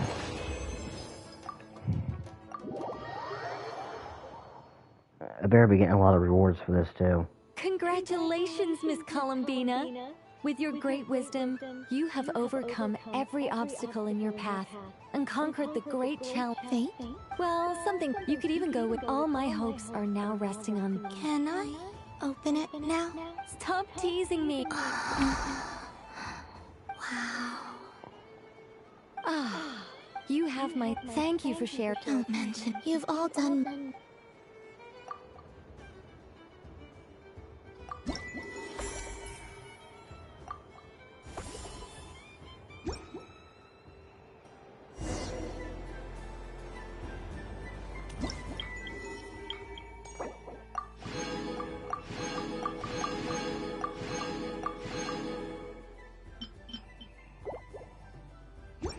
Okay, I guess I do have to complete it. Okay.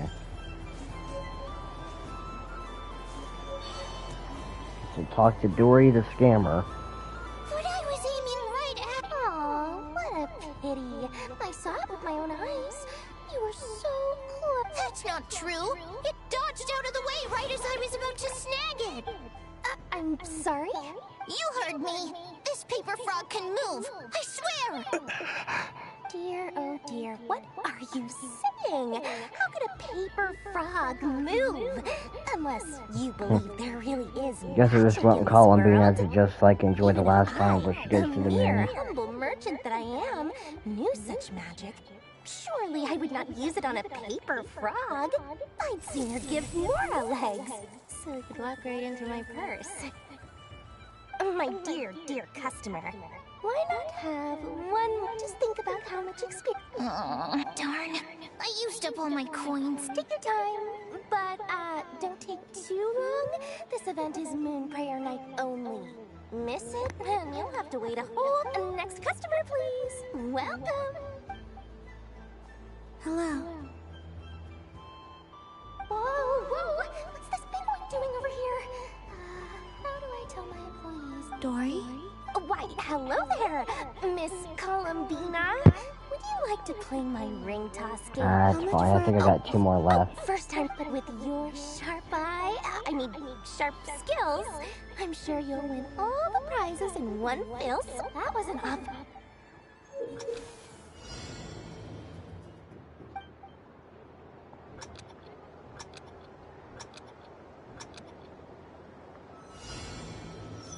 Here comes the ring! Oh, peanuts.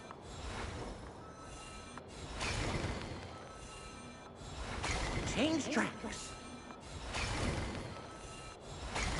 Roselle, should we move or not?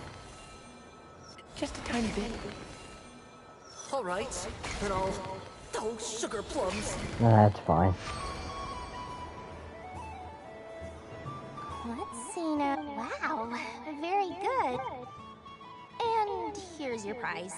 Now, how about another round? Happy Moon Prayer Night, Miss Columbina. Happy Moon Prayer Night, Durin and Hat Guy. Yes. And no. You said we were just coming here to say hello. I did, but then I recognized a few more people as I got closer. Do my eyes deceive me? Is that...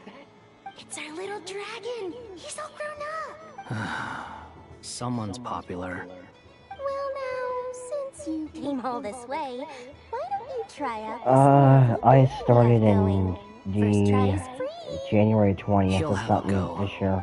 It's only one free try. I'm aware. How has Elder Almond been lately? He's in great shape. He tried to go boat racing with Firecracker a while back. How about you? Yes. But you've become less... We call that maturity. You know, the knight wields a sword. Stone is... That's awesome! I want to be a knight when I grow up too. Ring, here I come! Oh, the heck! If you say so. Oh, I do. May the engine in our hearts propel us to the stake. I can move! I can move now, What are they doing? You could have never seen... But how? I have to get... Yeah, January 2025. Now for your prize. Oh, sweet Gran. Good thing I've already turned a profit from the customer. Okay. What? I leave for 2 seconds and someone's... Oh, well, these things happen, you know? Perhaps you'd be interested in one of the other prizes in... Here, you can have it. Huh? But... Don't worry about it. It will be happier with you. Oh, thanks so much, miss. Moon Goddess. Oh, goodness gracious, Columbina. Give me strength. Daddy, look! That's the game I was telling you Caught red-handed. She's the Moon Goddess after all. Huh? Oh. You can take mine if you want. What? Why? Why are all these bleeding hearts coming here to ruin my... Happy Moon Prayer Night, everyone. Happy Moon Prayer Night.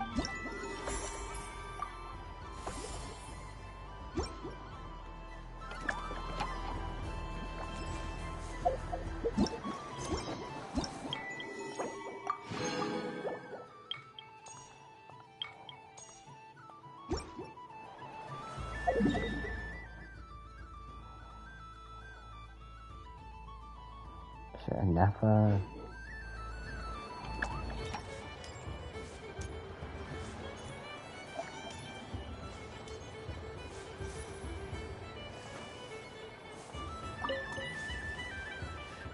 Huh?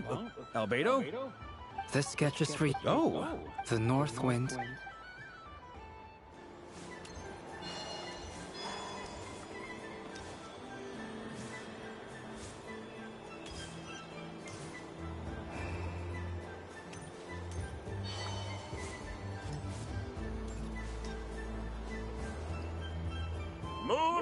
Candy? To share? Welcome home, Moon Goddess.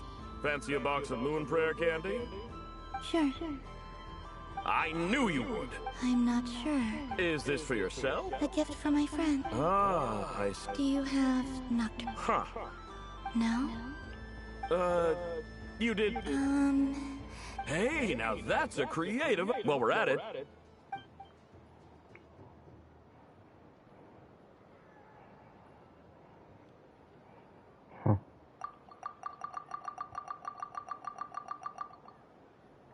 Here you go.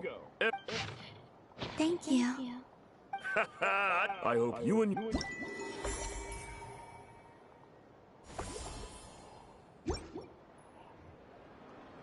I don't know if I will or not. This is the first time I've actually touched this game in like 2 weeks.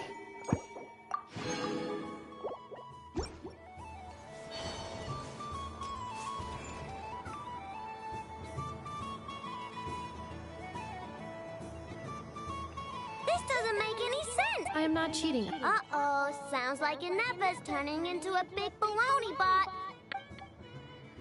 Moon Goddess, help me. Miss Columbina, I know, is attempting to cheat. What the? I'm not the cheater! You're the cheater! How dare you throw it back at me?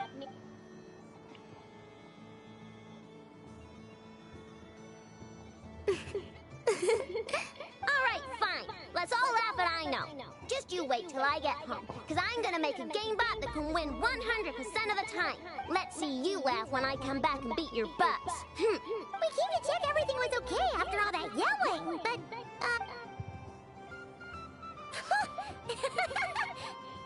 Whatever it is, it sounds like cheating is allowed. Kuhenki concentration. Each player starts with differently colored Kuhenki. Each round, they draw one Kuhenki from their opponent. When a player has two Kuhenki of the same color, they make a pair and can be discarded. Any that can't. The round ends when a player... Ooh. That is fine. Alrighty then. Okay, but sure. And if we win, if you win, only one of you gets to sticker someone else. I have taken to calling this. I know logic. Hey, lay off me, alright? Looks like Luonatar is the Kuhenki of honor for this game. Anyway, let's go clockwise, starting from Inepa.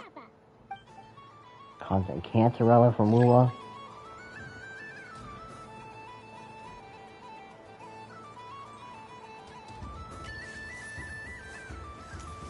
Dude, it's so hard to control this character.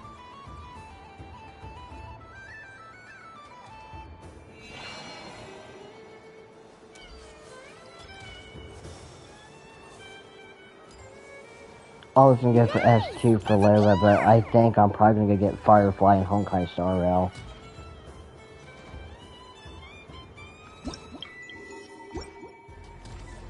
Go, fly!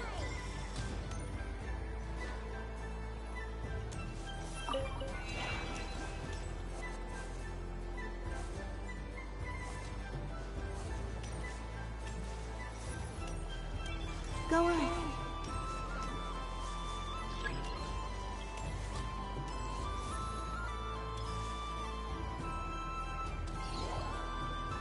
I have a pair.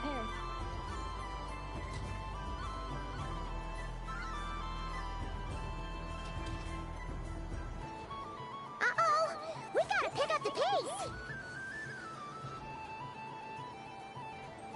No, my first copy. I started Honkai Star Rail in July. I got Cypher. And then I started getting back into it in November. I got Castrus and Hyacine. I just got Cypher's Light Cone today. I want to get Firefly because she was one of my favorite characters ever since I started the game. I actually liked her since the Penacony quest.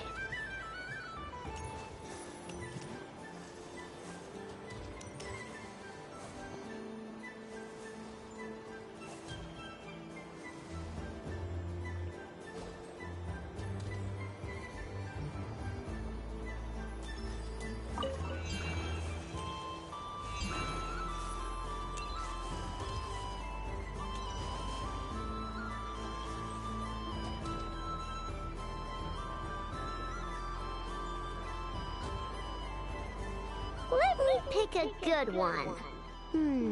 What's it gonna be? You're looking very pleased with yourself there. What happened to being a huge Grumposaurus? I won. Duh.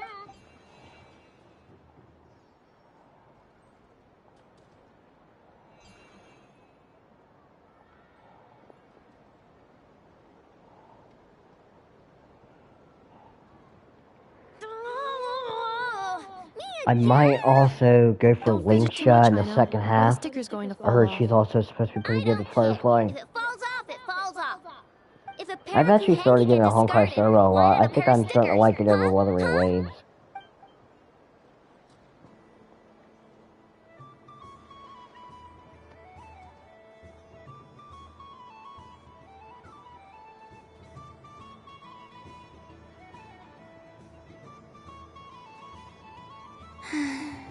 I've lost. Sticker, sticker, sticker!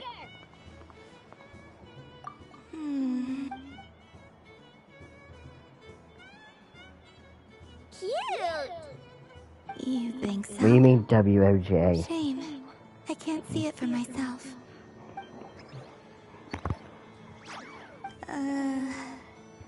What did Luanatar say? She said it looks so cute that she wants me to lose a few more rounds.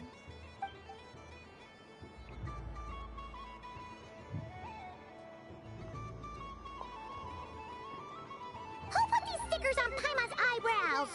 Ugh, she can barely see. All right, now, I think we got enough evidence to prove. Yes, The culprit is... Ineffa! Culprit? What did I do? Quit acting dumb, Ineffa! You're not wriggling your way out of this one. I've been watching you. Not only did you remember whose side Luanatar started at, but every time someone drew a Kuhenki, you were logging it and calculating every last possibility. Which I think they're just getting ready for 3.0, honestly. 2.8's quest had so many missing stuff in it, and fighting the false sovereign 3 patches in a row was kind of dry. Putting aside the fact that running calculations is not against the game rules, but that's not against the rules either. So she admits it. She certainly does. Alright, everyone grab a sticker.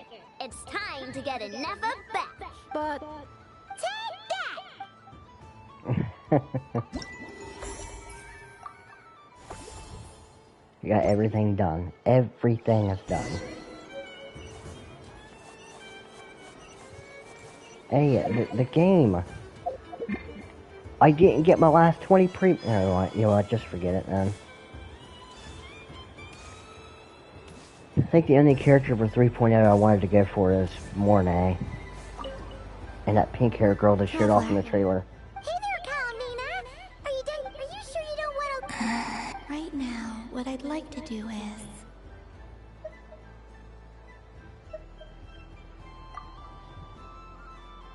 Oh! Candy for us?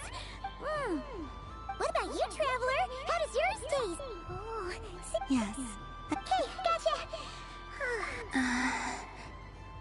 Sure! This one? Here we go! One perfect... It's so sweet!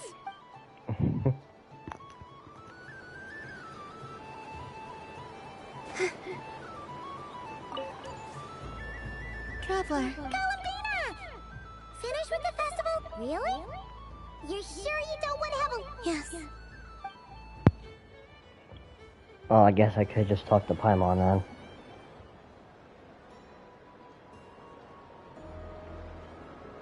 This was the most fun I've If you got Ferloba, Cantrell would be a pretty good character to pull. I moved her onto the Imperium Anthem set, and I cannot get that good second Havoc damage bonus 3 cost.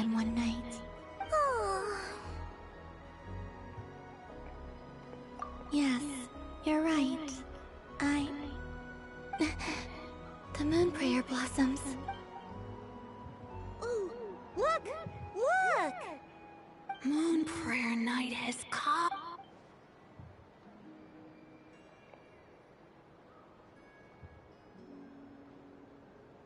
The moon. Happy Moon Prayer Night, dear. Happy Moon Prayer Night. I could show you some showcases Happy for Live Moon in Prayer Cantarella, Night. but I don't know where you want me to put it at.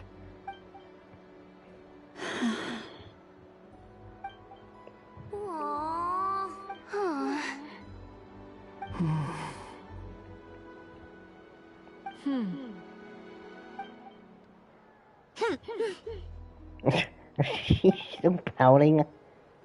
Time flies when you're... Looks like the time has come. Columbina. You're heading off, then? Yes, to the ruins you mentioned. And from there, back home to the moon. Wait! I know? At least... Take one of our craft shop's crumb cookies up to the moon with you. You know, for a snack. Sure. The Curatorium of Secrets believes in proper farewells. No story should be left without a satisfactory end. Never. Farewells are an important affair for the Ratniki, too. We never know when we might meet again. Haha! And here I thought grand farewells wouldn't suit tonight's mood.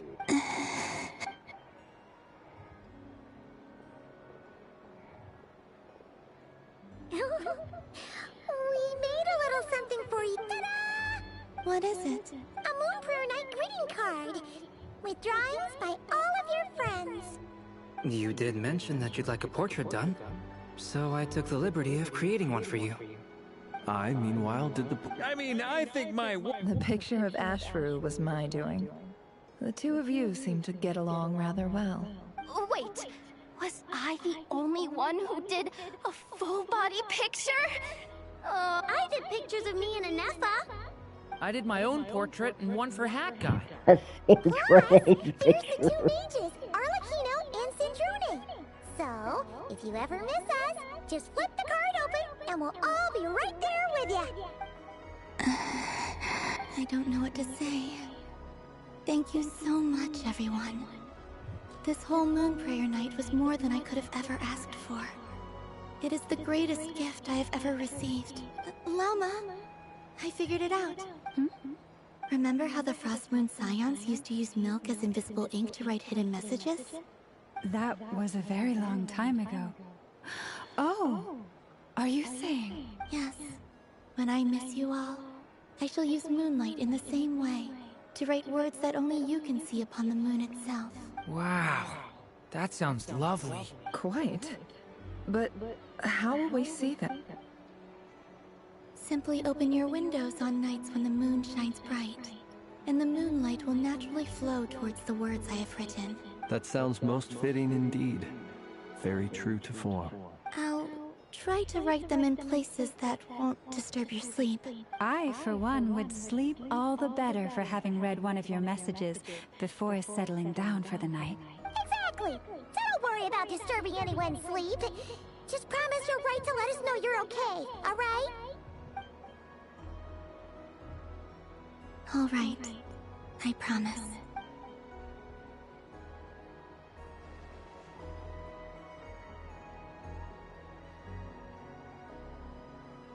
In that case, Columbina. I'm ready.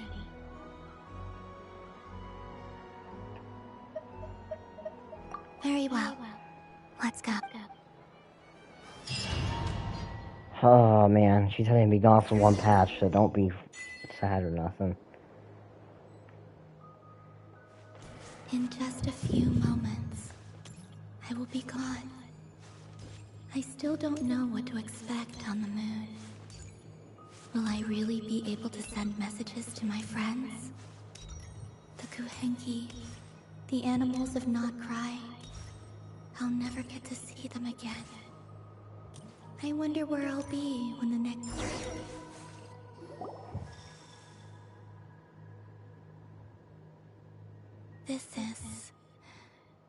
This is where the people of Hyperborea used to communicate with the moons. Eternal moon, frost moon, iridescent moon. When the power of all three converge, the gate to the moons shall open. Moon marrow preparations are complete. Only the final step remains. I'm sure Nashatown is livelier than ever at this moment. Yeah. It's a shame you couldn't be there for it, but it's now or never, right? It's fine. I'm more than happy with this. My last piece of luggage. My only piece of luggage.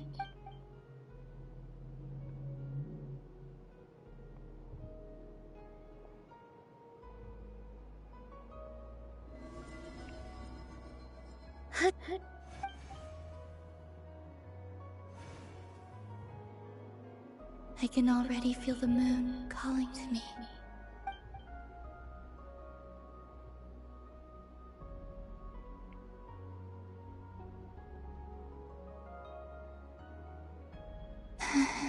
Your home lies on the far side of this light, Columbina. From now on, we will at last have a reason to pray to the true moon. Columbina, Yes? I'm listening. be sure to come back and see us when you get the chance.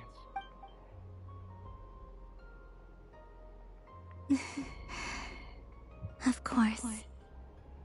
But if that chance doesn't come, then remember that you have friends on this planet. People who will miss Columbina. Yes, I will. Thank you for everything you've done for me. And remember, come night or day, the moonlight shall always connect us. Well then, farewell. I haven't really done none of them Selenic Chronicles, except maybe the first few and...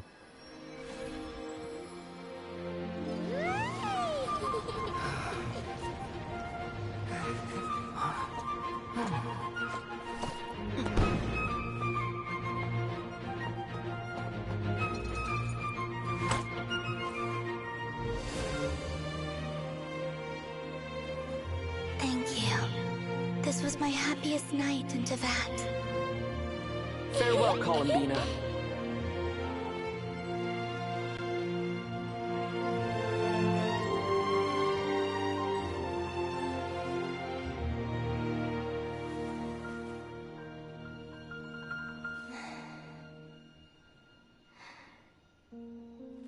You can tell she don't want to go.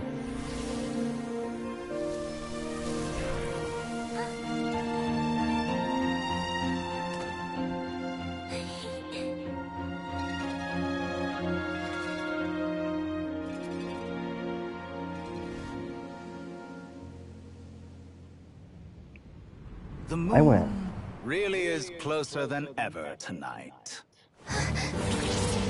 Oh, crap!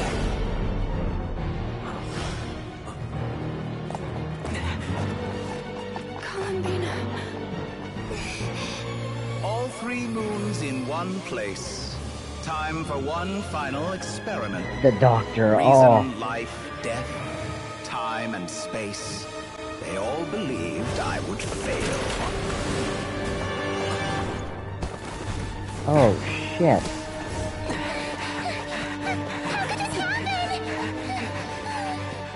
But Tevat's primordial power never did belong to the throne of heaven. And now, they are mine.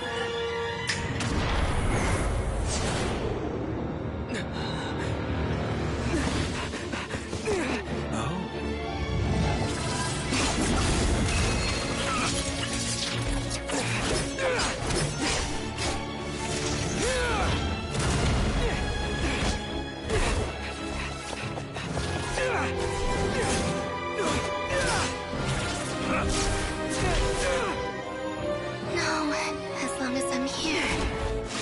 The doctor is free to wield the Three Moons' power.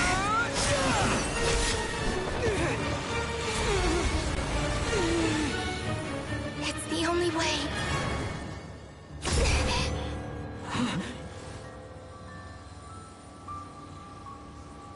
I guess I won't be going home today. Columbina! No!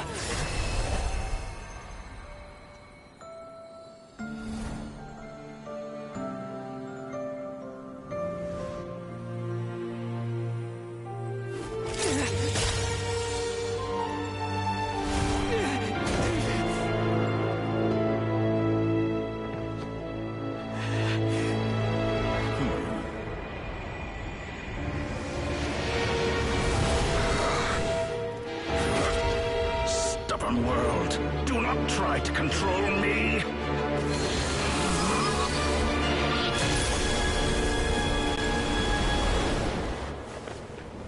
Columbina.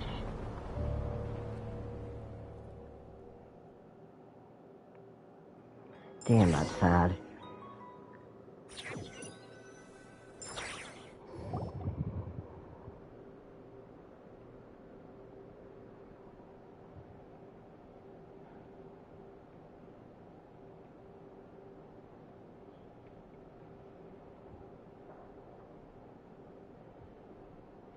Are you all right? Do your wounds still hurt? I had someone prepare a little medicine that could prove effective. Take it if you need. In that case, let me relate the contents of the call we made to Alice after the incident occurred. That Dottore is a crafty one. He distracted the Hexenzirkel by creating a huge fuss at Tevat's borders. I'd assumed that the cause was an abyssal intrusion from the outside world, which in fairness is a rather common occurrence. But after learning that you managed to influence the phantoms in Nordcry, I realized that perhaps this interference could have come from within Tevat instead. But we weren't able to change their fates. True, you couldn't change how their stories ended, but you did build some Variables? Yes. Things you heard that you could not otherwise have learned. Ideas that would otherwise have never crossed your mind. All these things are variables. Of course, most variables usually pale into insignificance with the myriad of possibilities floating around. But the moment you start treating them as building blocks and intentionally stacking them, that changes things. That's what Dottore did, and it's how he created the necessary conditions so that when you activated the portal tonight, it played right into his plan. However, we have no way of knowing exactly what he did. Yeah, we also need to ascertain Columbina's status. And that about sums it up. As I suspected, Dottore has disappeared completely. If it's any consolation, he wasn't able to control Columbina as he might have wished to. Oh no! What? She did what? All we saw was Dottore appeared and used some kind of power. The next thing we knew, he and Columbina were gone, and you were falling into the sea.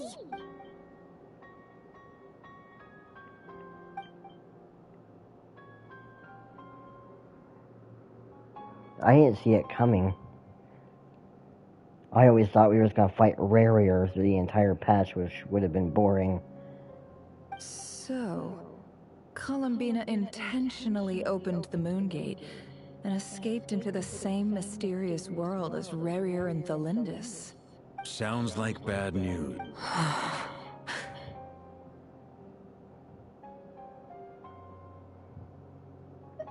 Seen in that way, the Trilunar Syzygy and Rarir's emergence, Dottore might have been pulling the strings in both cases.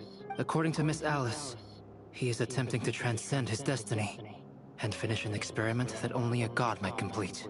An utter lunatic. Wait a sec, where's Hat Guy? Seems like he'd want to be here for this. He took off with a Dodo communication device after we spoke to Alice. He said he had a hunch that he wanted to investigate by himself. The look on his face was terrifying. I've never seen him like that before.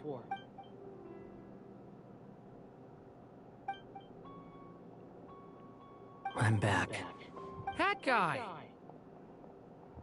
I went to look for the Hyperborean phantoms again.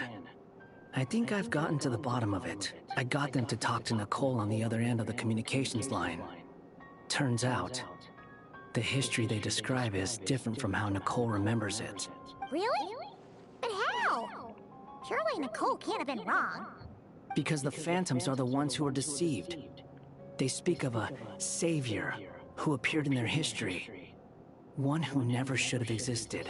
This savior promised to create a new moon within the false sky, and even bring back their moon goddesses. Foolishly, they believed in him, and told him everything he wanted to know about the moons. It's obvious that this was Dottore's doing. Now you mention it, the first time we entered the Hyperborean ruins, We heard the Phantoms discussing their history, and I remember Nicole commenting that something sounded a little strange. But Dottore shouldn't have been able to get in there in the first place! He didn't. Nicole said that this was an anomalous state triggered by disruptions in the causal connections between phantoms from the same era. The variables that Dottore put in place were substantial enough that they even affected phantoms that he never met. So it's not that their memories were unclear. They'd been tampered with. That's exactly the possibility Dottore was trying to manufacture. He turned these variables into knowledge and engineered the situation so all that knowledge would fall into his hands. Then, he harnessed that knowledge on Moonprayer Night to truly create a false moon. How is that even possible? To be precise, he exploited a weakness in the way the spell works. The spell senses Kuvaki to detect the moon's location. So, as long as the false moon more strongly resembled the moon than the frost moon beyond the skies, the gate would teleport Columbina to the false moon's location. In other words, to Dottore's side. Once he had her under control, the teleportation spell remained active, and he manipulated her power to seize both moon marrows. At that moment, the moon marrows disappeared right before our eyes. It was already too late, even as we were leaving the ruins. By then, Dottore had already amassed the power of all 3 moons. So, where does that leave us? What do we do now? I'd certainly like to know what Her Majesty thinks, now that the concerns I expressed to her have come to pass. But we cannot simply sit and wait for her to decide the matter. And in any case, it is not the Fatui Harbinger Damselette who sees us as her friends, but rather Columbina Hyposelenia. If, even in such extreme circumstances, Her Majesty will not lift the prohibition on Harbingers drawing steel against one another, then I will do as my heart demands. I will fight as Peruware instead. Let's go, Arlecchino. Time is short, so I'll make the first move.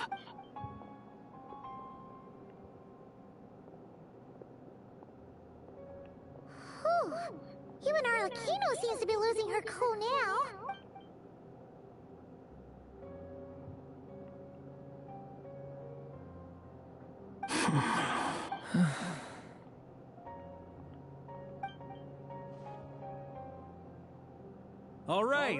All right. Lose those dejected looks for a moment and let me get a word in. It looks bad, I won't lie. Very bad, in fact. So Dottore's pulled some real dirty tricks to gain the upper hand. For now. And yeah, it's to the point where even the mages say that his variables have affected destiny. I'm not so sure, though. Many have told me that Tevat's destiny is fixed. And that does appear to be the case. Well, what makes Dottore so sure he'll be the exception? And since he was able to stack these variables up, who's to say we can't do the same? You of all people should not be discouraged, traveler from afar. This isn't over yet. And you're not alone in that. Everyone here does, but That's none of us pretty good thinking. I would have never thought of exactly how a that. knight should roll. They knock you down. Mark is right. This is far from over. Dottore's already way overdue a butt kicking given his past shenanigans.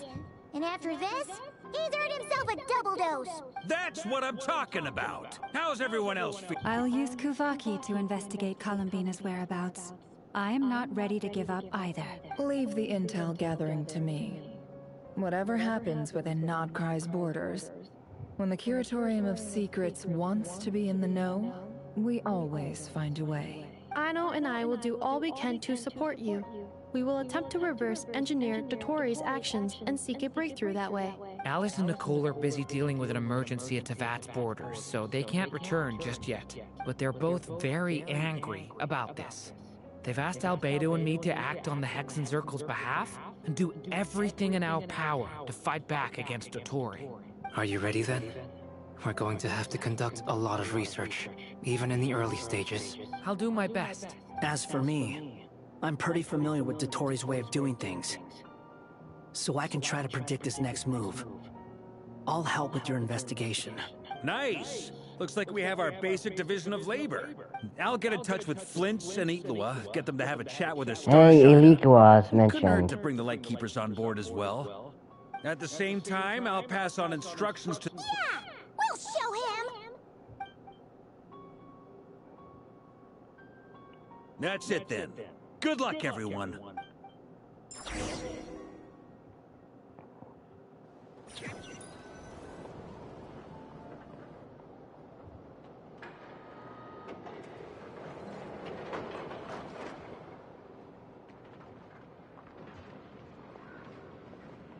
I never thought that Columbina would become my real name.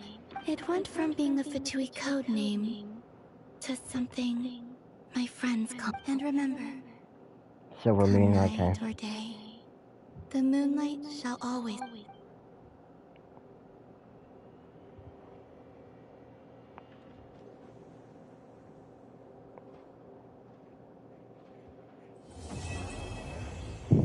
Wow.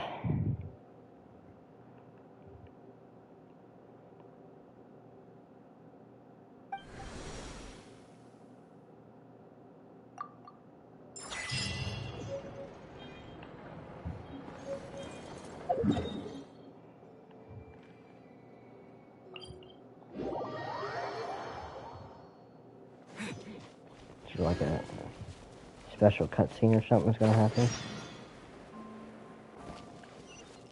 Okay, I see. I see.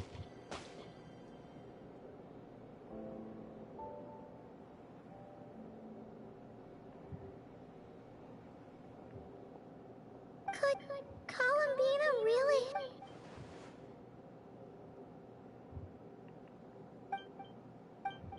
Columbina?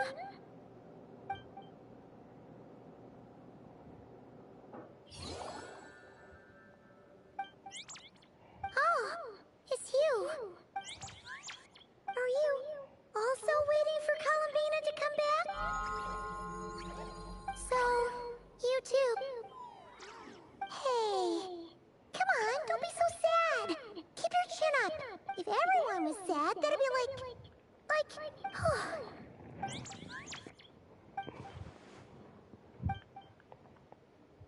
I haven't given up yet, Columbina. All of her friends, none of them would ever just give up like this. Give us a little more time.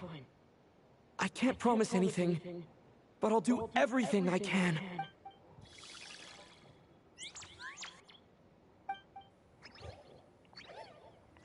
Are they cheering for us?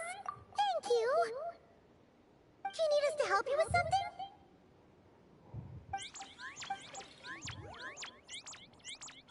This Kohenki. Why don't you play something?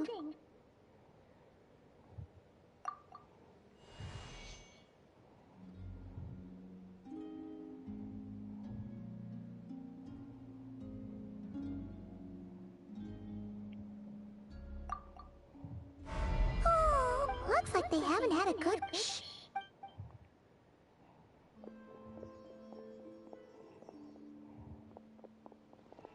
Oh. Syndrome! What?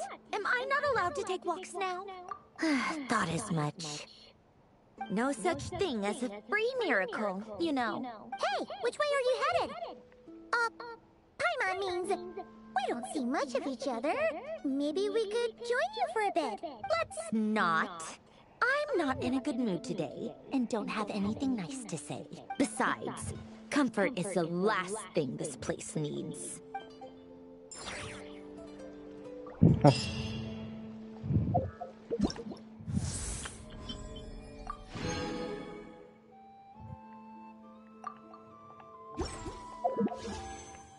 All these, or keep saving for Sandrone.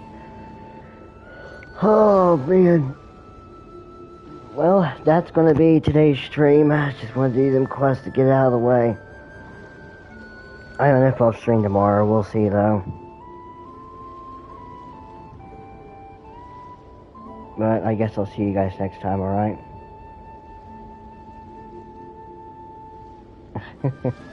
I'll see you, Milo. Take it easy, buddy, alright?